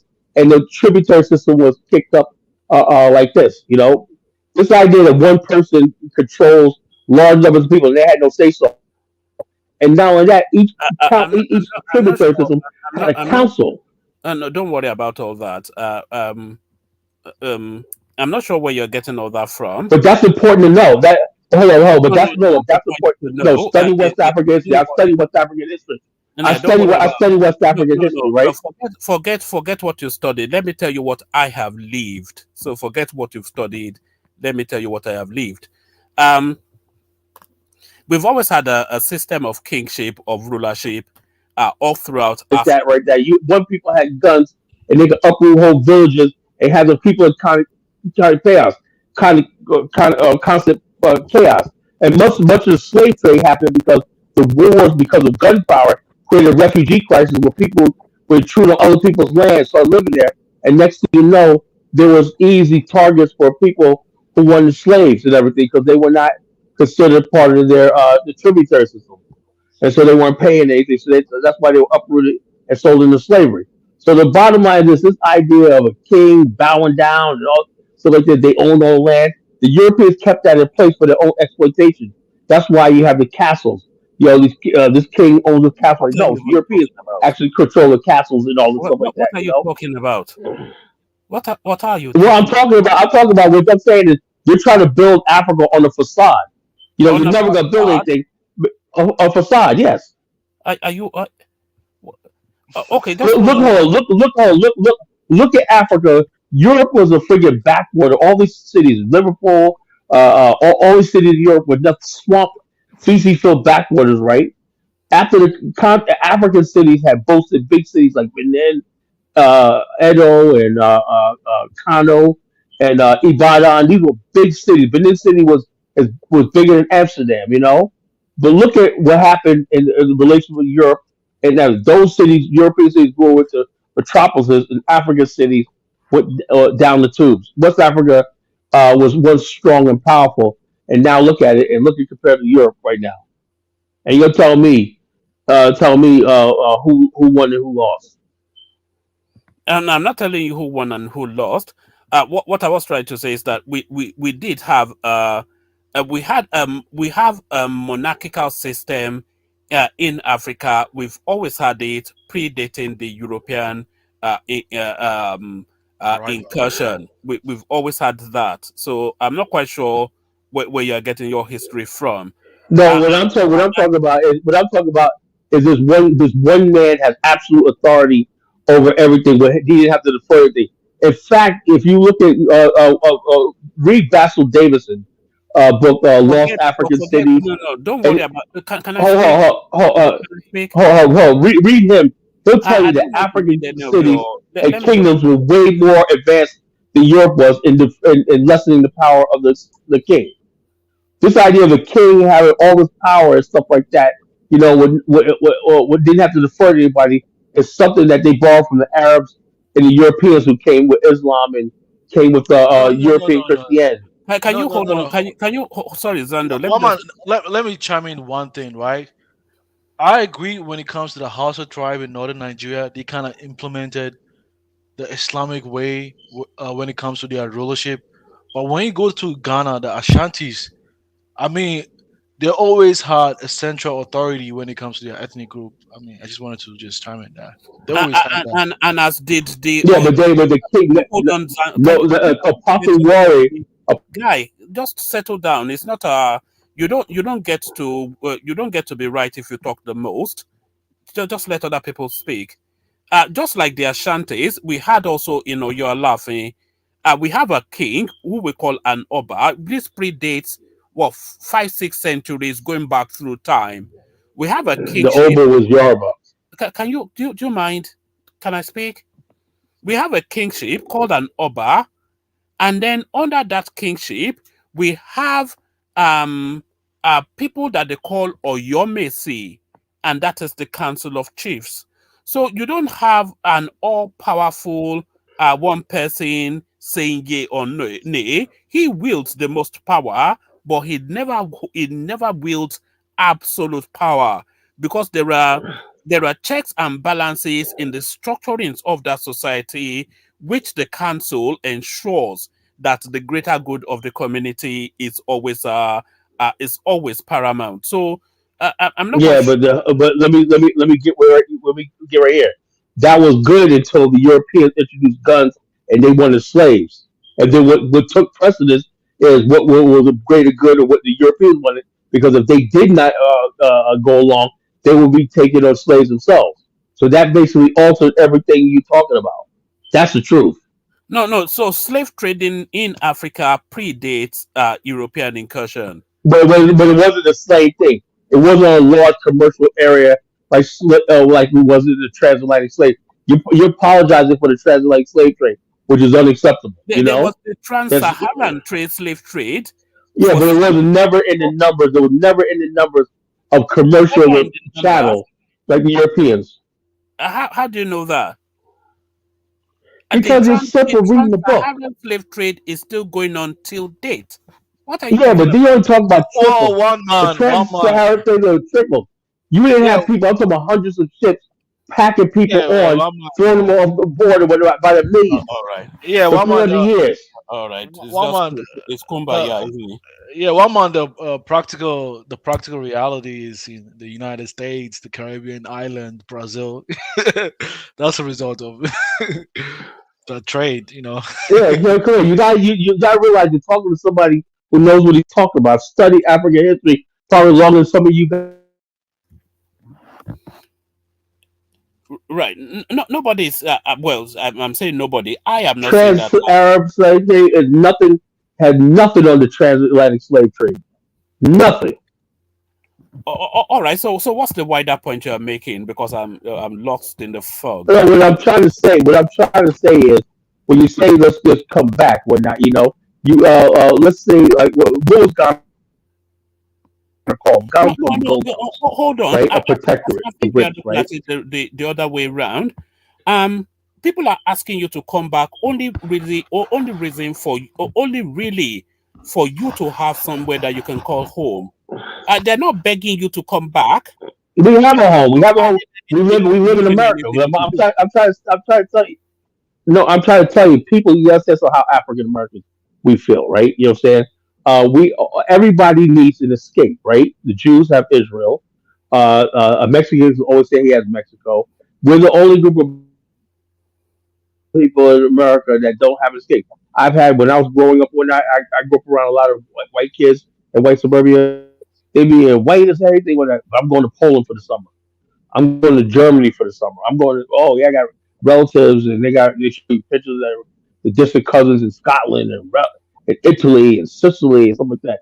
And the black people, African American, we don't have anything. So therefore, there's a cultural connection of just basically not to say we're gonna give up America or we hate America. That's not true. Black people, America built this country. We're not going to give up America, but we do have a right to our ancestral homeland.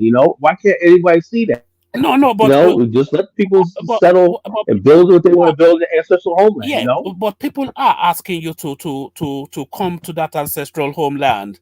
Even Ghana gave you a year of return, and the whole of Sierra Leone, Liberia, they are rolling out the red carpets for you guys. So if you want to come, come, and if you don't want to come, stay where you are.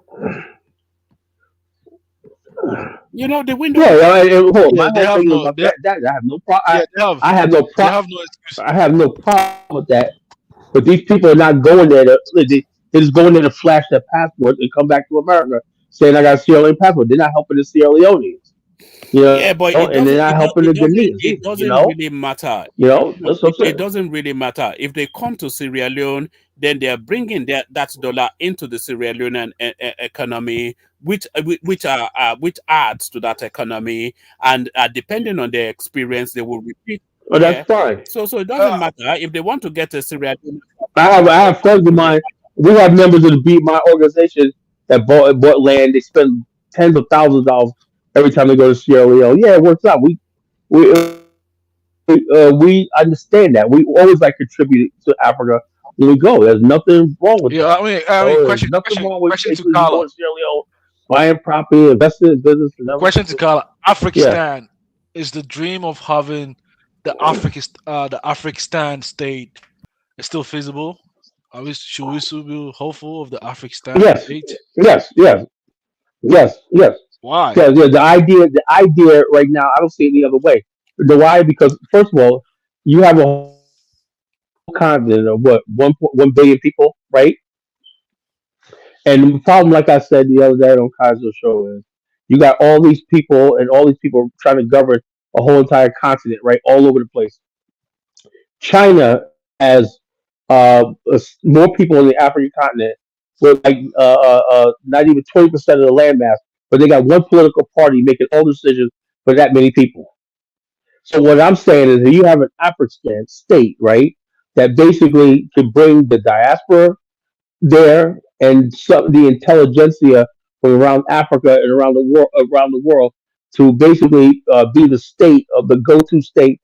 Hey, right now there's no coordinated state. There's always been a capital state. Bali was a capital state of the Mali Empire, and it's always got, Russia was the Soviet Union.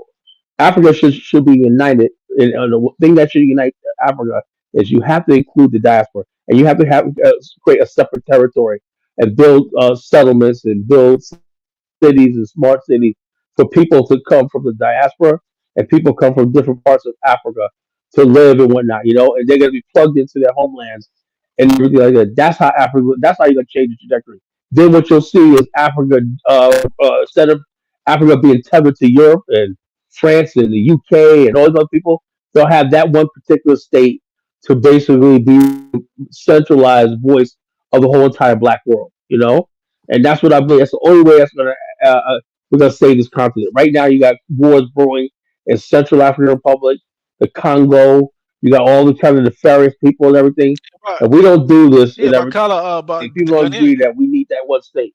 yeah, but Carla, the Ghanaian president gave you guys a land over there. Is the time for for the blacks now to demonstrate that What land? the Cebu land, What the land? Cebu land, What? Cebu, the one Oh, in the that's a joke, man. Yo, it's not a tune joke. into the I mean, show. Yo, people tune have into gone there Bomani's to show build tonight. to establish Yo, homes yo, over yo, there. yo, tune into Bomani's show tonight. We're gonna talk about that farce called a Sabo. It's a joke. Come on. They have no infrastructure. Right? Look, if you can't build infrastructure, create a tax base, and have a municipality and everything. There's no Pan African municipalities on the continent, right? You know what a municipality is? The right Yeah, but I mean, to rate to collect taxes, property yeah, taxes, taxes. but Carla, all you need is a land. So we got free land, If you have but the it has land, no government. It's you no build your government. own Yeah, infrastructure. but a land means nothing without infrastructure. Yeah, but they're not building infrastructure. But How you gonna build infrastructure with no tax base? you got to come from where? It come from the west. Look, You can use your there's influence the from the people are western stable. I know they're not. societies to build it.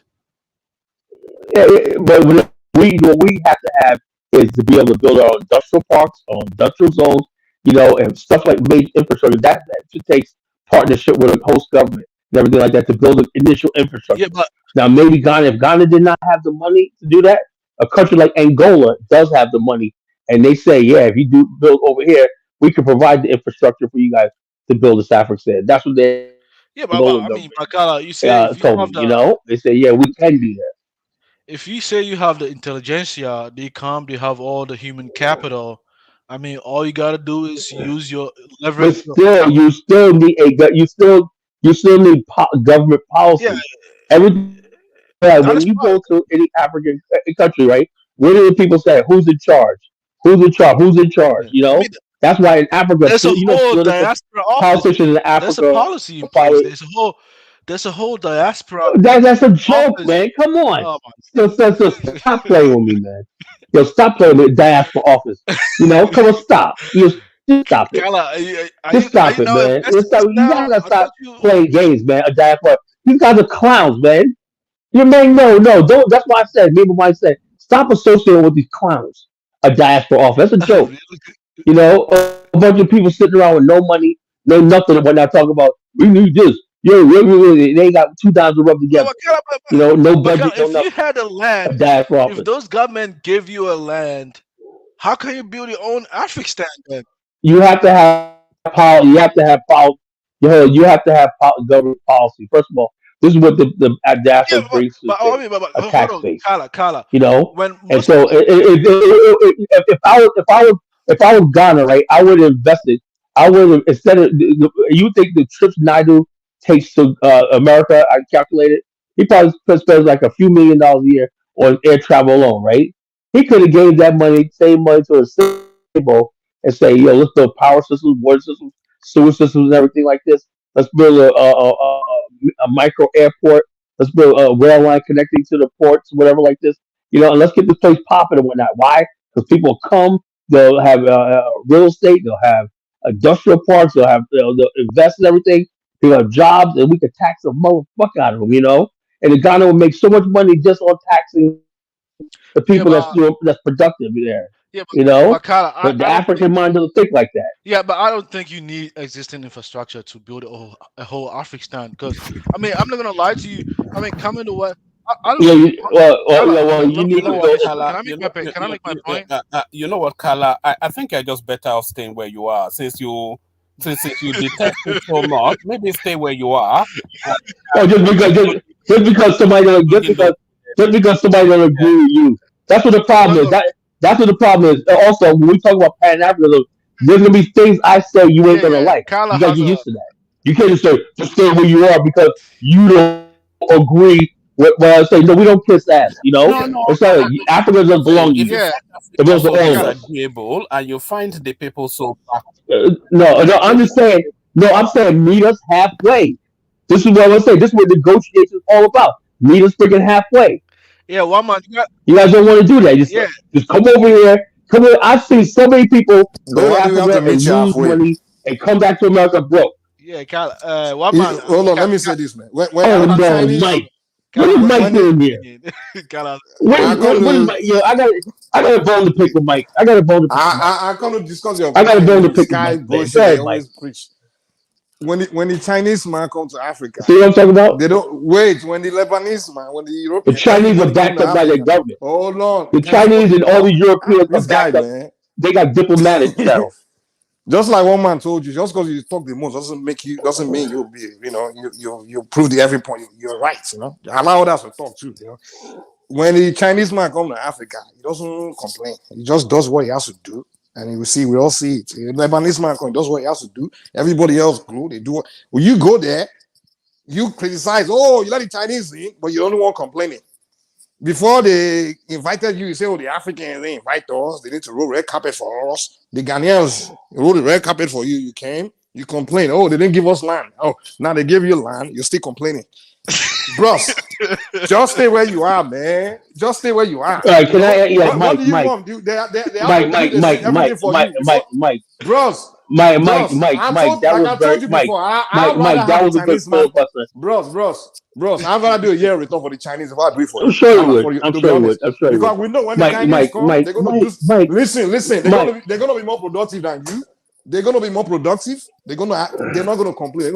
They're not gonna give me a headache. So Well, right if now, Nigeria do a right year now, return, yo, listen, yo, I'd rather do a can year I, can return I, for the Chinese yo, if I do a year return. can Let I, him respond now. You're not Mike, gonna have Mike, yo, any value to can I, Africa. Mike, Mike, Kala. let him respond. You're not gonna add any value to Africa, so just stay where you Mike, are. can I get a word in that? Why? Let him talk Can I now. get, Please, can I get as we organize here, let's be right organized. now? Check this out. Right now in Ghana, right now, there's a Chinaman up there that was given cheapency, and he's raping the country with gold and taking gold out, taking lumber, taking everything out. When we don't have no intention of ever exploiting our mother continent. Really, really. So we have to think the There's no criminal Chinese are among doing. you. Yeah, I Wait, agree. No. There's never been any black people in America that went to Africa and You're out of exploited the your people. mind. You're out of your mind. If you're trying to Give tell me- me. Wait, hold on. Yeah. Give me a second. Mike, Who's hold on. moderating? Kaizo, can you moderate this? I just came. Exploiting Africa. Just hold on. Hold sir. on. Hold on. Hold on 1 minute, please. Hold on. Let me just say something, right? You both made your points. No, right? I haven't made a point. Let me make my point. You made a lot of points. No, I just came in. You've been here. I know you just came in, but you. Okay, let me. Mike, you made your point. Now be quiet. You said a lot. Mike, you said a lot. Please hold on, sir. Please. No. He addressed me. Let me respond to him. Mike, let the guy talk, Mike. No, Pansa, I'm not going to let you talk. No, you relax. Let me relax talk. because No, you let me talk. You've talked more than I've talked, and I've been here over an hour, right? So hold then on. get lost, man. Here's what I'm going to say to you, okay? you came in here, you're disruptive, and you're noisy, Mike. Right? And then okay, thank you. But anyway, Kala, let me respond to you. Hold on. The fact of the matter is this: you can't play that semantic. One individual Chinese man as a criminal. You wanna convince me that all Chinese that come to Africa are there to steal gold? Right? And you're telling me that there's no individual Black American that's a criminal that can come there and do the same thing. Insulting Black Every human being. We're not like that. No. We're not like that. We're better. No. We're not like that. You won't find none of us. You do it on your own, right? I didn't say you are like that. Neither are the Chinese like that. You're not individuals can commit crime. So you can't point at an individual that commit crime trying to generalize the entire people. Mike, you can't try to see and convince me. I'm not Pansa. Pansa is a dummy. You can convince. You can't tell me that one individual Chinese man was stealing gold. Now that means that we chase all Chinese out. All Chinese are there to steal gold. He is afraid. He's afraid every individual. Fellow Africans, he's afraid to compete with Black Americans. Pansa, right? Pansa, don't come here and try to claim you're a Pan-African. We all know you're a tribal bigot, so don't come here. Bandwagon with the Chinese, right? Because he No, I'm not bandwagon with anybody. Listen, the point I'm making is individuals are individuals. Bandwagons with the Fulanis because people. Now you hate the Fulanis. So right now he wants to invoke his Chinese. No, what I'm trying to tell you is that people are people. American. No one is insulting anybody in America, and he's also can you control this? This is the United States. You're not making sense. You're not making sense. What's your point, Pansa? Pansa, what is the point you're making? My point is this: I want a structured argument. You made a debate. You insulted him, but you're not making sense. Okay, tell me why you insulted him. Hold on, please. Hold on. I actually gained nothing from all the banter and all the noise. You don't make any sense, man. You don't make sense. Over an hour, but when you came in, I know that you were someone to come in here to make him uncomfortable because he's from the United States and it's one of our people. But you want to involve the Chinese. You want to use the Chinese to insult him. So, but you What's can't. this guy talking about? I don't feel bad because I know he's. Pastor, can you do me a favor and make sense, please? The guy is smarter than you. Okay. And he's gonna show it as I exit the stage. But you have to knock off this nonsense you do all the time. You have to have really. You know, I learned that from you. I could see people in London and Britain who don't know much about Black Americans, right? Disrespecting them. But you know better. You're here. Who mentioned Black Americans? You know the contribution these people made.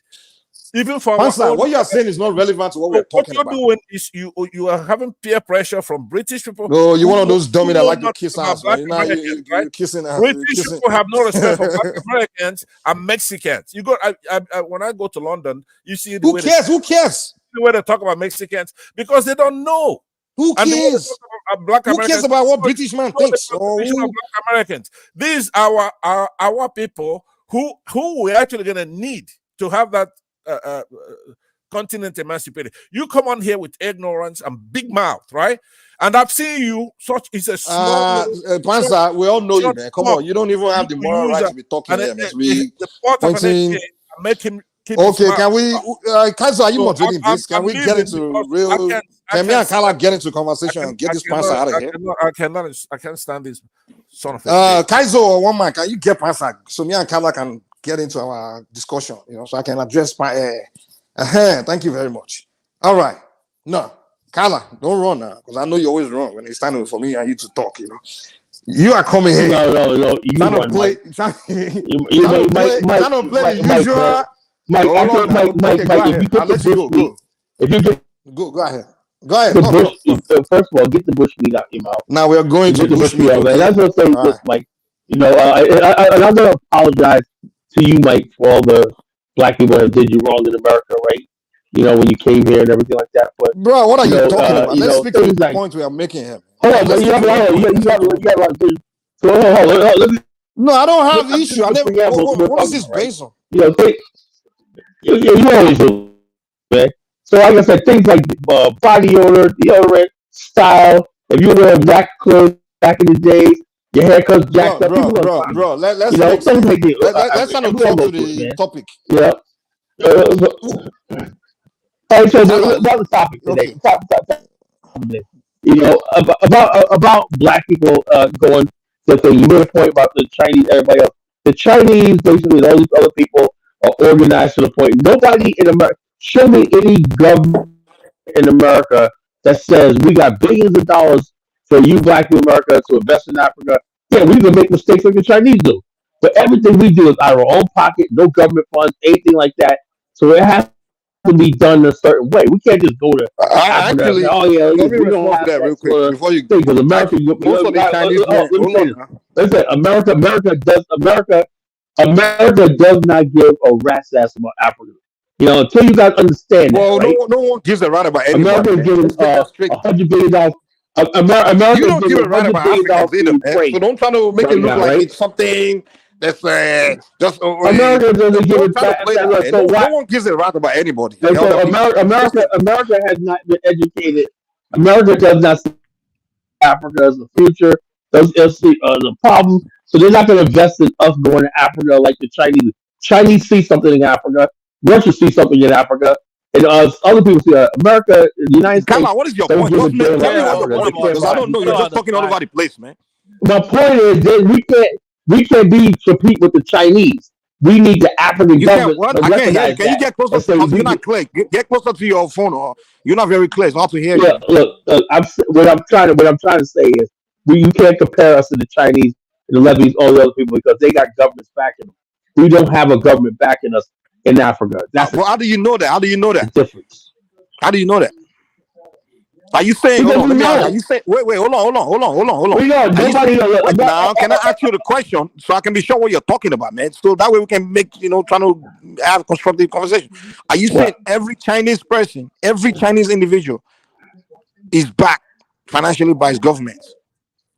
No, that's not true. Well, he's backed by institutions that are backed by the government. Yeah. For the We most part. understand some institution, but Let not me all. give you for example what I'm talking about, right? And Oh, for those of us that live in Mike, Africa, let we me can say, categorically tell you Mike, that let most me tell Chinese. you how. Mike, You gotta allow us to Mike, respond, let me man. tell you how it Hold on, works. You wanna do all the talking. Mike, let me. Can I make a statement? Hold on, once I finish. Let me make a statement. Hold on. Once I finish what I'm saying, hold on. First, what he says. Let me tell you how it works, right? The Chinese government will have a broker a major deal, like in Zambia, right? Zambia is a perfect example, right?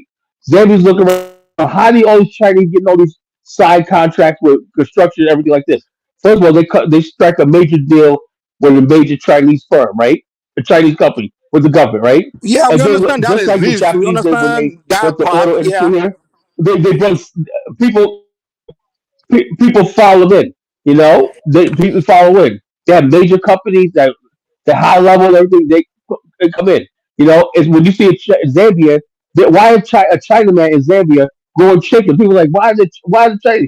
They up there China rural area learn how to farm, grow chickens, and then Zambia selling Zambia their own chickens. And Zambia, how did you get here? They came on a wave of Chinese But why and do you came have with them. problem with that? Did they come to the Chinese country want legally? when they bring people in. Kala, did they come to the country legally? They don't care. They don't. So you understand No. something. The The question I Zambians like ask you, did we they don't come want you to the here. country We can do illegally? this ourselves. What do you They what do you came mean to we do can do it ourselves? Do coercion. what ourselves? Yeah, but okay. But Kala, you were given They the came to land. Hold coercion. on, Kala. In other words, Kala, they gave you land, he didn't do anything. Now you mad at the Chinese man, he's just doing his own thing. Come on, Hold man. on, They gave you Mike. land, you couldn't do it. Now you're telling us No, to chase I'm the not Chinese saying. away. No, They're I'm doing not his saying. own thing. Well, They don't tell didn't give the me. Chinese man land. He Don't came tell by me with about his enslavement own because I dollar have and he nothing to do started with his that. business and he's doing well. Leave him alone, man. But Why do you hit him? Why the, are you so Chi- racist, man? the Chinese. the China. No. What I'm saying is this. Allah, you know the Now the difference. We Chinese Africans, have we don't street we don't signs. do racism, The man. Don't Chinese try to is teach us there. racism. You Don't know. try to teach us racism. If you're an individual Okay, Chinese man trying that's to why make a you're gonna living, say. listen. You're If saying you're that individual, you say Allah, hold on, can I talk? you'll never see you. If I tell you one thing, Allah, can I talk, please? the day you see a Nigerian oil company off the coast of China, then I'll say that. No, okay. Can I respond? Can I respond? Can I respond? Yeah, go ahead, Mike. Actually, if you go to China, you will see Nigerians Go there ahead. doing business. If you go to China, you will see Nigerians there doing business. The same way the Chinese man come to Nigeria to do business. What Human kind beings of are gonna business? be. Wait, He can mean we What talk, kind of please? business? God, What bro, kind? this What kind guy. of business? Can you allow people to talk? What This business? man, we can't even say anything. You think you have monopoly of knowledge or what? What the God allow Go people to talk, man? God damn. Okay, what I'm trying to tell you is the world has become a global village. Everybody want to make a living. Everybody want to survive. And government exists, embassies exist, and people apply for visa to go to different countries. And if they go according to the rules and they are given visa to go there and do what they're doing, let them do it. Why should I have to hate somebody? Why should I have to be racist towards people? In China, there are Nigerians that got visa. They are doing their business, making a living. I know Nigerians that became a millionaire in China. I know that everyone is doing things. Chinese man comes to Africa to do his business. If they are doing it illegally, then let's go call the police and arrest them. We don't need to come on here and be preaching racism, telling me I have to hate the Chinese man Look, because I he's have doing no making a living. Mike. Mike. I have no problem with that. I have absolutely no No, problem all you with do is people like preach that. racism. You're But here just a talking couple of years ago, the anti-Chinese. What Chinese. the hell? What has the Chinese man done for you, man? All right. Well, let me ask you a question, Mike. Like 12 years ago, right? The Chinese came to Ogun State in Nigeria, and they tried to Which build a Chinese? China What's his name? city Which or Chinese? You can't just say like that. Chinese. There are 1 billion And they were Chinese people. basically listen.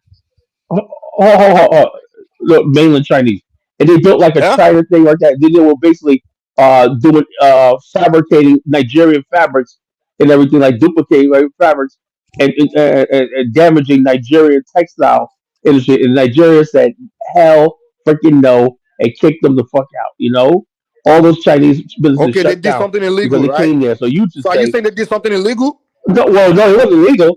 It wasn't illegal. It's It wasn't unethical. illegal. You don't have to be illegal to be unethical. Yeah, but I Why mean, did Nigerian government? by Kala, They were usually, making carbon. They were making textile, What is your business? imitating If they're doing Chinese something fabric, that's not Nigerian illegal, why are you fabrics. mad at them? but Mike, hold on. See, Well, no, well, you asked your own government. Kala, Didn't Kala, hold, you guys kicked them If out. what they're doing is legal, why are you upset? yeah, but Mike, but Hold. I mean, Kala, come on, can I make a point? I mean, generally, if even if the Chinese do any illegal stuff in these African countries, it's usually their own people encouraging them to do that, right? There's always someone And who's it's on the the job of the inside. police to arrest Well, them. I had to give Nigerians Exactly, respect because exactly. It's So not I job mean, of they Kala to said come teach us Nigerians said, Africa. "Hell no." we shouldn't be blaming Kala, you're not the outside. police, man. Let the police do Yeah, their job, okay? we shouldn't be blaming Well, let outsiders. me ask you a question. Yeah, I want to make a stand. In Senegal, I want to make a stand. I don't want to be hopping from countries to countries. in Senegal, a couple of years ago, the, the Chinese were basically taking African crafts, sending it back to China, duplicating and whatnot, and setting the market with setting it was like, wait a minute, we make real good stuff here. And then when we got to Nigeria, they said, look, like Chinese and China afraid to just take our product, they send it back to China, copy and whatnot. And they had Nigerian bootleg fabrics that Nigerian women wear, stuff like this, and everything. And Nigeria said, hell no, they shut that shit down. Yeah, but I You know, mean, and I Okay, applaud the fine, Nigerians for fine. yeah, that. but Mike, But hold according on, to Mike, Mike, you were like, oh yeah, Mike, hold on. we're making money. We're making money. Hold on, let me say something. I mean, why, Kyla, why are you too much infatuated with the Chinese? I mean, let me give you a practical example, right? Because in America, they also make tons of money from Africa, but most of the money that they make is not visible commodities that we can see. Ghana, for instance, we know Ghana Oh have really? an oil and gas industry that generates over billions of billion US dollar a year. Guess which companies No, now? Hold on. just Guess 1 billion a year. yeah. I mean, no, because operation is just small fields. Over time is going to extend to the the reservoirs across the Oh, we hope. We can hope. currently they're operating offshore. There's oil onshore as well. I mean, the point I'm trying to say is that they make an amount close to $1 billion a year, and most of these companies making the benefit are mostly American and European companies. I mean, you're not complaining when America tried to establish the base in Ghana. Guess what? What was the motive behind that? Protect Ghana or protect the capitalistic corporations in those countries? Zungu. Kala is not here to represent America. He's just here to represent his black power structure. That's what he's doing. So forget what I'm trying to say to him, right? Well, the problem with Kala is this, and this is the same thing he does in America. You spend all his energy worrying about the Mexican man that's minding his business and the Chinese man that's hustling, trying to convince every black person that that's what they should be worrying about. Whereas the person that's ready to blow your head off on the corner is his own brother, his own black brother. You know, he himself will not live in a black neighborhood. He don't want to live in a Spanish neighborhood. But you be trying to tell me that those people are you be trying to convince me here in America that the white man and the Chinese man are the people I'm thinking about. When you and I cannot live among your black people. I'm just the moment you make money, you run away from black people. You run straight to Chinese neighborhood and white neighborhood. But then you spend all your energy coming here to convince me that I'm just telling you, I have to wake up in the morning. Be smarter than your elbow. No. Nobody's telling you. Look. I live in a country. Well, I got Chinese man and white man. I don't want to hear that shit. Whatever, like this, you know. You know what I'm saying? It's all about business and everything. And first of all, like I said, the business associates I have whatnot, it's not because they're black, white, Chinese. It's because I built relations with. As black people I'm in business with, I didn't work. As white people I'm in business with now, didn't work. Asians. So why are you always talking about color, like the race? So don't simplify what I'm saying to this. No. I'm talking about when we talk about nation building and protecting what's yours. And everything. It bothers me, Mike. It bothers me. Hold on, Mike. Let's do this for a second. Okay, tell me about this nation you're talking about. To a higher level, you know. Hold on, Mike. Let me hold on, Mike. The Queen of England, the royal family, still sucks oil out of your native land and whatnot, like freaking someone sucking a Slurpee through a straw, and they give you pennies for it.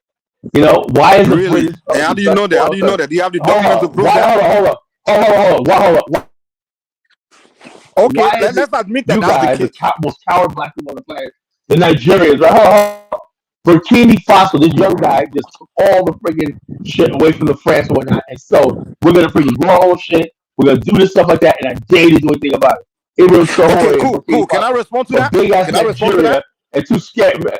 Big ass Nigeria too scared to freaking nationalize oil industries and whatnot, you know? Okay, fine. Can I respond? Please? Okay, fine. Okay, fine. So let's assume that what you're saying is true. The British, the royal family or the government, whatever, they are taking advantage of weaker or less powerful country. That is normal. That's called power. Big ass Nigeria. Wait now. Big ass Nigeria. Can you allow me to talk, please? 200. It's 200 million of you niggas. These guys, oh my God, man. Can you give me a chance, please? Just let me respond. Go ahead, man. It's called power. From the beginning of time, even empires in Africa, they're struggling another empire. Yes, they do the same thing to them. It's called power. When you're in a more powerful position, yes, you take advantage of the weaker power. Now, does it have to do with race? Absolutely not. Absolutely not. It just has to do with one powerful government taking advantage of the weaker government. It doesn't mean. Hold on. Does it mean? Wait now. Wait. Allow me to land. Can you allow me to land, please? Does it now mean? Oh, it's become a black and white issue now. It's a white man that's doing it. Another black man. Listen, everybody. Sorry, Mike. 1 second. So to the conversation. You have to understand that you have an audience listening to you. So if you have voices cascading over each other, it's not a pleasant listening experience. So just let him land, and then you pass it over, and then just pass it round. But when you're jacking your story, man, that's his nature. He never allows someone to talk. That's the way he is. I've known Kala for years. The deal is, that's nature. That's been like that from the beginning of time. Powerful nations, of course, will take advantage of the weaker nation.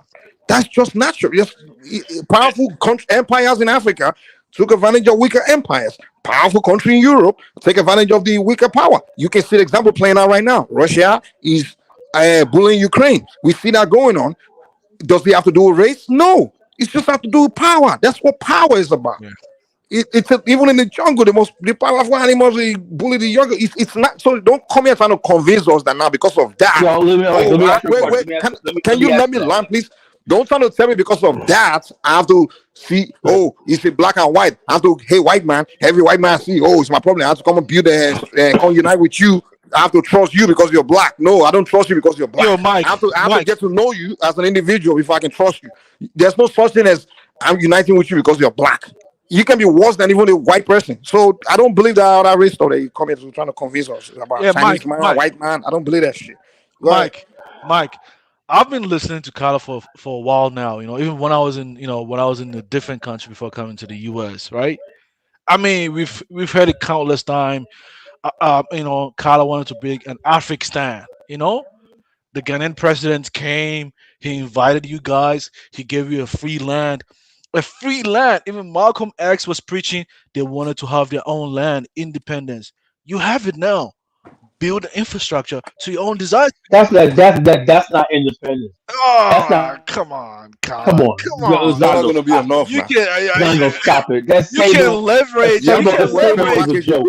That's a freaking joke, man. You can leverage. Hey, that is a joke. That is a freaking You can joke. leverage. That place is dusty as hell. They got no infrastructure. They have no power. They don't even have a. Ask who's in charge of it. Well, is that not what you've been preaching? That you come to Africa to build Africa for us? Now they give you land. Go build it. Go build it.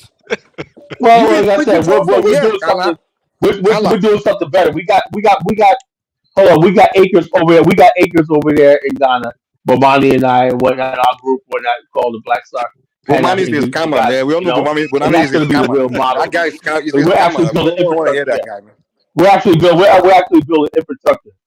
So you guys really scam your own we scammed anybody.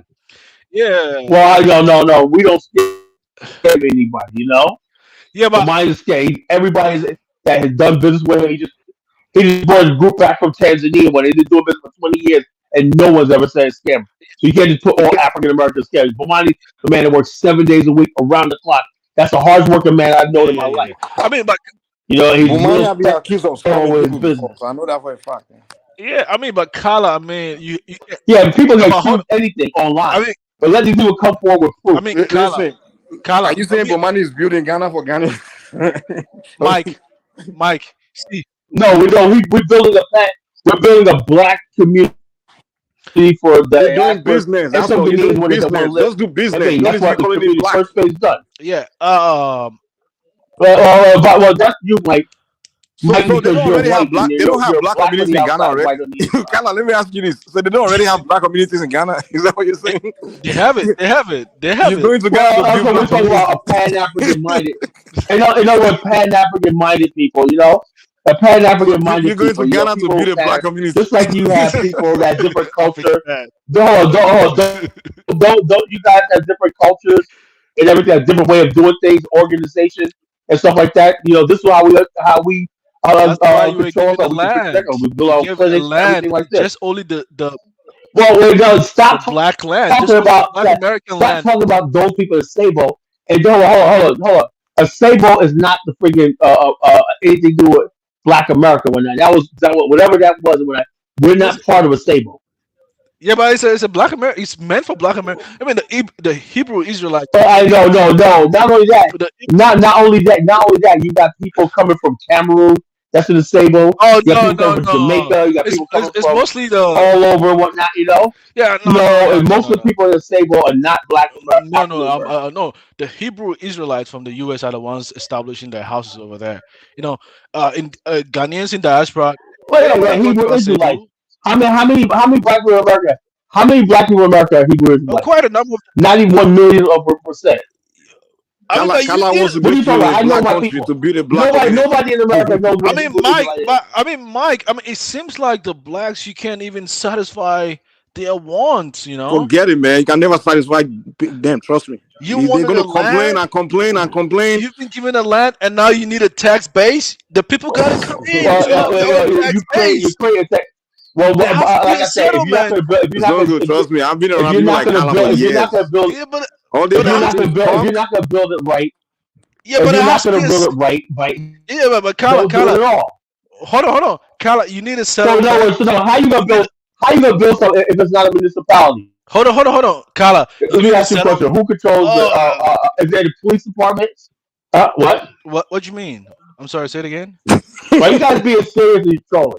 Are you guys trolling or are you No, guys being? nobody's trolling. Kala, tell us who controls the Come on, because police I got other department in things to Ghana. do.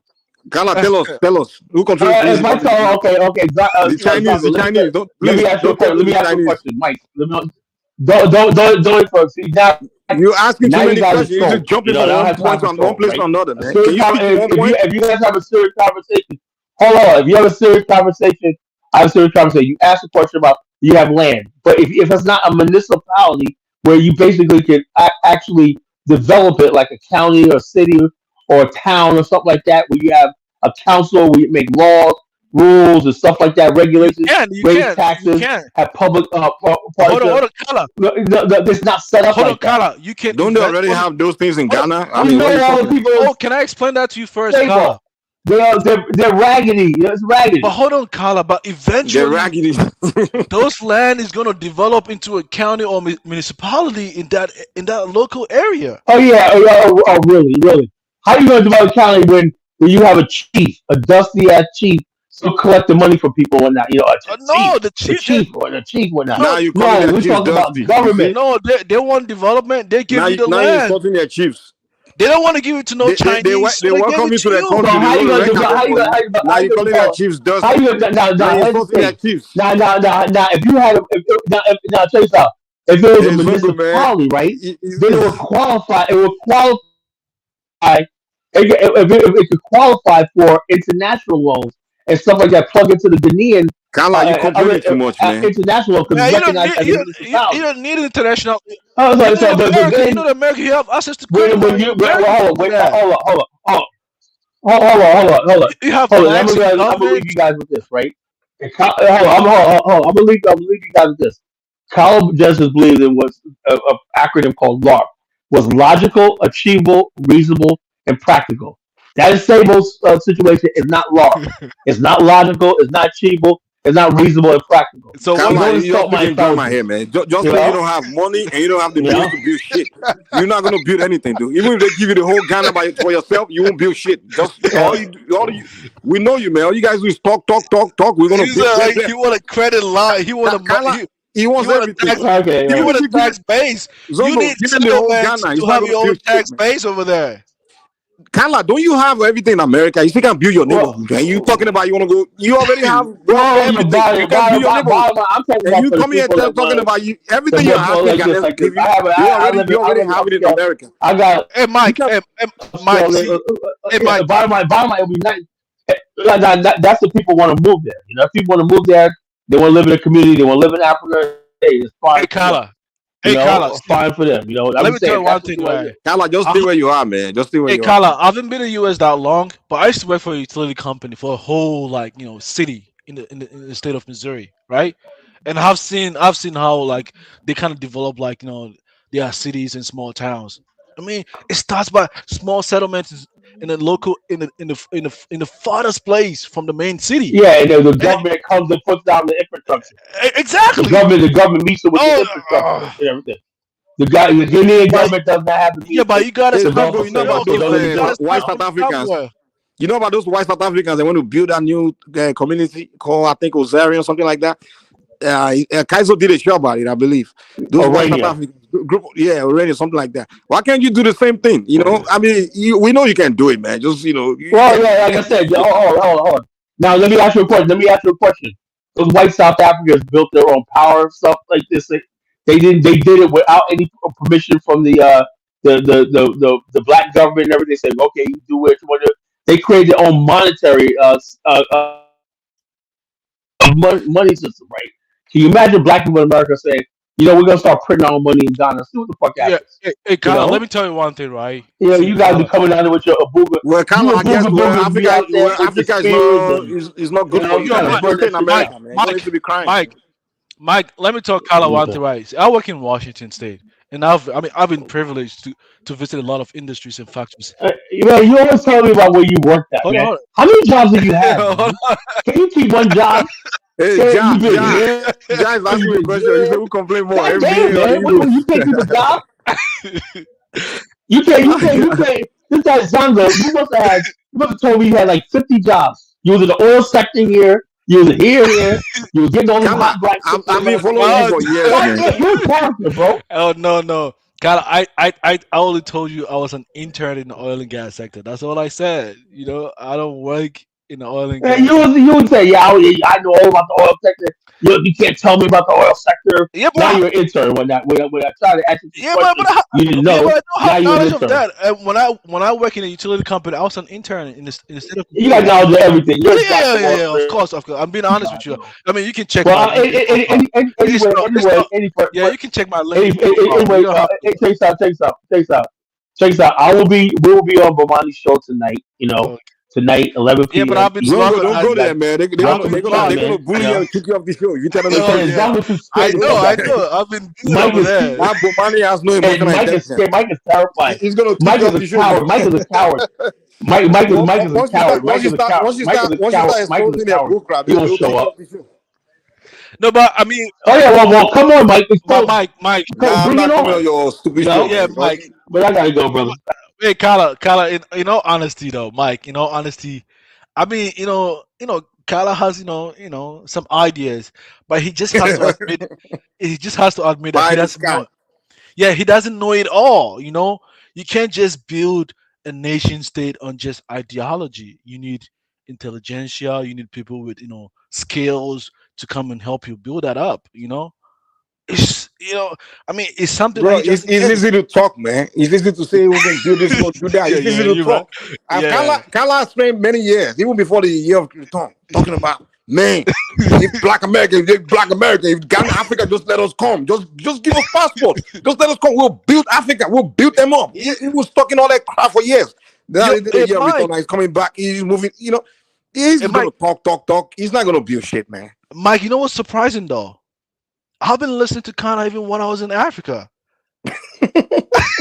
I swear to God, man.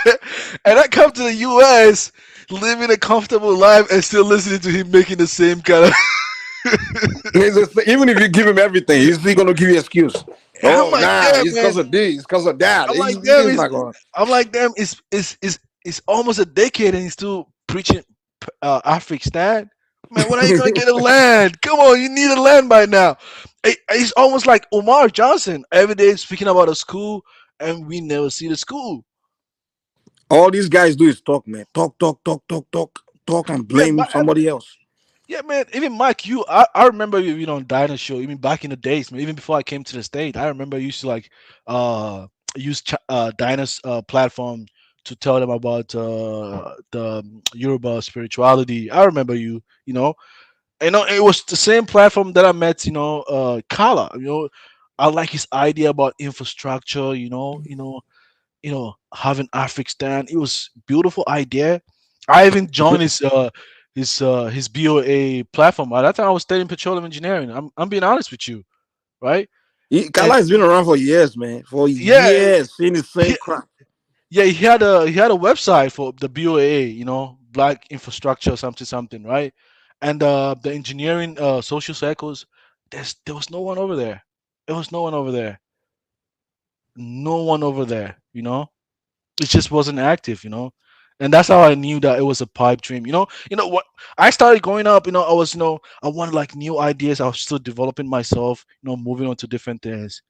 It kind of took me time to realize that, man, a lot of them are just really selling a pipe dream. It's not going to manifest into a practical reality. And man, you have a land. I mean, even the college that I went to in Missouri, one of our alumni is a Black American guy. He makes over $100 million in a year, and I've never seen him on the media before. He's a Black guy. I'm like that. Why didn't no championing this guy, man? He's an entrepreneur in the construction sector. People that do stuff, they don't talk. They just do it, It's the empty barrels that make the loudest noise. People like Kala, they're just empty barrels, man. All they do is make noise, talk, or black this, and what they do is just misleading their people. And people like Kala are the problem in the Black American community because all they do is preach race, Oh, you think They're so? telling the young ones that the problem is the white man and the Chinese man and the Arab man in the neighborhood. The Arab man that's doing his business, open his shop, you say, "Oh, it's your problem." He's Yeah, just taking his one. expose. Yeah, You Mike. start Let me. blaming somebody else. I mean, you're not doing shit, man. The Arab man opened his store. Why don't you go open your own store? Why do you have to complain about the man opening his own business? God And damn. and even when I said when I talked about the U.S., I wasn't saying that. I wasn't telling Carl about that. I was just telling that you are here speaking of the Chinese, but American is making more money from these countries than even this Arab man that you mentioned because their businesses are very visible. When I was an intern in Ghana, this American corporation even just drilling one well, you know how much it cost? $1 No, million. what Kala is saying, no, what Kala is actually saying is you should keep the Americans out, keep the Chinese out, and bring the black Americans, and they will replace them. I'm like, what the hell are you talking about, man? Nah, that's a facade. It's not gonna happen. Yeah, I know that's what he's gonna tell you. He was like, you Africans are stupid. You let just like he was telling me that, you let the British, drink your oil, you should kick the British out and invite us. We're gonna come there and build the oil, build this. What the hell? This guy, And Mike, I mean, who you think you're talking to, more? I mean, Mike, come on, man. Mike, and I think most African presidents don't know that. Because I'm not gonna lie to you, when I started listening to The only Kala, person that fought for Kala is Tunanja. Tunanja actually believe yeah, Kala can call because he stays in the UK. his village. Yeah, but Mike, let me tell you one thing. When I was listening to Kala from the outsider, I'm like, damn man, they can really do something, right? But I came to the US, I'm like, damn, I went to their communities. I'm like, what the heck? He can't even stop from where he can't stop from his community. You want to build a black one, you can't stop from your community. You want to go all the way to I'm Africa. like, Come on, man. see, I was in Chicago one time. I'm like, damn, man, I thought I was in Africa. I'm like, damn, people sailing along the roadside. I'm like, I'm like, the heck, am I still in the U.S.? I couldn't believe myself. And I'm not trying to make mockery out of them, but the kind of hype that I received from Kala, I wasn't expecting to see that when I came to the U.S. And it's just everywhere, every part of the U.S. where I've been to, especially the black communities. I'm like, oh my goodness, man. I'm like, damn. So it kind of seems like it's always going to be complaining, nothing really satisfies them. And man, I wish maybe the Ghanaian president, I think he doesn't really know the blacks in the diaspora that pretty much well. I don't think so. He has probably special people that are in Ghana, kind of preaching to them that maybe he thinks when he invites them, they might garner a lot of money from that. I don't You're know. gonna end up regretting. You ended up regretting.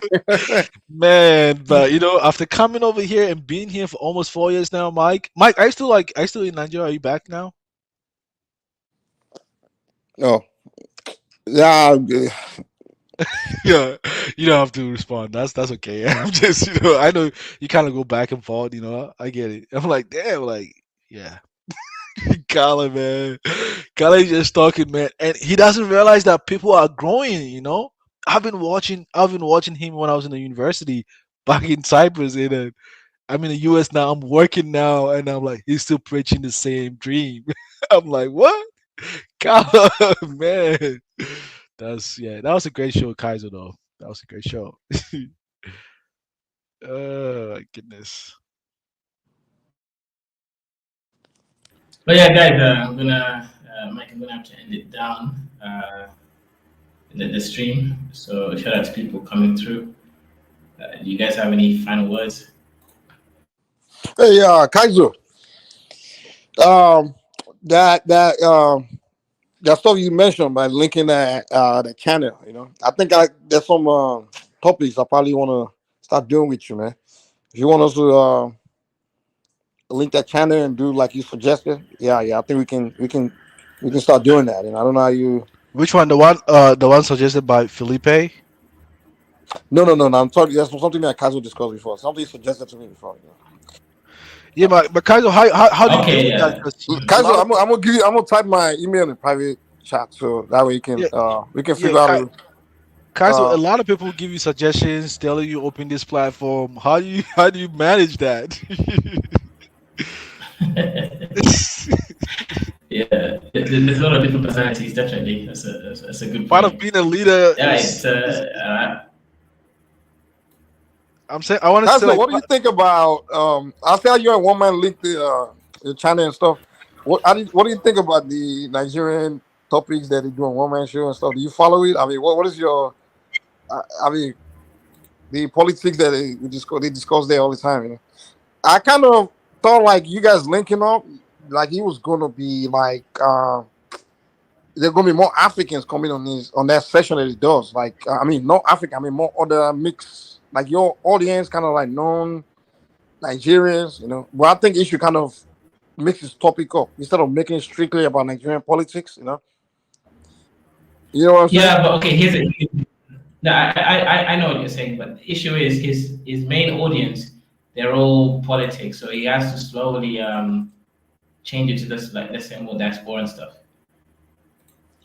Yeah, because I thought the idea of you guys linking channels, you know, was, but I wanna like kind of like start yeah, there's many topics, you know, kind of like the whole Niger topic and you know the African and all kinds of topics, kind of like you know doing stuff like that. Because I thought that's what you guys want to do, but I kind of have a more clear idea in my mind now. Yeah, but before I wasn't sure how to go about it, but I kind of thought about, for example, there's some ignorant shit you guys say. Like for example, when you guys there was a part of you guys were discussing earlier when you guys got to the religion part, where I don't know when Zongo and the other guy were talking about the ancient way spirituality and stuff, and they were like, oh, they just do human sacrifice and stuff like that, and I'm like, hey, come on, this is kind of ignorant, you know. I mean, Yeah. you know, they're speaking from a point of ignorance, you know, they don't understand the full all details about what is what, you know. Just, you know, so those kind Oh, of, really? Is that what you think, though, Mike? yeah, I mean, when I made mention of that, I wasn't speaking of the whole of African spirituality. I was just referencing the one that I was used to in Ghana, which was more of like, no, I think it was the other guy Ashanti. that was saying that they do evil and things like that. Yeah, I'm like, The Ashanti, because like in Ashanti culture back in the days, when the king dies, they're gonna sacrifice your ass, if they see you walking outside. It's something that is but that known. has nothing to do with the spirituality or the religion. Maybe it's just drunk kings that were drunk in power, you know, because there were times where even all over the world, there were more times where some emperors were just drunk in power and just started, you know, doing things. It has nothing to do with Yeah, but the spirituality.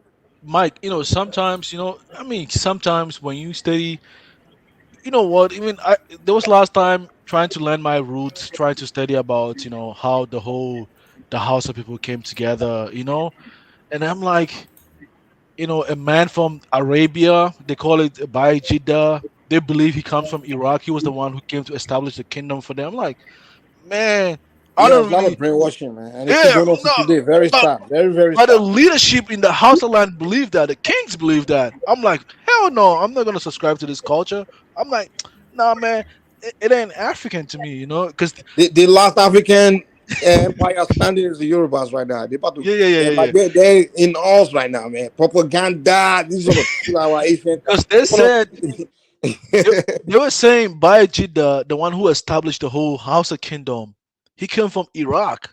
Everybody's trying to, You know what? claim, They're trying to claim their they're trying to ancestry. twist the Yoruba history too now. They're telling us that our progenitor came from Saudi Arabia. I'm Oh, like, I'm what? like, They start. I'm like, whoa! I'm like, what? I'm like, that's what I was hearing. Like, say, this man came, and there was an old lady over there, and then there was a river, there was a snake that was eating the people. They never had access to the water in the well, so this man from Iraq came and he killed the snake. I'm like, damn, man. I mean, sometimes when you read about this African culture, I'm like, man, it's better we just let it go, man, because there's nothing inspiring of the culture, man. I'm not gonna lie to you, No, no, no. Mike. No. The thing is, the Asian African Yeah, way they gradually being killed through, and it wasn't like with force. It was more with propaganda and misinformation and brainwashing. You yeah, know, those because the people don't know that. Like to win a war, sometimes it's not with weapons. You know, yeah, it's just conquering the mind, and that's how you conquer the people. So I think one thing about the Africans is we're very welcoming and we're very kind of yeah, people where we don't take certain things seriously, like information. Like for example, in Yoruba land right now, there's so much misinformation just fly around, and Yeah. I'm like, why are we keeping quiet? We can't allow this. Is clear agenda here. There's some religious people, some outside forces are trying to use propaganda to destroy your culture and your ways. But then when you try to tell people like this is dangerous, they're like, And oh, Mike, just ignore it, just ignore it. and Well, I Mike, respect about the Asians, like Chinese, Japanese, they will kick they will not allow you to brainwash their population. yeah, You know, exactly, yeah. they will Because not they allow don't you to like do that. They they protect don't the like mind of their people. Yeah. because they don't like infiltration of religion have a setback on their central authority in their country. They can always have external influence in their country, like in China, for instance. That's why they're trying to control the Muslim population that are having Yeah, the and they CP control whatever you pour yeah, into their people's minds. You know, they protect. See, yeah. one thing is what you have to understand about human, the three element of a human. You have the human flesh, you have the human mind, and human spirit. Hmm. You can, if you destroy one, you've pretty much have destroyed the person. You understand? People Yeah, always think it's only the human flesh you can destroy, that you need to protect. You're only the physical. No, you're taught yeah. to protect your mind and your spirits. People can destroy your mind and destroy your spirit. And if someone only have to conquer you in the flesh, once they conquer your mind, you're finished. You know. And unfortunately, probably 90%, more than 90% of African minds has been conquered, man. That's why we're there. Really, why we're where we are is because our minds have been conquered. Most Yeah. minds have been conquered. The Uh, few minds that's left, probably they really want to save the rest. To be honest, yeah. And Mike, I wanted to share something with you. In my pursuit to discover, like, to learn more about my roots, right? Because growing up as a house guy within the Muslim community, they always speak down on the Maguzawa people, right? And when I kind of like uh like dig deep, I realized that these people that they look down upon, the contemporary like Hausa people who look down upon they are the indigenous people, the pre-Islamic Hausa people. Can you imagine that? Like the Yeah, we've original, allowed the Islam and the to take yeah, superiority place in the society, yeah, and it's unfortunate. It's unfortunate, like the very unfortunate. original people are now being marginalized on their own land, that their culture. Can you It's imagine? becoming that in Yoruba land. Do you know that? Do you know that in Yoruba land as early as even the 50s, 40, Yeah, like even before the British left, like literally the region of the land is the Yoruba goddesses. We celebrate them. We have festivals. We do it. Now it's like some part of Yoruba land now is like the Muslims are saying you can't do that anymore. I'm like, what the heck? When are yeah, we? Like they think we can celebrate our goddesses, our ocean goddess. I'm like, when did this happen? And that's because yeah, the people sat down and just allowed propaganda to take place. Because when the TV came to Nigeria, all the people that put a lot of money to control their programs on every Friday and Sundays were the Christians and the Muslims. Sorry, Mike. I left you a message on the private chat.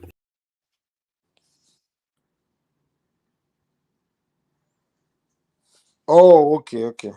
oh, okay. Let me see. I think yeah. Let me Yeah, see. it was it was really sad though when I learned, and that's how I came to like a lot of people like promoting, oh, African. I'm like, what? There's no original African culture. It's just a dilution of external forces that I kind of metamorphosize into a whole new culture that most Africans call, oh, that's our African culture. But other than that, nah, it's not like the originality. Nah, We have to wake up to working on our minds, man, and start yeah, protecting the minds of the future. I mean, even think about it. Our colonial, pre-colonial, the encounter between the West and our maybe ancestors when they came, it's all one-sided stories. yeah, Like yeah. you literally have to learn. It's literally the white man's accounts is what we all consume.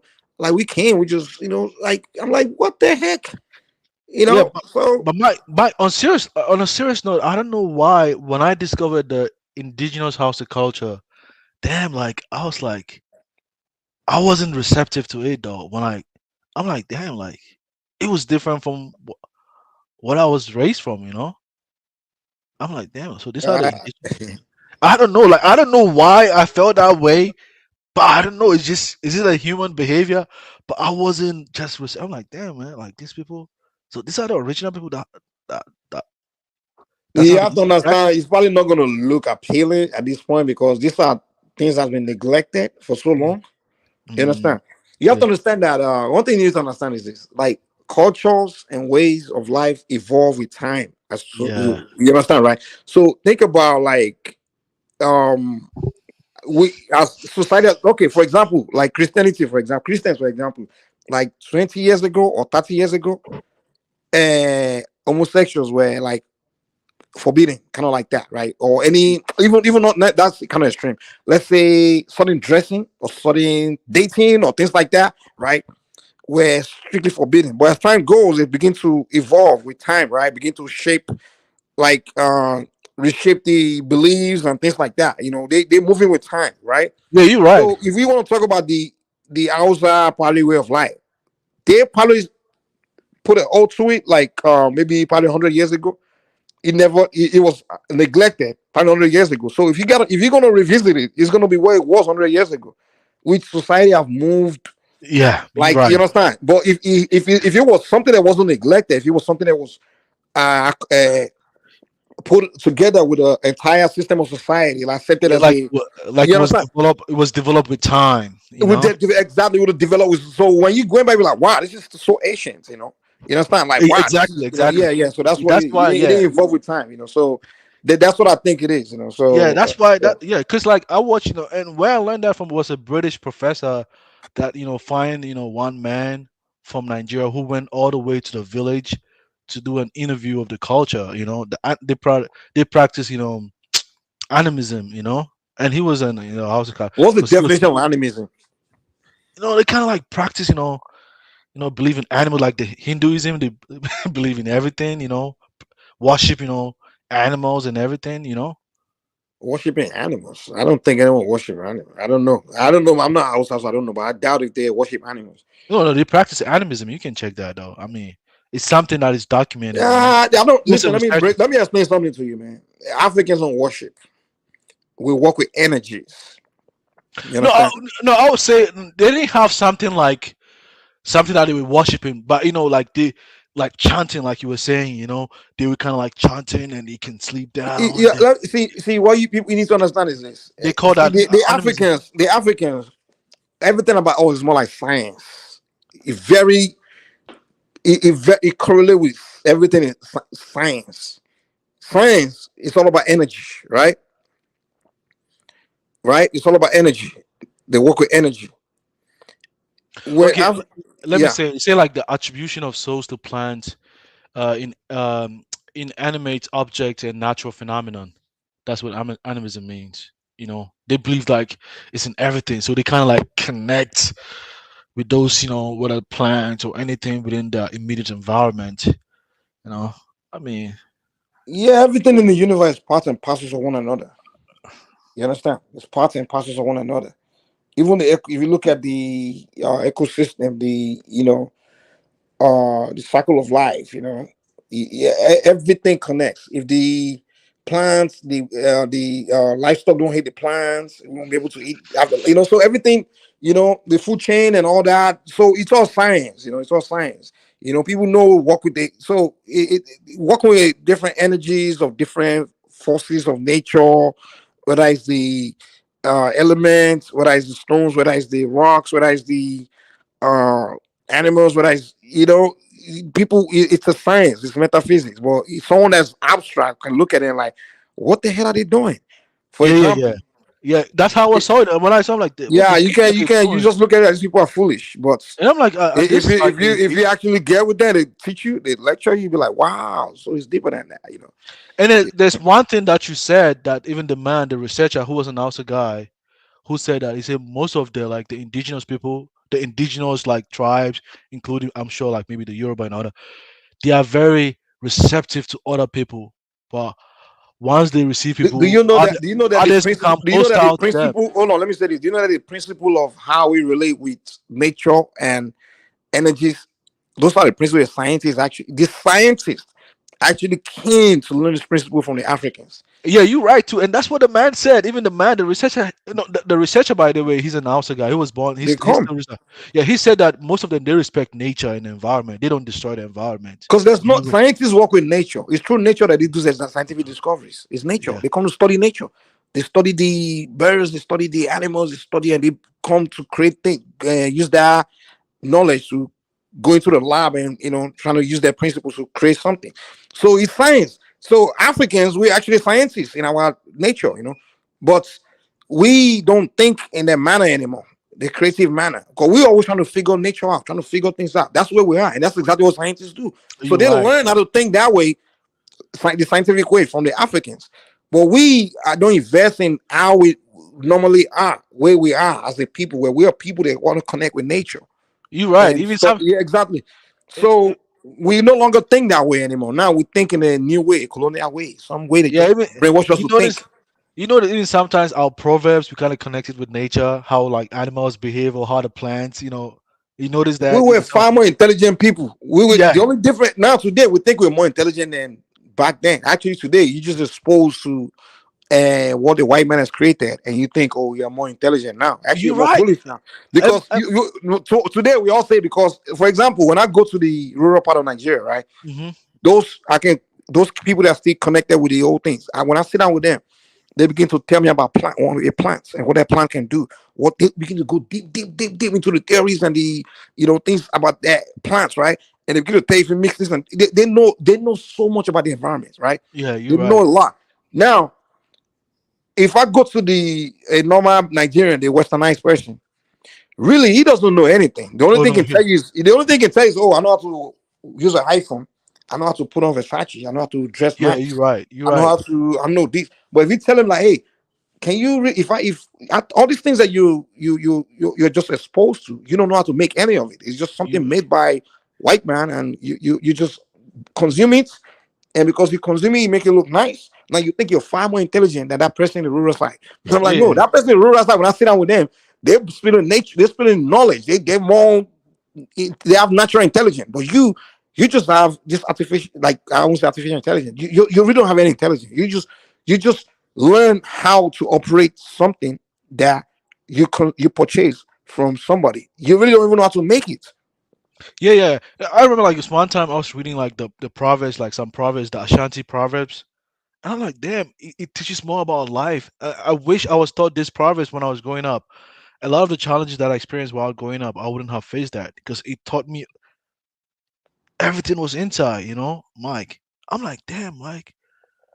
So like all the teachings about social order, about um, society, everything was explained. But I mean, for some reason, we just let everything go. We've kind of Yeah, we just lost that. become this. When you actually interact with those people, they're more human, more they are more human than actual rest of us have been westernized. Like Yeah, yeah. I mean, they they yeah, have Mike. more I'm not gonna. connection with yeah. Yeah, although I was very intrigued, though, man, I wasn't that receptive to the culture. And I'm thinking this fake Pan Africanism, they really kind of speak, oh, when they actually mix real African, I don't think they might be really receptive to that, because some of them is just lip Someone service. like Kala was probably trying to kill us. Like, look at these people. Oh, they're dusty. Oh, Yeah, Kala, I don't think Kala can really practice, you know, African, spiritual, because a lot of them,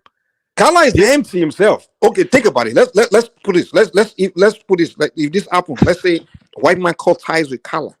A white man banned Kala from consuming anything he makes. Right? Let's say the U.S. government. Let's say white people all over the world now say, okay, from today we make a law that Kala or some group of blacks no longer can purchase anything we make or consume anything we produce or it's over. It's wear over. clothes or just touch anything we make. Someone like Kala, you be naked, man. Kala will be completely useless. Like Yeah, honestly, like literally, if white man cut ties with Kala will be completely useless. If those Africans will be ahead of him, he will have to go learn civilization from those Africans because yeah, those yeah, are people yeah, that have yeah. to teach him how to do anything. Because I bet you Kala can't even farm. He'll be hungry. No, you're right, and that's why, like, when he was Most of these complaining, people they always thought they're useless. If because take a white man of their life, they're useless. because I mean, he was saying like he wanted to, he needed land. You have the land now. Thank you. Now they give him the land. Now you Make need a it white work. man's electricity. You need a white man's. Make it work. You need organization. You need intelligent people. You need how to, pull like the required skills to be able to develop, the land. He can't do nothing with the land. He can't farm. Kala That's doesn't how know how to people farm. do that. That's how they do it in Dubai. That's how they did it in Libya. People were given free. It was land, empty No, land. what Kala wants is you have to give me everything the white man is giving me in America before I can come and settle over there. You have Yeah, to I prepare mean, my welfare, yeah, but prepare Mike, they uh, live in America. They have and then he access would to. tell you, the thing Kala has been preaching. No, if we come to Africa, I'll build that place up. I'll build the Africans. I will build. I'm like, dude, what the hell are you talking about, man? What? We So, build what? Is it? Mike, don't you think America could also be a base for them even in Africa too? Like the way they always speak about China, how the Chinese have a base in America from China. Don't you think the reverse could also happen? Because this is their current base. They could use the supply chain from here to feed maybe those countries over there, or even build his so-called Ethiopian society that he envisions. You see For all these. First of all, let's start from the basics, right? You see all these we. I don't know how long you've been in America. If you go into the black community, there's really no black people in I know, America. I know, I know, I It know. I'm doesn't talking about it. exist. It's I know, just I know. it's just a population of people with the same skin color. There's really no Yeah, black people. Like I say, know. it's not really. Yeah, they see each other and like, oh yeah, yeah, but there's really no black people like saying they're all same mind. Like I'm not saying they are not their own people. I'm not taking that away, but there's no that. Like a tribe in Africa where you can say, oh, they have this established way of doing things like not like the rules and code of conduct and it's like a nation. Actually, I would say like people who call tribes in Africa, so they were nations, right? Nation of people, right? So Hmm. they had that within that nation, they created a way of doing things, right? The way of conduct and hierarchies and things like that, where they're all on the same page. But in America, it's not the case. Yes, I agree. They are their own people, yeah, but it's really not a. Literally, can't meet like two different Black Americans have the same mind. It's individual thing. America Yeah, is not just it's not peculiar to Black America. It's American thing. Everyone is an individual. yeah, you're right. Individualism is the way of America. It's not like Every man is his own culture. Every man is his own yeah, reality. Every it, man it, is just his own thing. So there's really no that group of people like yeah, working together. It's not happening in America. Yeah, that it's not stuff like fallacy is the fallacy. yeah, So yeah, when they keep talking about we Black America, we will call yeah. no, I know, I it's a know. lie. That's why when you see their opinions, it's different opinions. One we it's always different. That's why some of them trying to create different movements. It's not like most African society. Like for instance, like, I'm sure the same case in Europe, but even if you come to Ghana, the Ashantis, regardless of how intelligent or successful they are, they still respect the authority of the chief. From where they come from. They're like, oh man, this is Exactly. You have the hierarchy in Asante, place. yeah, You the have the Asante king king and is there. Like regardless, for some reason, regardless of their like social status in life, they know like no, that's where their central authority of the ethnic group comes from. I mean, for some reason, like, but I it mean, was a nation before this new system, this new colonial system we have, where it's like what we have in Africa is a bunch of nations were brought together to create a country, a new, and that stuff is kind of part of the reason why we're kind of regressed, where we in a way where we can't really find our food no, because this new country is a completely new concept, which is relatively new in a sense you're because right, these you're right. countries were just created like in 1960s and most of these ethnic nations were already nation on their own for thousands of years. So we just have this new system where a bunch of ethnic nations were just brought together, and then we have politicians. Everybody just fighting for their top. Where you Yeah, have this, parties, so this Eurocentric creation that we're trying to figure out, yeah, and Mike. that's one of the reasons why Africa is still kind of like backward in a sense. Yeah, Mike. That's why I left Ghana. By the way, when I came back, they're like, man, I gotta know someone in political authority, and I don't belong to any tribe that have access to political authority. I'm like, the heck? I'm like, man. So if I don't have anybody from my tribe that is in political authority, I don't have access to job over there. I'm like, really? I'm like, damn, man, Yeah, I gotta find it somewhere else. So I don't believe in like people say, oh, Africa is no. I'm like, no. I mean, where do you come from? Do you come from the majority tribe? Do you have access to the national cake?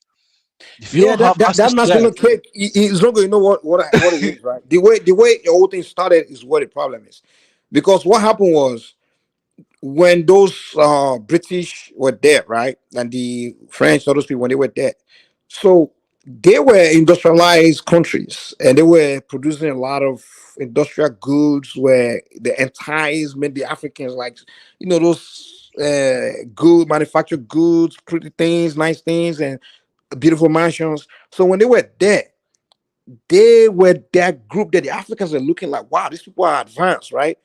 And then they created that system that they will have like the government house and then the class where it was usually Europeans, and then they would send some Africans to Europe to go get the education or whatever it is, and then they will kind of include them into their system, right, to their position, yeah, but they you're will be right. on top. So now they not create a system like westernized, Europeanized system where okay, it looks pretty, it looks more advanced than what the Africans already had, right? So every African found it to be, something they wanted, kind of like today, everyone want to drive nice Mercedes, all those things. So now when the British left, everybody started saw that position as a place to go make it, to go like become, this upper class person, this elite. Yeah, So everyone is access to scrambling to just get to their position. So no one access is to actually resources. going there with a vision that, wow, okay, we're going there to actually govern this whole territory, because everybody Yeah, else, because you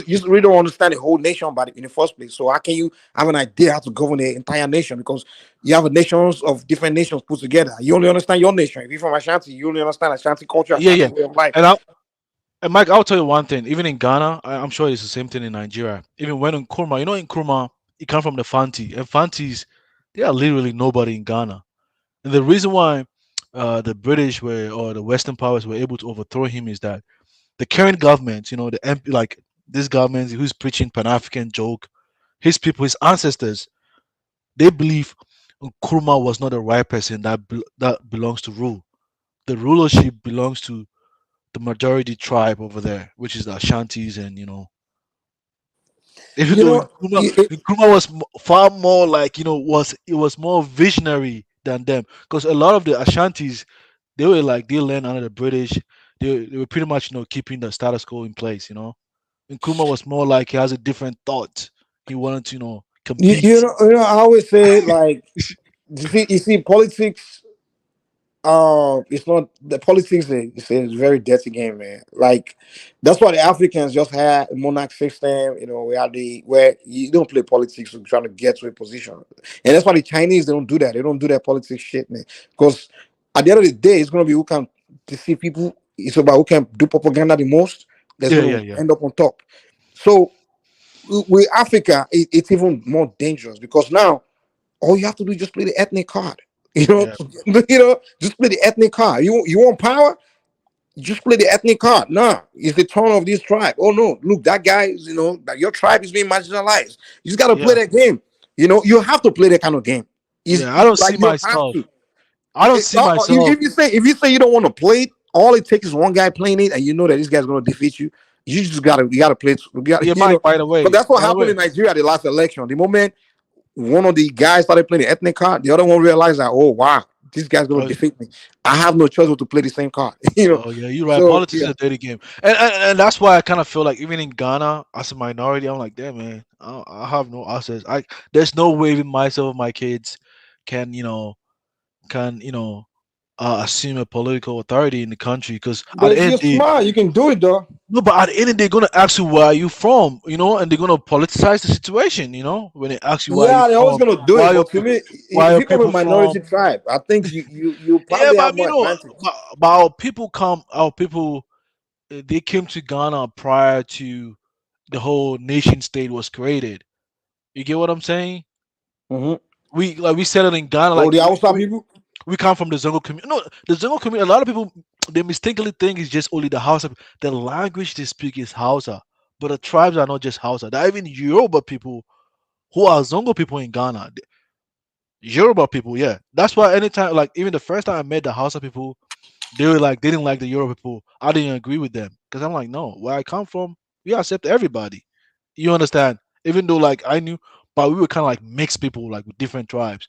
We recognized each different tribes. They speak their language at their homes in the Zongo communities, but the Hausa was like the central language that was spoken for communication among those small community. But then outside the Zongo community, we speak the larger Ashanti language.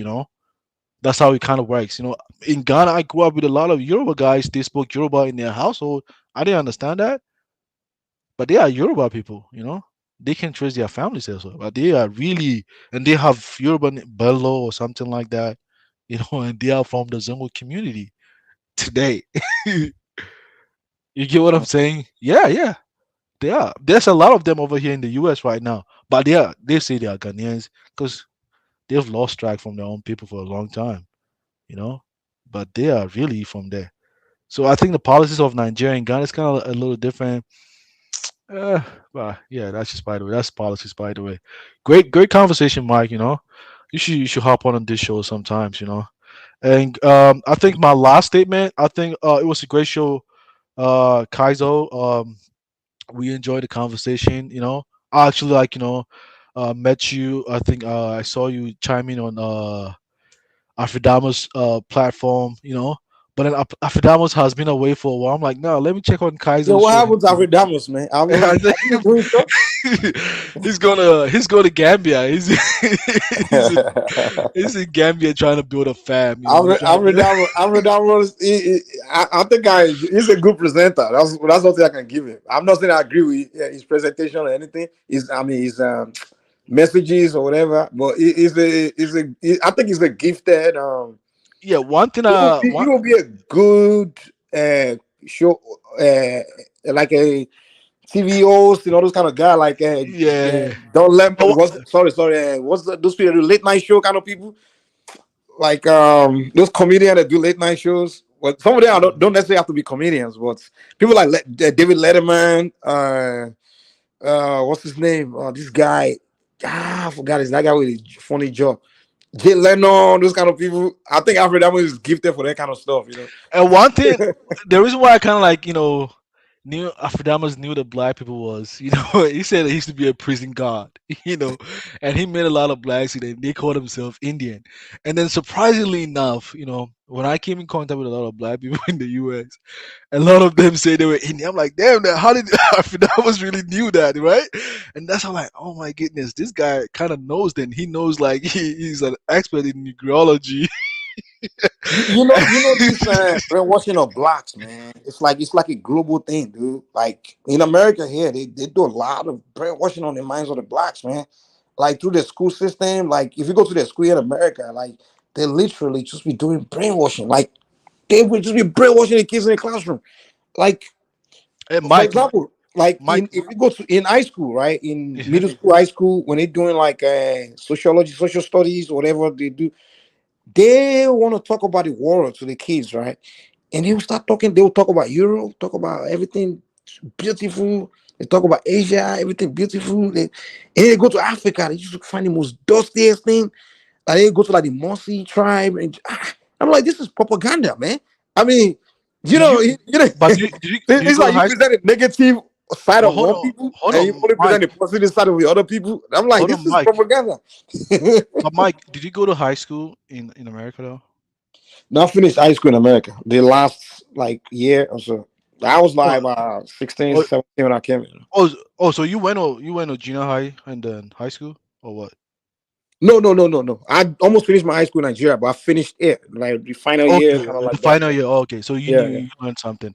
Yeah, you're right. Because but the thing is, Mike, I was raised in Ghana, right? And I was a Muslim. We're a minority in Ghana. Because for me, I've never had a chance to enjoy the privilege of being a majority in the society, right? And we're a very close community. We knew if we go to like most of the Christian schools, we're gonna be brainwashed, right? We just go and study, and then our parents also teach us, our Islamic values, just to make sure we don't lose touch of something like that. And we never took the brainwashing. How come like even the blacks themselves, even if they get the brainwashing from school, why don't their parents teach them homes about their No, own history. no. Here's the deal. Like what I see among them is similar to what I see in Africa. Like we can see something being done to us, and we just ignore it.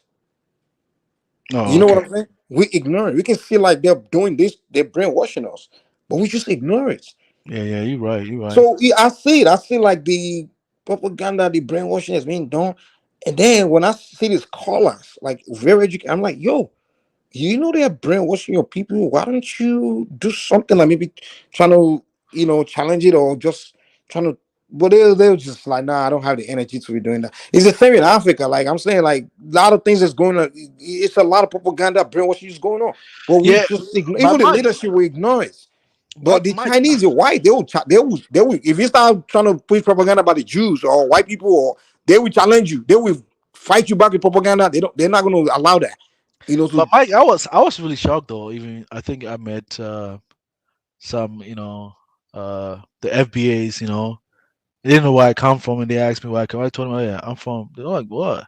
They're like, "Oh, so you guys kind of play with lines?" I'm like, "What?" I mean, 2023, you kind of think that way, and I kind of let it slide, right?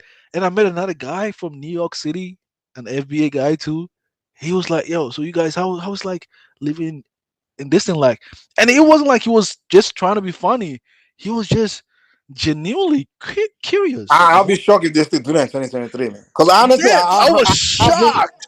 I would say something. I would say something that would shock you. I And then, literally haven't lived like in those black neighborhoods in many years, man. Or no, literally just I done don't think. interactions. I've done like maybe when I run into any FBA person, usually very educated one, because I'm usually running into the professionals and stuff.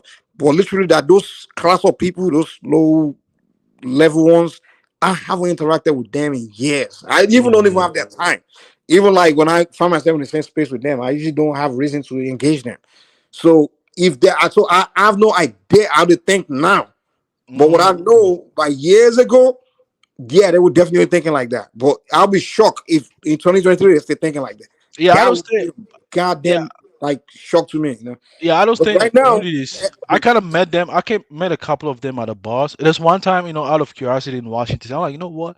I want to go to their, I wanted to go to their neighborhood and go to their bars and see what's up over there. And now that's where one security guy asked me, like, damn, like, so you guys leave? I'm like, what? I was shocked though, right? I went, and there's one time now I what was in shocked me, Seattle. I was in in Seattle. Africa. Hold on. Yeah, bro. I kind of had a three experience where, and the fourth time I was in Seattle, and this guy kind of approached us. I mean, one of my guys that I kind of roll out with. He's an FBA guy though. He's from Cali, but he genuinely asked me if we had telecommunication. How do I communicate with my mom? I mean, and he said he wasn't trying to be funny. He really wanted to know that. I'm like, what? And he was in the military. I'm like, should I explain that to him, or he just being funny, right? And the last one was I was in Seattle at a bar, and this one guy kind of approached me. He's like, "Oh, he met a guy from Gambia. He want to know where Gambia is from." I'm like, "Really? You want to ask me, or you want to check your Google map where where is it located?" Right? One of the most ridiculous questions I want to ask him before was, "Where are you from?" I said Nigeria. And he say, "Is Nigeria in Jamaica?" I mean, this was a long time ago. I was like, "Is Nigeria in Jamaica? What?" Like, I mean, I was like, confused. But I mean, I get it, man. Ignorance is everywhere, to be honest. You know, so it's ridiculous, man. You You're know, right. No, you're right. You're right. the thing is, I mean, I think one of the problem in the black American communities, they don't like to interact with other people. They have this mind that it's all, they still have, how America started. America started with, hey, stay in your place, stay in your corner. Segregation, stay in the Indians stay there, black stay there, white stay there. So when other immigrants are coming, so it was like the whole segregation thing. But then the rest of America have moved on from that. But it looks like the blacks don't want to move on from that. They still have that instinct of, if you're not from me, if you're not from if you're not part of me, then we must be. I see you as enemy. You understand? I'm not gonna say like all of them acted, because I've been to the No, I'm not saying all. I'm just saying yeah, like I've that. been to That's the instinct of their, yeah, yeah, yeah. their culture. I But wouldn't say yeah, like it's all someone, of of course, them. the one that get exposed, like a typical black person that grew up in different community or maybe a very diverse neighborhood, they won't think like that. But a typical one that usually when they're the majority in their or they have a high number in the community, they just stick to themselves. You know, they have that segregating culture where they segregate themselves and they always assume that others don't like them. No, then they will always assume the Africans don't like them or someone don't like them. And I'm like, dude, don't go by your assumption. Why about you go by your experience? You know, You're a right. lot You're of right. You're them, right. yeah, most of them, the ones you see that will tell you, oh, the Africans don't like us. He's the one that never interacted with Africans. You know, Yeah, they yeah, yeah, just, yeah, yeah. Yeah, you're right. Cause for me, it wasn't like they came from. I'm like, damn, like Brandon. I'm like, oh, they got a nice bar in this like this hood, and but he did tell me it was ghetto though, so I have to be careful, right? But I'm like, oh yeah, let's go, let's go. So it was out of my curiosity, and I went there, right? And for me, I'm like, if you ask me, I'm not gonna pretend like I'm from here, right? I'm just gonna tell you, even when I speak, you can tell a you little went bit. to the hood. Yeah, it was in the You yeah, better it be was. careful, man. They might shoot you, man. One of them might just like, oh, you're African. I'm like, I'm African. Yeah, yeah, you're right though. But it was just a one-time thing. It wasn't like I stay over there. It kind of like I just I wanted to try something different. I was like I'm like nah. I'm kind of like too much white people around. Like, just want to try something different. You get what I'm saying? Like try something different. And I went there, and then I'm like and that was when the security guy asked me where I was from. I was like, yeah, I'm from Africa. He was like, oh, so you guys kind of play with lions? I was like, what? You asking me this question in 2023? I'm like, I was shocked.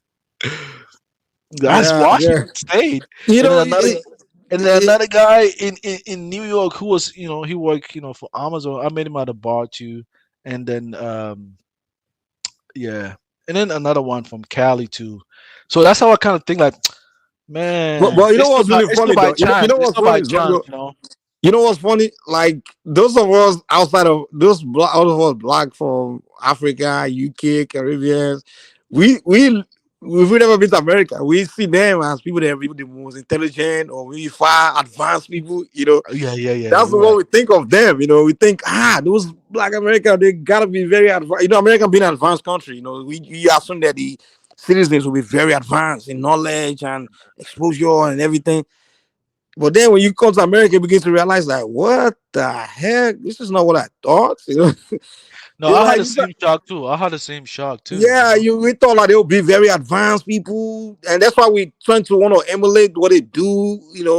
They put on clothes, everybody want to wear I it didn't because they think think I didn't think they were that much though. Even when I arrived in O'Hare in Chicago, when I saw a large number of them, I'm like, damn, they got a lot of black people here. I was shocked. I'm like, what? In the airport everywhere. So I'm like, damn, am I still in America or elsewhere? I didn't know about that. I think I didn't do my yeah, due it depends diligence. what city you go to, man. It No, it was in depends. O'Hare. I had a transit because I was going to Missouri State. I had a layover from like O'Hare to St. Louis Airport, and in down I in think there's a Chicago. lot of blacks in St. Louis. St. Louis, huge, they have a huge black population there. Yeah, but I mean, at the airport, I saw a lot of them, a lot of black people working over there in O'Hare. But in St. Louis, I didn't see much of them over there. You know, but You I'm say talking about where's that? O'Hare in Chicago, the international airport in Chicago, O'Hare. Oh, Chicago, yeah. Yeah, There's a yeah, lot of blacks in Chicago, yeah. yeah. You're right. I mean, I'm talking about my first time. I mean, fresh off the boat. You get what I'm saying? My shocking experience. That was what I was just sharing. But I mean, over time, I knew where I could find them. If you go, I kind of realized that if you go to most urban cities, that's where they are. I mean, if you go to you know suburban areas or the rural areas, they don't tend to settle over there. And I kind of find it very interesting. Why do they tend to like settle more in urban areas? Wherever you go, that's where you see more diversity. It's mostly more in the urban areas rather than the more you move outside of the urban areas, you don't tend to see more diversity over there. I mean, it's kind of like shocking. Ah, the rural parts. I mean, you don't know. I mean, to be honest, rural America, it's kind of scary, man. Because Oh, really? yeah, you find a lot of rednecks, and those Where, guys where, are where? In dangerous, the man. south or where? But I stayed in Missouri where I went to college. It was a rural. It was like a college town. Like it was Yeah, like college town is different. I'm talking about like the country, like the rural part of America. Like it's usually dominated by rednecks, and those rednecks, yeah. But they Mike, I used they to. they They when don't joke. They don't joke with their guns, hunting, and some of them before you know they can see it. They hate blacks. Like yeah, maybe they're no longer like that, but a but typical redneck Mike, person, yeah, but huh? Mike, people like you and Carla making this kind of talk. Even I remember my first time when I had an intern in Springfield, Missouri, right?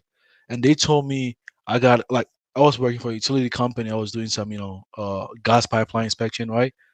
And they told me to go to like, people's house to, for inspection. Oh, I'm like, what? You want me to go to a house that says do not trespass and, and go inside and inspect? I won't advise you to go be knocking on people's door in America, man. Yeah, Especially yeah, when man. you're black. Don't do that, Yeah, yeah, man. yeah. I didn't do that, but then later they told me, nah, it's not like that because you wear the company's I name on your remember shirt. many years ago, many years ago when I was young, I worked for these, ADT, like they do like home security stuff. Yeah. So where the customer maybe have an issue with their security system, then they will send you to go knock on the door to go. Yeah, I mean they will appoint you, give you an appointment to go there to go fix whatever it is. Despite that, they made the appointment for me to be there. The moment I show up, the customers want to open the door for me, dude. Like Oh, really? I'm like, yo, it's obvious that I'm goddamn work for this. Like once you're black, some people it's like they're literally just scared of you when you're black, man. Yeah, Like but now it's yeah, changing though, man. Like people are yeah, I getting didn't. more. I think Yeah, yeah. the social It's media changing kind of state. educate people. Yeah, I was in even Springfield. It's not diverse state. I didn't have that Ah, experience when I was there. hmm. I wasn't. Yeah, I didn't have that experience, and I went to those rural areas you were talking about. Now it's changed. Yeah, It's changed. yeah, I've America has been there. really changed too. I literally watched this country change, dude. Like the Yeah, interaction. okay. Like Yeah, now, white person will see you now. They're not scared of you. They talk to you. They greet. Well, I mean, like I'm not saying white, like the rural people. I see more people.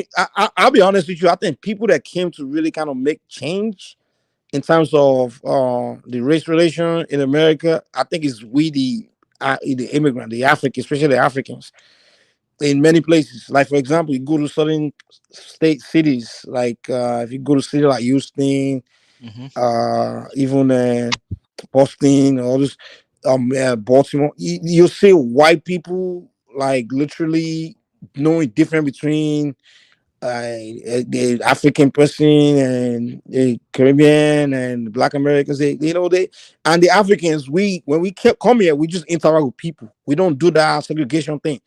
You know, we Yeah, just come interact. But the black and white, historically they segregate. They typically want to segregate, separate themselves. Just you're right. The redlining. yeah, I heard about that. They told yeah, me they about do that it. They one. don't like interacting. They don't interact with each other. The only place they will meet up is at a job. After that, the blacks are rolling Yeah, with but Mike, blacks. but one another shocking experience that I had when I came is when I started working and when going outside, I went to certain areas and I saw people staying in certain houses. I'm like, damn. I said to myself, damn, if this was the American dream, I Oh, you saw probably poverty. yeah, I'll probably stay in Ghana, man, where I come from. There's some My dad, poverty in America that people don't even know, man. yeah, I'm like, damn, my dad has a way better house than this one over there. I'm like, what? I'll probably go stay in my dad's house. I swear to God, I'm not gonna lie to you. I'm You like, know the funny thing, like you would rather live in a poor neighborhood in Africa than live in a poor neighborhood in America. Some poor neighborhood in America, man, because some neighborhood is just extremely dangerous, man. Like and like the Illinois, like Illinois. there's some neighborhood in America I would I've been never. in Chicago. I literally don't pray that I will ever end up living Yeah, there. I did it. I did a girl from Chicago before. I've been to like those kind of places. Those places. Those old block areas. I've been to those. I've been to those kind of places. But she was a very nice. She didn't. She told me not to go outside. So I just never went outside. I'm talking about neighborhood where people there are drug addicts, junkies. Like that's some neighborhood that is not even livable, man. Oh, okay. Like No, no. zombies.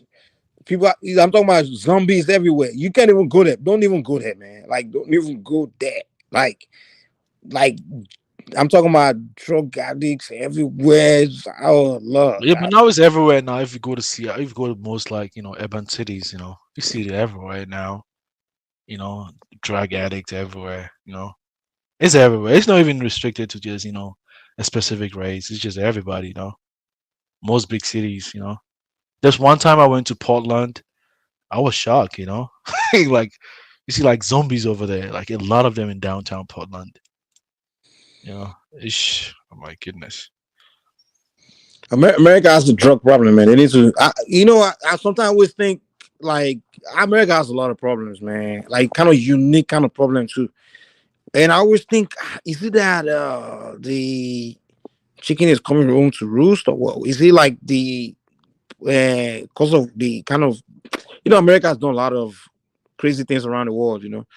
I'm talking about bombing countries and commit, those things like kind of things that don't. Is it like God is just like giving them like it's like a like consequence or repercussion for things that Like they're doing so like around the world, it's like it's paying back to them their evil Yeah, act. like evil comes, everything you do always come back to you and things like that. I'm thinking maybe is that what it is? Because the kind of problem I see in America, dude, I'm like, dude, it's just, I don't know, maybe is it like that in Europe, like bunch of drug addicts and millions You know, on drugs. but it's mostly in downtowns though. I mean, Mike, it's mostly in downtown. Nah, they got a lot of drug problems, dude. Even Yeah, neighborhoods, you always find drug addicts. yeah, but Like it's within the mostly. neighborhood, no, it's more common in I'm, neighborhoods. The I ones that no, the ones that end up in downtown is the one that become homeless. big cities, yeah. Yeah, I'm not gonna lie to you though. I'm not gonna lie to you, Mike. If I'm gonna be out anytime I go to a big city, any big city in America, I'm like, damn. I mean, I just there's something about big cities in America that it never entices me to stay over there. You know, yeah. I never stayed in a big city. So It's all this, it's fun. This big city in Africa is fun. Well, big city in America is like yeah, it's not fun, man. You yeah, expect it to be fun, but it's not. Like in Africa, if you go to Accra, you go to Lagos, you go to Abuja, you go to Johannesburg, it's fun. It's more yeah, it's fun. interactive. But in big city in America, everybody's scared of everybody. Everybody's minding. I'm like, dude, this is supposed to be a city where it's supposed Man, to yeah, it's just chaotic drama. it's chaotic No one, drama. everybody just minding their business. I'm like, dude, People are scared of you. You know, people are because scared. Exactly, people are scared people of you. like they are not like receptive. To you because Exactly, I don't know. They are very like they are not open. They are very aggressive. very That's why. Like, aggressive, and if they don't know, forget it. You can't even say you want to meet people and start interacting. It's not yeah. possible. Unless you got to go inside bars. I mean, for some reason, I like to stay in a small town and then visit the big cities. I mean, that's how. Ever since I came to the U.S., that's how I've lived my life. Like literally in America, the only places where I literally like live where I can live is like where there's a lot of Africans. Because you can connect with Africans and meet your people, like Nigerians, for example. Like once I get there, once you link all your people, you can interact. We understand each other. But But Mike, for some reason, when I came, I've never stayed in a place where you see a lot of Africans, though. you're just gonna be bored for you, boring for you, dude. If you Oh, anywhere in really? America you live where there's no Africans, you're not gonna enjoy yourself, man. No, You're just really? gonna be like, yeah, No, I don't agree you're with gonna you. be out of your mind. You think so? No, I actually like. I actually like it over here. I actually So like it. what was the demographic like? What's the demographic there? I mean, Washington, it's mostly like white people and little Asians. Yeah, you probably, I think that, yeah, you can, white people, yeah, you can kick it with them, but they're not very as, um, what's the word? They're not as lively as Africans. I'm not gonna lie to you, man. Yeah, I mean, you're right, but I mean, even in Africans, it depends on the ones, right? The ones that you can connect with, I think it has to do with more of your interest, right? Because I've made friends that, if we don't have similar interests, the vibe is not really there, you know? But if you have friends that, you have similar interests, you can always go outside, you can travel together, you can do this, you can do that together. It has to do a lot more with, interest, and To me, and one of the people and I what usually enjoy, the and, people I and I'm enjoy. gonna and I'm not gonna lie to you. One of the guys that I rode with the most is an FBA guy, though. I'm not gonna lie to you because we have similar interests.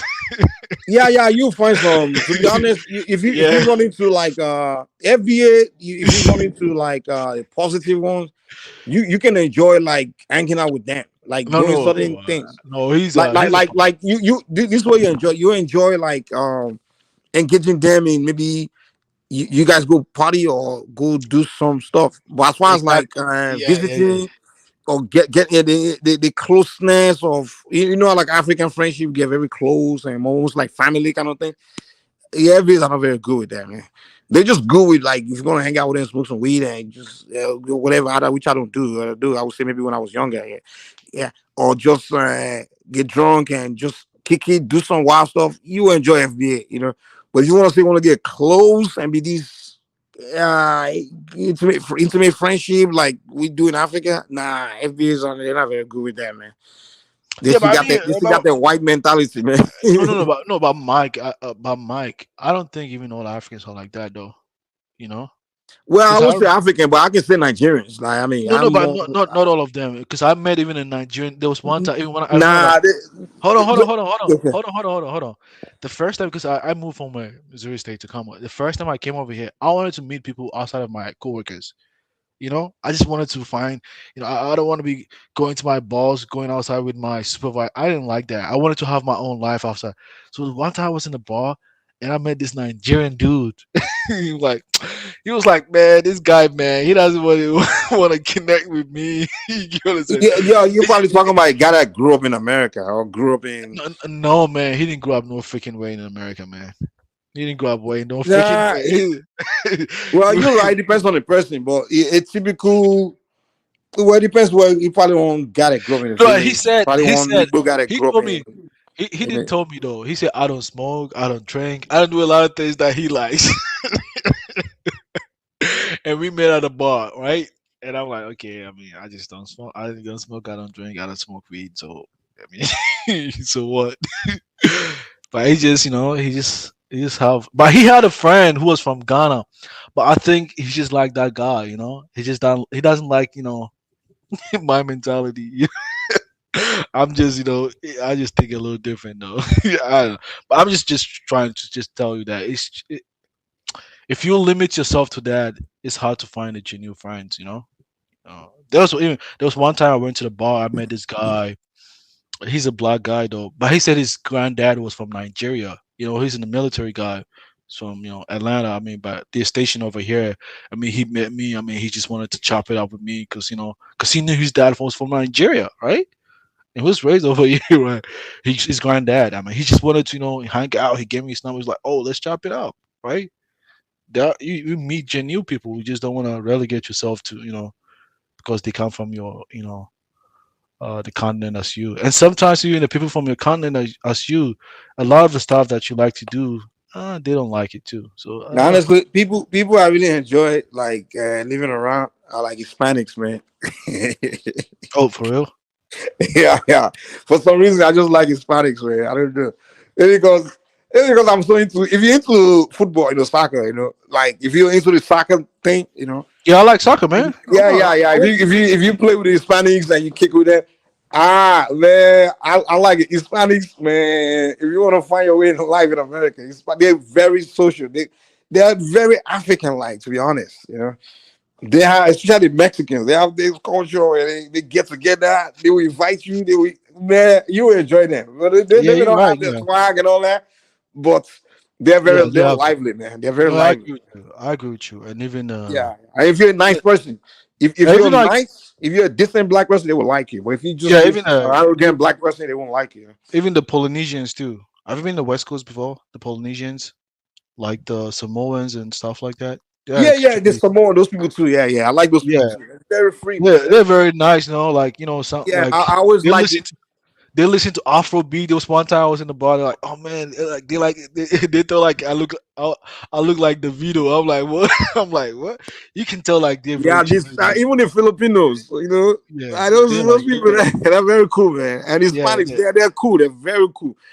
They're very simple. To me, I prefer them over the whites and the blacks. To be honest, the white and black, it's just. They're not very genuine. Like they don't deal with you from the hearts like that, like pure hearts. They always have this chip on the shoulder kind of thing. But Hispanics and those Polynesians, those kind of people, they're very calm. Once they know that you're a cool person, you're not egotistic and all that. But They but they, they, they, they will like you, man. no, but Especially when you're I black, think they it kind like of you. depends though. It depends. You know why I tell you that? Let me tell you. Let me give you one example. When I was in Missouri State, right? I was working one time. I went to a house to do an inspection. The lady, a white lady, she saw us, my friend and I, Indian and I, we were working, and she was like, "Oh," she noticed like, "Oh, we were in from here." I mean, and all of a sudden, she invited us on the was it 4th of July, right? To a family gathering at their house. That was like the early stages when I came. I was kind of surprised they introduced us their own culture, and that was how I experienced like 4th of July in a typical American family. And then there's another guy that I work with, and he was genuinely nice too. His name is Nathan, right? I mean, he took me to his granddad's, you know, remote house to even practice, some gun range shootings. We had a lot of great fun over there, right? I think it's just okay if you meet genuine people. Uh, you gonna meet, great people. By the way, I'm not gonna lie to you. I mean, sometimes you meet great people. Even here in Washington, Yeah, yeah, there I are met, good I people, and met that's like, why I would say like this I thing met that like, all these color Pan African bullshit that we're trying to. I don't mind. I don't mind like saying let's do some things, but when you start telling me that the Chinese man, the white man, you trying to tell yeah, me to yeah, yeah, yeah. segregate myself, you know. And I go into a lot. It's very common with the FB. Some of these FB, they will try to tell Yeah, you that you should not be hanging out. You should separate see the people from other race as enemies. And I'm like, dude, I can't do that, man. I can't and just. Mike, like most of the professionals that I met over here, that they even like they will invite you to their house for pool The thing parties. is, you if you start doing those things, you're cutting yourself short because Oh you yeah, don't know man. who's gonna connect you. I can't. I'll be honest with you. I wouldn't have got it as far as I've gotten if I didn't really connect with people. Like one of the guy that really connected me to my, certain things, the business I do is one Spanish dude. He's a Nicaraguan guy. You know, Robert, I remember the guy. Like he's a funny guy. We're kicking it. The guy just liked me. Just started showing me the way. Like, hey, this you can acquire these things. So people show you ways. You never know. And he also one Asian guy that used to work together in a company. The guy, I really saw how smart the guy was. Like he knew some stuff. I took him out to lunch and connected. The guy shared some knowledge. So if you live your life, segregating yourself, looking at people doing all this racist rubbish, you're just cutting yourself short because you don't know what someone has to offer you. Yeah. I mean, I remember. I mean, even at my workplace, most of them are extremely nice, and most of them are like mostly white, though. But they would teach you, like, they would show you everything, when it comes to being a first-time home buyer, the process that you got to follow. You get what I'm saying? Like, man, they're gonna teach you the way, Even I remember like this guy that I met is from Hawaii, great guy, man, he's gonna. Man, there's nothing to hide from you. Even my supervisor, he's gonna invite you to his house. We go outside, chill. I mean, yeah, they're just super chill. Yeah, I mean the thing is how you present yourself. If you're a genuine person, people are gonna respect you and they're gonna like you. If you're Yeah, a toxic person, you get around people, you're negative, and then people are gonna push away from you. And then yeah, you know, yeah. I you, just for me, I just want to like just make friends. I just wanted to extend my network outside of my coworkers. You get what I'm saying? Because I like to do other stuff. I don't want it to be them inviting me to go to hiking. I'm like, man, I don't want to do no freaking hiking where I have to protect. man, those white guys do dangerous stuff, man. That's one reason why I kind of stay away from it. Yeah, there's one They time will they tell you, invited let's go me. do some crazy shit. I'm like, what? They Let's invited go. me for hiking, and I gotta protect my food from the bears. I'm like, what? The bears? I mean, am I allowed to bring a gun? They're like, no. I'm like, what? Like, no, I'm not going. you know, if I can protect myself from those animals, I'm not going to no freaking hiking. So I just let it slide. Like, what? Nah, man, I just don't fancy going to the bushes. I came from. I've been there, done that in Africa. Yeah, I want to try something else. Yeah, I won't lie, man. Like, if you would pick like a place where I would say in the world where you've been, where you can say you feel more lively, what would you pick? In the world, like, I mean, Africa inclusive, Yeah. lively as in terms of what. Just life in general. Just where you are, you feel more like just more life. Like your life is more, Better, right? Yeah. yeah, more If you, pleasant. I'm not I'll, saying financially. I'm just saying just in general, in terms of social interaction, social life. yeah, I'll tell you one thing though. Um, I'll say outside of like Cove Town, like where I come from in Ghana, right? I'll say Springfield, Missouri is my second home because I know that home. I know So Springfield. number one is where you from in Ghana. No, I wouldn't say so. If you ask me in terms of the kind of life that I want for myself, how, home ownership, having a better life, I'll say No, no, I'm Springfield. not talking about financially. I'm just talking about in terms of socialization, social life. Oh, socialization. Yeah, yeah. Damn. So Ghana is not Ghana is not like Nigeria there, because to me, man, dude, Nigeria is too lively, dude. Yeah, Nigeria is just so lively. but the thing is, Mike, if I'm gonna say if I'll have to say like my birthplace, well, where I grew up for the most part, right? I can Like socialize.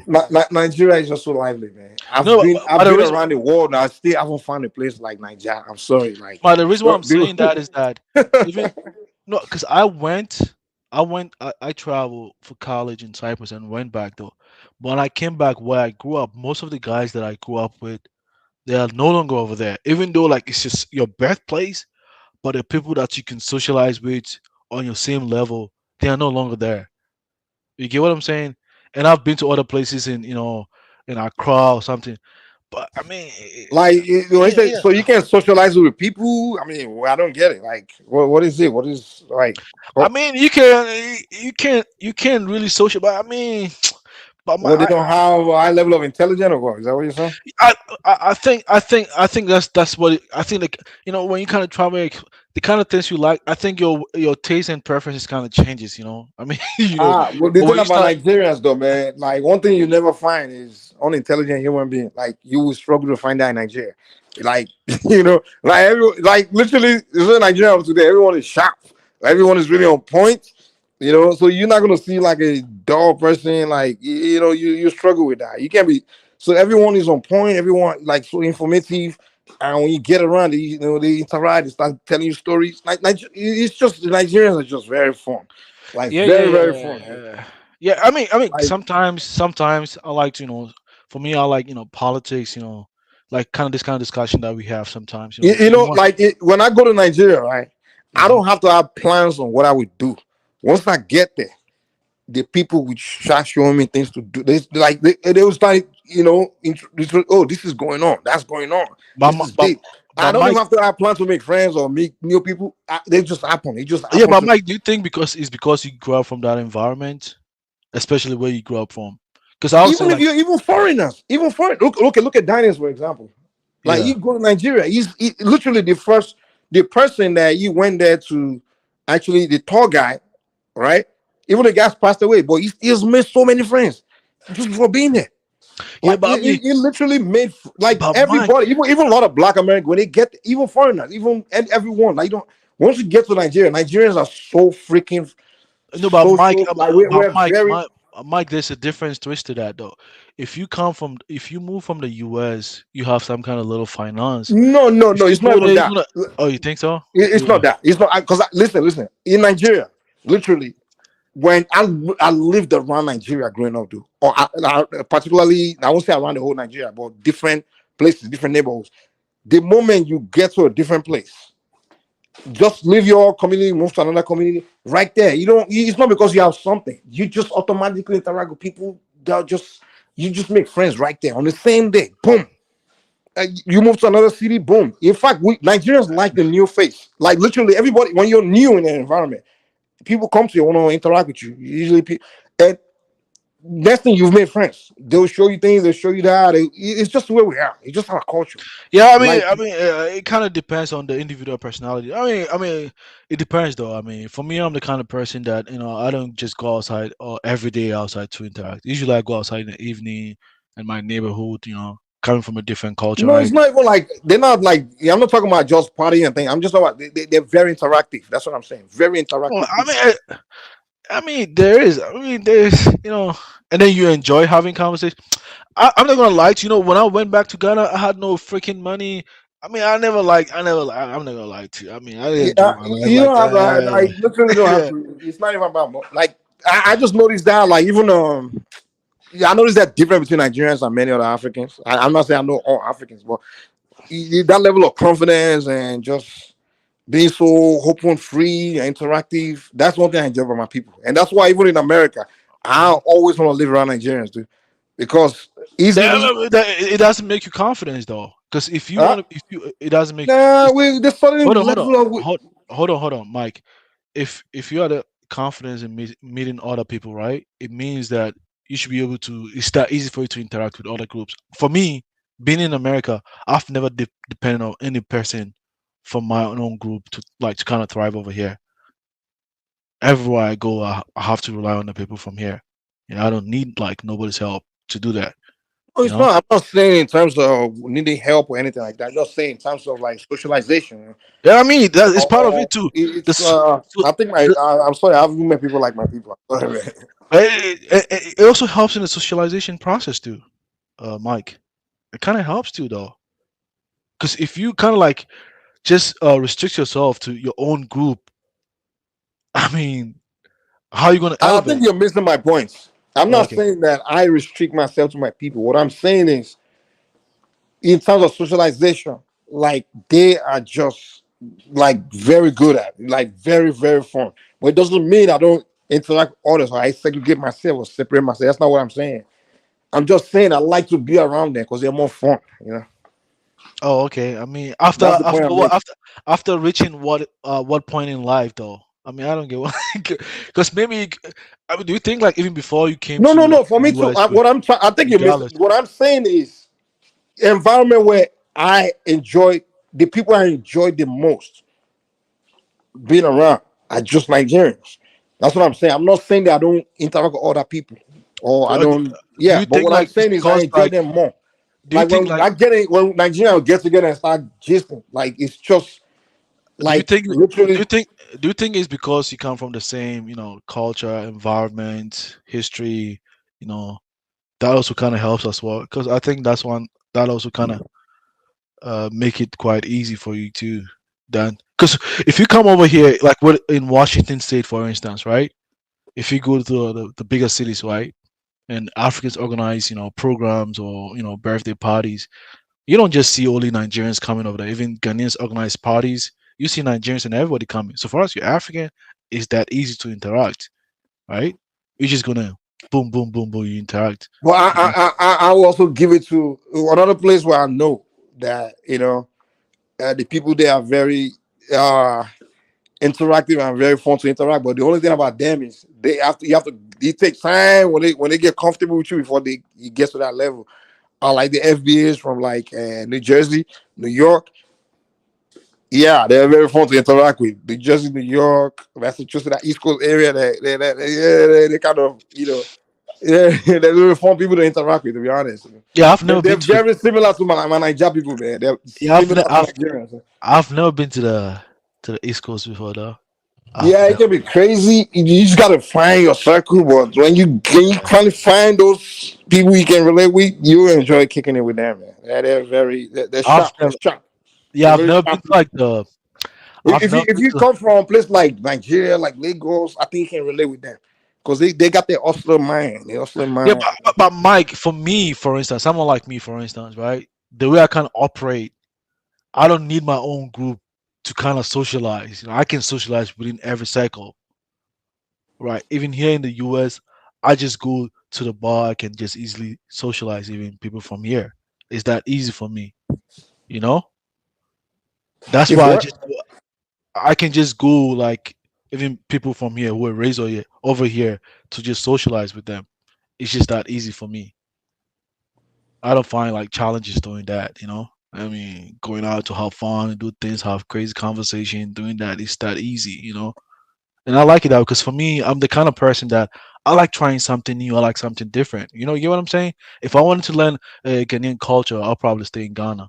But if I once I'm in a different environment, I want to learn something different. Different culture add to my already existing knowledge. That's how I kind of think, though. You get what I'm saying? So, sometimes over my experience so far, there's a different, even sometimes I feel like, going back to, Springfield and meeting with the friends that uh I've made over the time, and trying to go and connect with them. Sometimes I want to go to Ghana, but even when I go to Ghana, I still want to meet the old friends, the childhood, the memories. I just want to connect with people over there.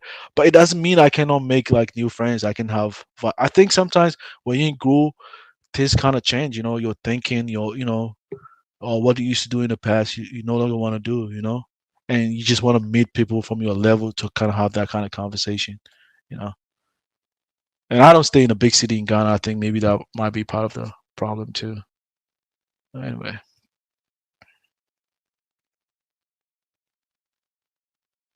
Exactly, Jam, right? Jam Jules, yeah. I'm just outgoing. I can, yeah, you're right. I can just vibe with everybody, That's the kind of person who I am, I can just vibe with anybody. When I came to the US, I never relied on anybody from the from my community. Never, because I can just go and meet people from here. Connect with them. I don't mind learning, eventually, learning the culture and just boom, boom, boom, boom. You get what I'm saying? Yeah. And I would say like even the FBA lady that I was with, she taught me a lot more than I would have just relied on uh, my own people. Because our own people are like, oh, he just came in. He got to take time to learn. You get what I'm saying? I mean, someone who's here, I was giving a damn about that. He's just gonna tell you whatever he has or he knows. So you make the learning process that easy. So within 2 or 3 years, you just adapt into the society that easy. Boom.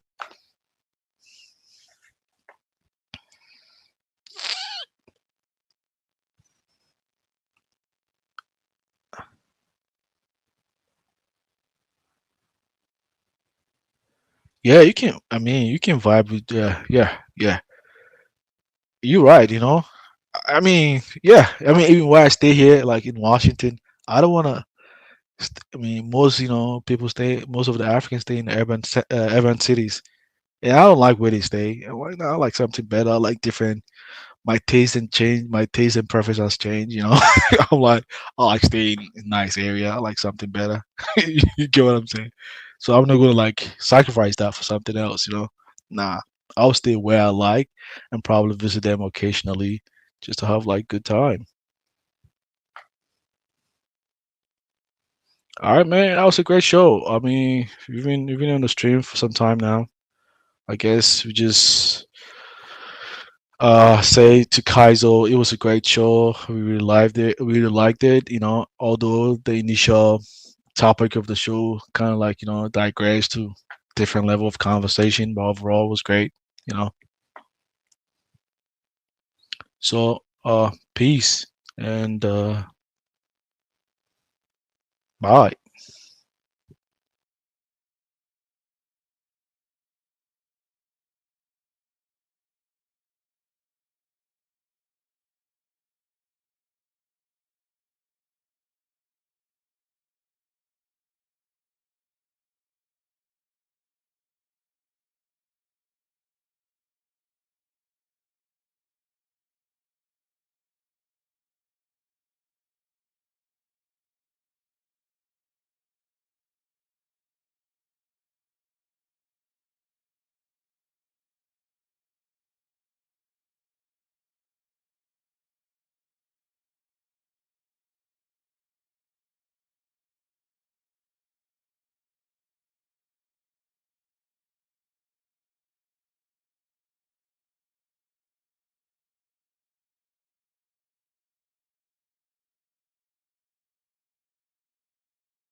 a high standard and I talk about them and I attack them on my page is because how pop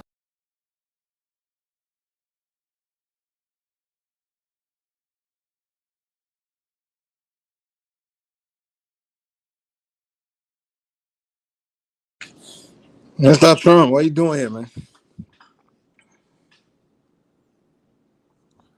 I'm here I just listening to you guys. Huh? I was listening to you guys. It was like at least as if you guys were on date. I was just Oh, that laughing. was you typing that comment? Hold on, let me see. Someone No, typed no, so that no, was no, that's you? no. It was some. No, really, it was not me. So you No, this guy. Hold on. I know who you are now. no. I can type now. You can know that I'm the one. I'm not the one that was typing it. I was just looking at you guys, listening. It was fun. It was fun. It was very fun. Then I knew that you came to America in your early 70s, late 80s, 18 when you were 18 years old. So I found that out that you love being around Nigerians. That means in the hood, with your black friends. You're not used to white like that. I found out that you feel at home with your people. That's great. That's great. No, at least I get to know you more. Understand? No, Because it's not about feeling at home. It's more like no. Why am I hearing echo? Is that but it coming was from you? fun listening. No. I was listening to you guys now. I was listening to you guys for the past 2 hours non-stop. 2 hours non-stop. But it was fun. It was fun. It was fun. Okay, let me type so you can know that I'm the one. I don't. How will I put it? I'm not the one. My name is Mr. Triumph. Even on air, when I type, I'm not the one typing behind. It was. Who's that person? Okay, Let me see. it's your friends from the East Africans. You understand? Your friends from the East Africans that the one typing. I don't Oh, type. every rude boy. Who's that? I think I know that person. I don't think that's you. That's not I'm you. not the one. Yeah, that person has I'm always not, been a no, no, Kaisorian for a long no. time. It was What's just up? What's up, guys? What's up, guys? How you guys doing? great, and you Good. Just chilling, man. You know, just listening to Mike. listening. I too listening. Mike and his very good friend. I from Ghana. I thought he was from Nigeria. When I said that he loved being that the guy doesn't has a lot of fun. He's from Yeah. Washington. He's from Washington. I was just listening. He's from Washington. He never waka. He never waka. Zongo naive. He never waka. Yeah, there are That's a it. lot of Africans in. I'm also in Washington. There are a lot of Africans here. Really? Washington Yeah, I'm State or Washington DC? Washington State. The guy you was talking to, he's also from Washington State. Mm. Okay. That means you are That's from Ghana where then. Seattle. No. What's that state? What's that Seattle. city? Yeah. Seattle. Oh, Seattle is in Washington. Washington Seattle. State. I Yeah. gotta visit that area. Those places are some places I haven't been to. Yeah, it's a good city though. I'm not gonna lie. There's a lot of professionals here. Most Africans here are like professionals, so it's Mm. very good city. It's a lot of tech industry. You know, a lot of the Nigerians that I meet out here are all professionals, like engineers and stuff like that. Mm. Nigerians with their certificate. They never tire. They like certificate. I'm not against school. I'm not against schooling, you understand? But certificate will not make you rich. That's what I know about. That's what I know. But it's fun hanging out with Africans. That I learn more from you guys. I learn more from other countries that I've never that I dreamt to visit. You understand? Because not every country I've visited is only in Europe. Because let me see, a country just like a state for you guys in America, like Belgium. It's about 5 minutes and drive from my place. 5 minutes drive. I mean, I'm in Belgium. If I want to go to the Netherlands, it's about 1 hour 30 minutes drive. I mean, Netherlands. If I want to go to Germany, Luxembourg is about 3 hours. So I'm there. You can see. It's kind of cool how those European countries they just so close to one another. Like it's like for example. one country in Africa can probably swallow at least 6 countries in Europe. Yes, like Namibia Like the is very entire big. Western Europe, like one country in Nigeria Africa. and Namibia. Namibia is very big. We Probably show Nigeria lot. can swallow like, because I was looking at you know how it's kind of funny how when they draw the map of the world, they always draw Africa to be so small. And then when you go Google the size of each country, you find out that these African countries are way bigger than these European countries. You know, when I find out like how small England is, I was shocked. Do you know that the Southwest, the Yoruba land, is bigger than England? Yes, but they have the technology. That's what they use No, to. that's not what I'm saying. I'm just saying the size, land mass. Yes, of I'm course, like, yes. wow. So you probably can fit England and many other European countries. Put them all. You can all fit them in Nigeria. You can fit the United States, China, and Russia, India, all of them in Africa. That's how big Africa is. Like the smallest country in Africa is, well, not the smallest country, but most countries in Africa, like 90% of Africa, are a lot bigger than European countries. But European countries are a lot more developed. African countries you mentioned Namibia. Like Namibia is there's nothing there, bro. Like they have one city. That's it. Like everything else is just desert. Like there's nothing there. Yeah, that's what I was explaining the other day, Mr. Mike. If you remember, I was seeing it the other day on one woman's platform. I was saying it because I was studying it and I saw that there's a lot of opportunities there.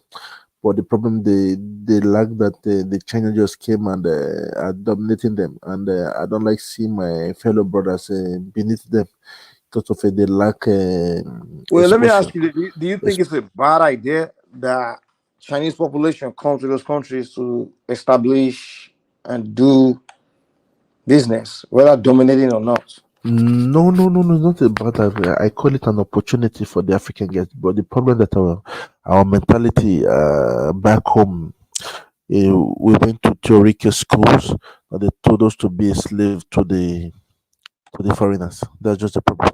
Because it's Yeah, I okay. don't think so. No, me, no. When you're in school, okay, let What me you ask you this talking about? question. I mean, Maybe you're some in places, not everyone.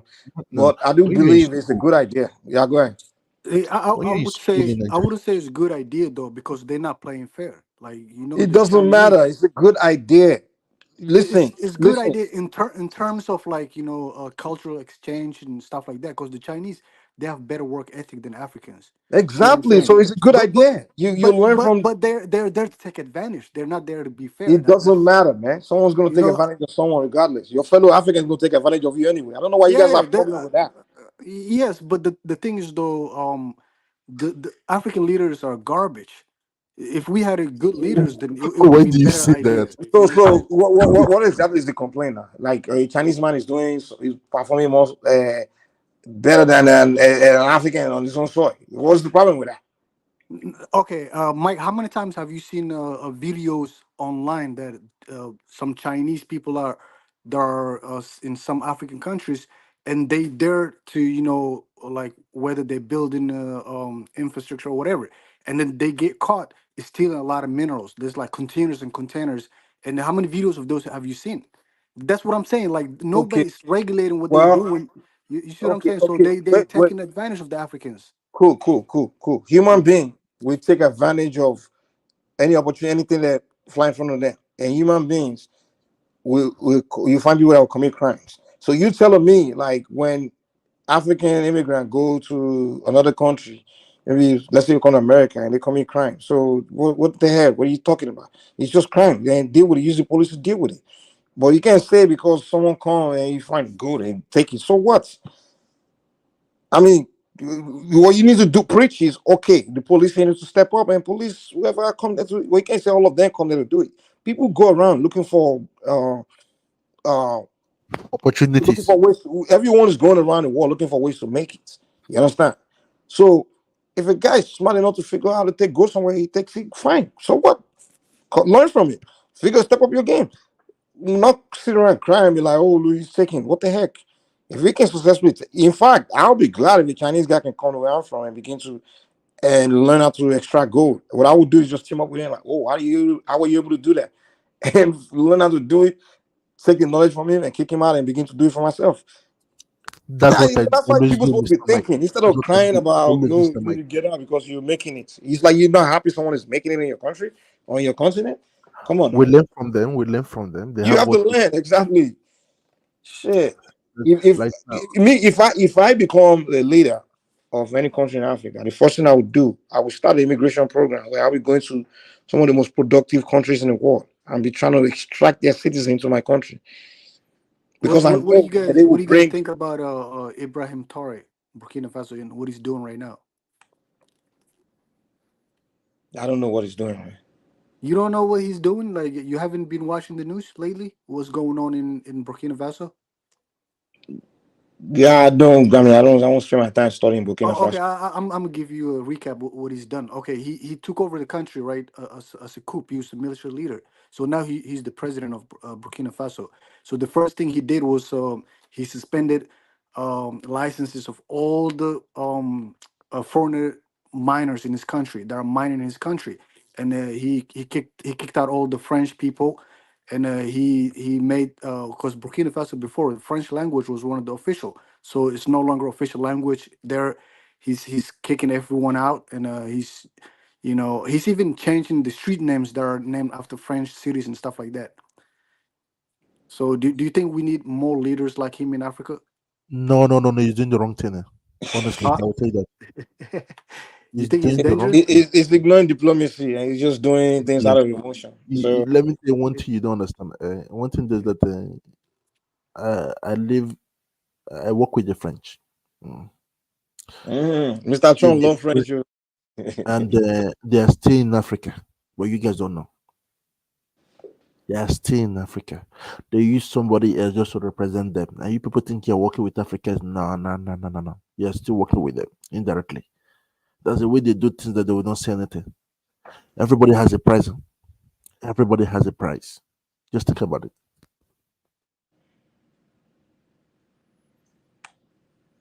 Yeah, to me, all the whole idea of this one is my enemy. I don't like you. That's not the way the world works today, man. You have to. What you need to focus on is the interest of your country and how your country can progress. And if you have to use even your enemies to do it, you do it. All you need to do is what I agree is him taking full control of his country and not being subservient to anyone. That's I agree with that. But if you start making emotional decisions, not thinking of diplomacy, just saying, "Oh, I'm doing this just to feel good," or because I don't like this, the French, I don't like this. That's not smart, man. But I agree with him though. It's time. I like what he's doing. What he's demonstrating. He also got to be smart because when I look at these guys, almost like they're repeating the mistake of their fathers. Because Thomas Sankara was doing Sankara. exactly the same thing. He's doing this As a anti-French cycle, thing, and they use his best friend to take him out. So and to me, I don't think all these acting emotional and all these things is a way. Right now, the most important thing Africans should be focusing on is how can you build your people to be productive, to become people that can produce what they consume, and I think that should be the number one focus of Africa before you start pointing finger at other people and all these things. Because all these other people will always go for their interests, always trying to secure their interests. They have that's to. what many of them they don't know what is going on because of the No, way no, you no matter work how with you the cry Chinese, about you the them, same thing. yeah, exactly. They will always look for their interests, no matter whether you like them or hate them. They don't care. Whether you show them that you don't like them, and all these Africans are crying. Oh, the French. No one like anybody. The French, even the Europeans don't like each other. Everyone is out there trying to get what they can. You As I just do got to say, play. blacks are wicked. Blacks are wicked because when the black is in power, they don't want to leave power and they don't want to share power and they wish to dominate other blacks. When you say that the foreigners are coming, it is how can somebody come from I don't think external to come and that's control? peculiar to blacks, though. It's human. I mean, look, you talking about dictatorship, right? But if it's the right leader, sometimes actually it works. Look at China. He's gonna be there until he dies, but it's working for China. You see, look, China's economy is growing like crazy. So dictatorship is, I don't think it's the worst idea actually, but you have to have the right leader to be a dictator. You can't just have someone who's selfish, It's because who the doesn't Westerners care about brought the him country. there. He works with the Western too. Let me ask you. So, do you think the best thing to have is one dictator, like in the country, one person just ruling the country, one person on the top, and he's the total authoritarian? Do you think that's his best thing? Yes or no? It depends. Like look at the African dictators. I would say in that case, I would say no, because they're not developing their countries. They don't care about the country. They looting the country, and they No. only. Let's say it's a good guy. Let's say it's a It's a good good guy. Yes, person. yes, absolutely. Like Do, let's just say like the president of China. That's one party a country, right? One party rule. but I don't think it's the president of China that's really in charge. He is in charge, bro. What are you Let me talking about? No, it's a figurehead. It's a He's figurehead. definitely you got it 100%. wrong, Look, man. he's so in It's a charge that he figurehead. actually changed the constitution that he's gonna be there until he dies. What do you mean he's not in No, charge? it's a He's 100% in figurehead. charge. Like now, the people think that it's Macron Who? Xi Jinping? ruling Xi France. Jinping? Xi Jinping, yeah, You think he's the most powerful man in China? he is. Matter of fact, I think he's the most powerful man in the world right now because America's declining. Let me tell you the truth about these advanced countries. When it comes to US, China, Russia, UK, all these advanced countries, even Russia, even France, England, the president is not the main man. These countries are run by secret societies. They're not foolish enough to make one guy the sole dictator of everything. They don't. It is the real people that own that really pulling the strings. No one know their face because, and that's the mistake Africans are making, and that's why I'm telling you that the guy is making the same mistake Sankara made. Because if you make yourself the soul changer, the soul, like all they have to do, because what if they take you out? What if you have a heart attack? What if something happens to you? Everything is dead. Your whole plan, everything is gone. You have to. It has to be a group of people, and then the president will just be the spokesman. You understand? He'll be the guy in the front. Even in the United States, you can't tell me he's the president. As no, it's just that after they met in the room that the people really running the corner of the country and the background. No one know their faces. So you can't take the structure now if you don't know who's in charge. It's called a secret society, and that's what the Africans need to learn. You have to create a secret society, and then the politicians will just be okay. Guys, okay, you're playing politics to become the president, and the president will be a guy where he's just like he's more like a manager, but it's like you own for example, let me give you an example. Even It's like you own a hold on. It's like you own a restaurant, right? You are the owner. Nobody see your face every day, but you employ a manager. So the manager, when the customers come, they think the manager is the owner. It's is the sole dictator. Now, if somebody wanna, but you in the back, you the owner, you the one that have to. You actually no one know your face, but you the one that actually dictate what food, what and what and what and what, how the food is gonna taste, how and what. You have all the knowledge of the business. So now somebody don't know your face. Now, a fool that think the manager of their business is the owner, and he thinks if you take out the manager, oh, the business will crumble. No, you're wasting your time. So if you take out the president of Russia, president of China, you take out the president of the United States. Guess what? Everything will remain the same because if you haven't taken out anything, you just took out the manager. You No, understand? Mike, I disagree. I disagree. But wait. In Africa, for example, wait. You can't. Okay, you can take. Okay, for example, Xi Jinping, whatever he's doing, whatever he likes, and then America think they assassinate Xi Jinping, the Chinese policy will change. No, it's not in Africa where you take out Sankara and then everything change because he made himself the sole what do you call it game changer. So all they have to do is take you out, and that's it. Well, That's the mistake Africans are making. Hold on, bro. Let me welcome my brother. What's up, Mike Music? What's going on, my brother? I'm good. Is that H Block? Yes, sir. Yes, sir. I'm back. Yo, what's good, my brother? Chilling, bro. I've been busy, but now I'm back, bro. How you been? You still in the Nah, Netherlands? man, a busy man is a productive man. Salute, bro. Salute. I'm chilling too, man. Oh, that's what's up, man. As long you getting money, bro. That's the only thing that matters. You know what I'm saying?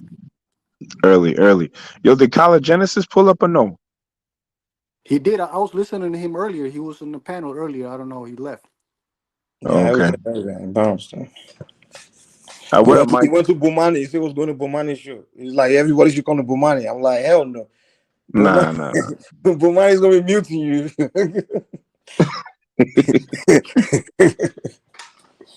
He said, come debate me on Bomani show. I'm like, you out of your mind? Bomani normally lets me rock, you know what I'm saying? And I'll be cooking Colin's ass over there, but he normally lets me rock. So, Nagmeezy, we talking about dictatorship in Africa and how the American government system is failing. And I'm saying you can have a dictator if it's the right dictator, someone who actually cares about the country. The problem with African dictators, they don't care about the country. That's their problem. But when you look at dictators like China, you see how he's developing his country, how his economy is growing. So my point is, dictatorship is not really a bad idea as long as the right dictator. You know what I'm saying? What do you think about that, Nagmeezy? I in concept I agree with that, right? I think certain African countries need dictatorship. Okay. The problem is that the dictatorship type of situation leaves too much room for corruption. You see what I'm saying?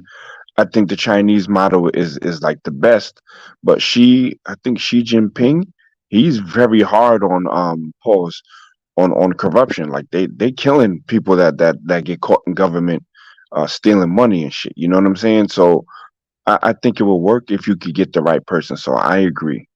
Yeah, exactly. A lot of people don't know when Xi Jinping, when he took over, he actually arrested all the corruption people in his government. So like I'm saying, like if it's the right dictator, then it works.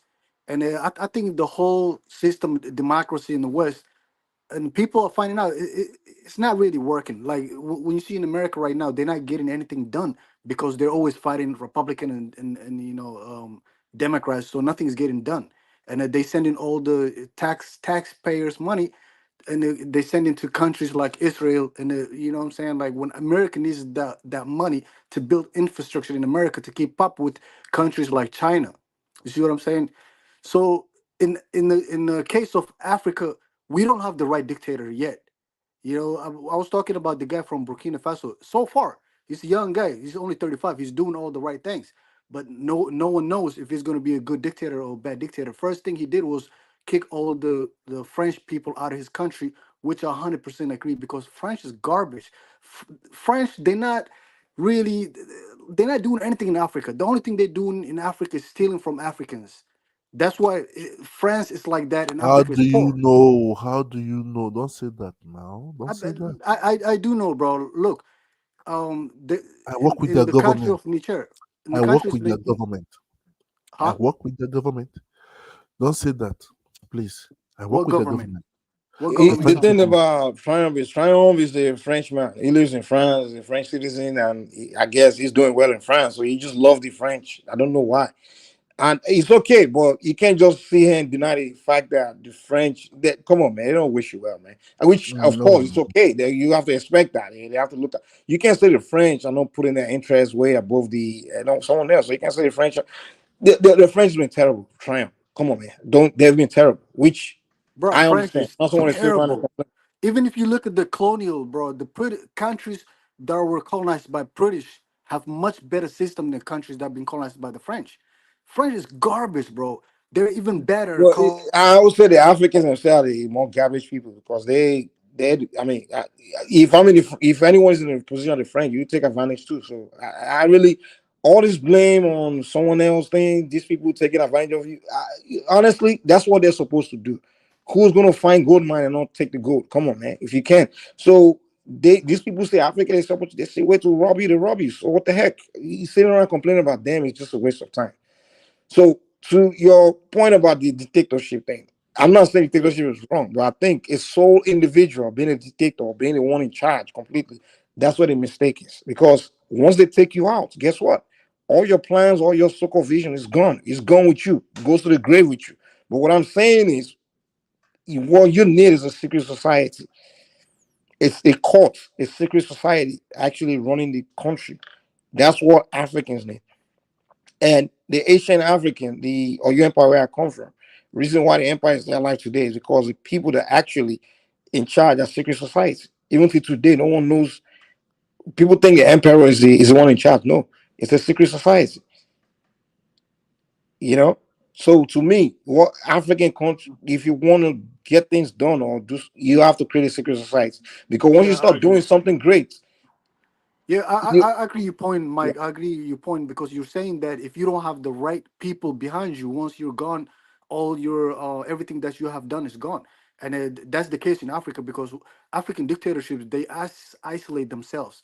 The first thing they do, they when it become too powerful, they just isolate themselves. So if someone assassinates them, it's like who's going to take over? Like it's free fall, right? But in the case of China, it's different because China is a one party rule. So if Xi Jinping is assassinated today, there's going to be someone like him in his party because they're already exactly. against So the party, corruption and yeah. all that bullshit. You know what I'm saying? So, yeah, like I was saying, in So it's not a African, dictatorship there. If it's a party, there if it's a party, it's not dictatorship. It's not one man it's a dictatorship. one party, rule. So Okay, that's that's different from one man dictatorship there. yeah, absolutely, 100%. Because I thought you were saying one man dictatorship. That's why I asked. I'm like, if one individual decides to be the game changer, the visionary, everything's way. Once he's taken out, all the so-called plan is dead. It's gone. And that's the mistake. The guy is looking at Faso today is not learning from Sankara's mistake. Because that's what Sankara did. It was that one man person. He didn't make his entire vision movement a team, a group where the real game shot callers, it's a group of people that no one knows their face. So if they take you out, guess what? You haven't taken down the government or taken out the system. Because you just take one man out, you can't just say someone else is going to be the president because it's the secret society that will not dictate who replaces him. So to me, that's the way Africans start thinking. Because if you think one individual will come in and start trying to, because all these guys that are doing cool, this Niger guy, Burkina Faso guy, it's a matter of time. The French is already planning how to take them out. Trust me. We are just waiting. Like, okay, when are we going to get them? Any moment from now, they are all Any moment gone. from now, you find out he's assassinated. They No, no, can, no, who's no. they going to use? They're going Just to use remove somebody them. in They Burkina will remove Faso. them.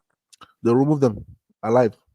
They will surrender alive. You see them in national television. They've done that from 10 years ago in It's the same Congo. thing. It's the same thing. What you're saying Nothing is not the changed. first time. It's happened before, where the African guy did a coup and Mm. kicked the French out and and then next thing you know, the French went in the background, started strategizing how they're gonna kill him, and they within his country they'll start finding people that will use to take him out. What do you want to say about Cameroon president? Let me ask age, block age. What Yeah, what do you want to say? he's yeah, What do you want to say? he hasn't done anything. He's too Yeah, you old. say you want dictatorship. You can say Africans He, is always African. yes, that's exactly And he the cooperates dictatorships. and he cooperates also with the foreigners. That's why he's still there in power. If he don't cooperate, he's out already. Those people that doesn't cooperate, they're out. Even late Gaddafi is out also. You can see we remove him quickly. No, Okay, no. one thing you have to know. Gaddafi, the biggest mistake he has done was to get rid of his nuclear program. They tricked him. They tricked Gaddafi because Gaddafi could have been as powerful as the guy in North Korea. But what they did, Gaddafi was like, if you remember, the U.S. and the Western countries, they made a deal with him to get rid of his nuclear weapon program, and they'll lift the sanctions. And as soon as he did that, that was the biggest mistake he did. You know what I'm saying? It's So better for him Gaddafi, not to have they that tricked nuclear Gaddafi, man.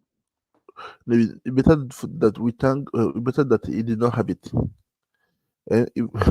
Nuclear is very dangerous.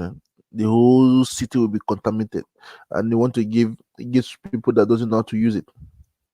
One thing is that there's advantage and disadvantages of stuff, because the guy went too far. He went too far. I'm sorry to say, he went too far. Even though you want to do something, you do it secretly. You went to facilitate it openly. That's why I like what's it called, North Korean, Iran, and China. You don't see them saying things out. They have their secret guards everywhere taking information. You say anything contrary to them, they bring you out. Even though you're black in Iran, they pick you out also. What do you want to say? So, so that's it. So one thing is that you have to understand how things get. Yeah, it's gone. Oh nah, it's gone. But That's for me, true. I'm about to bounce, man. Yeah, you too want long. to go Yeah, to bed. yeah, too Okay. long. I like what was it called? This Buzz Biggie just said that that I'm sleeping on slavery super bed. I love the way they talk. One thing is that I know what why and for Africa to move forward, it is the diaspora that will help Africa to move forward, not Africa in Africa. They can't because of their mindset. They can't. Okay. All right, Okay. man. Take All right. care. Get up, man. Okay. Okay. Let's have a good day. Okay. Kaizo, you can shut down your stuff. Buzz Biggie, I love your comment. Keep it up. Take care. Bye.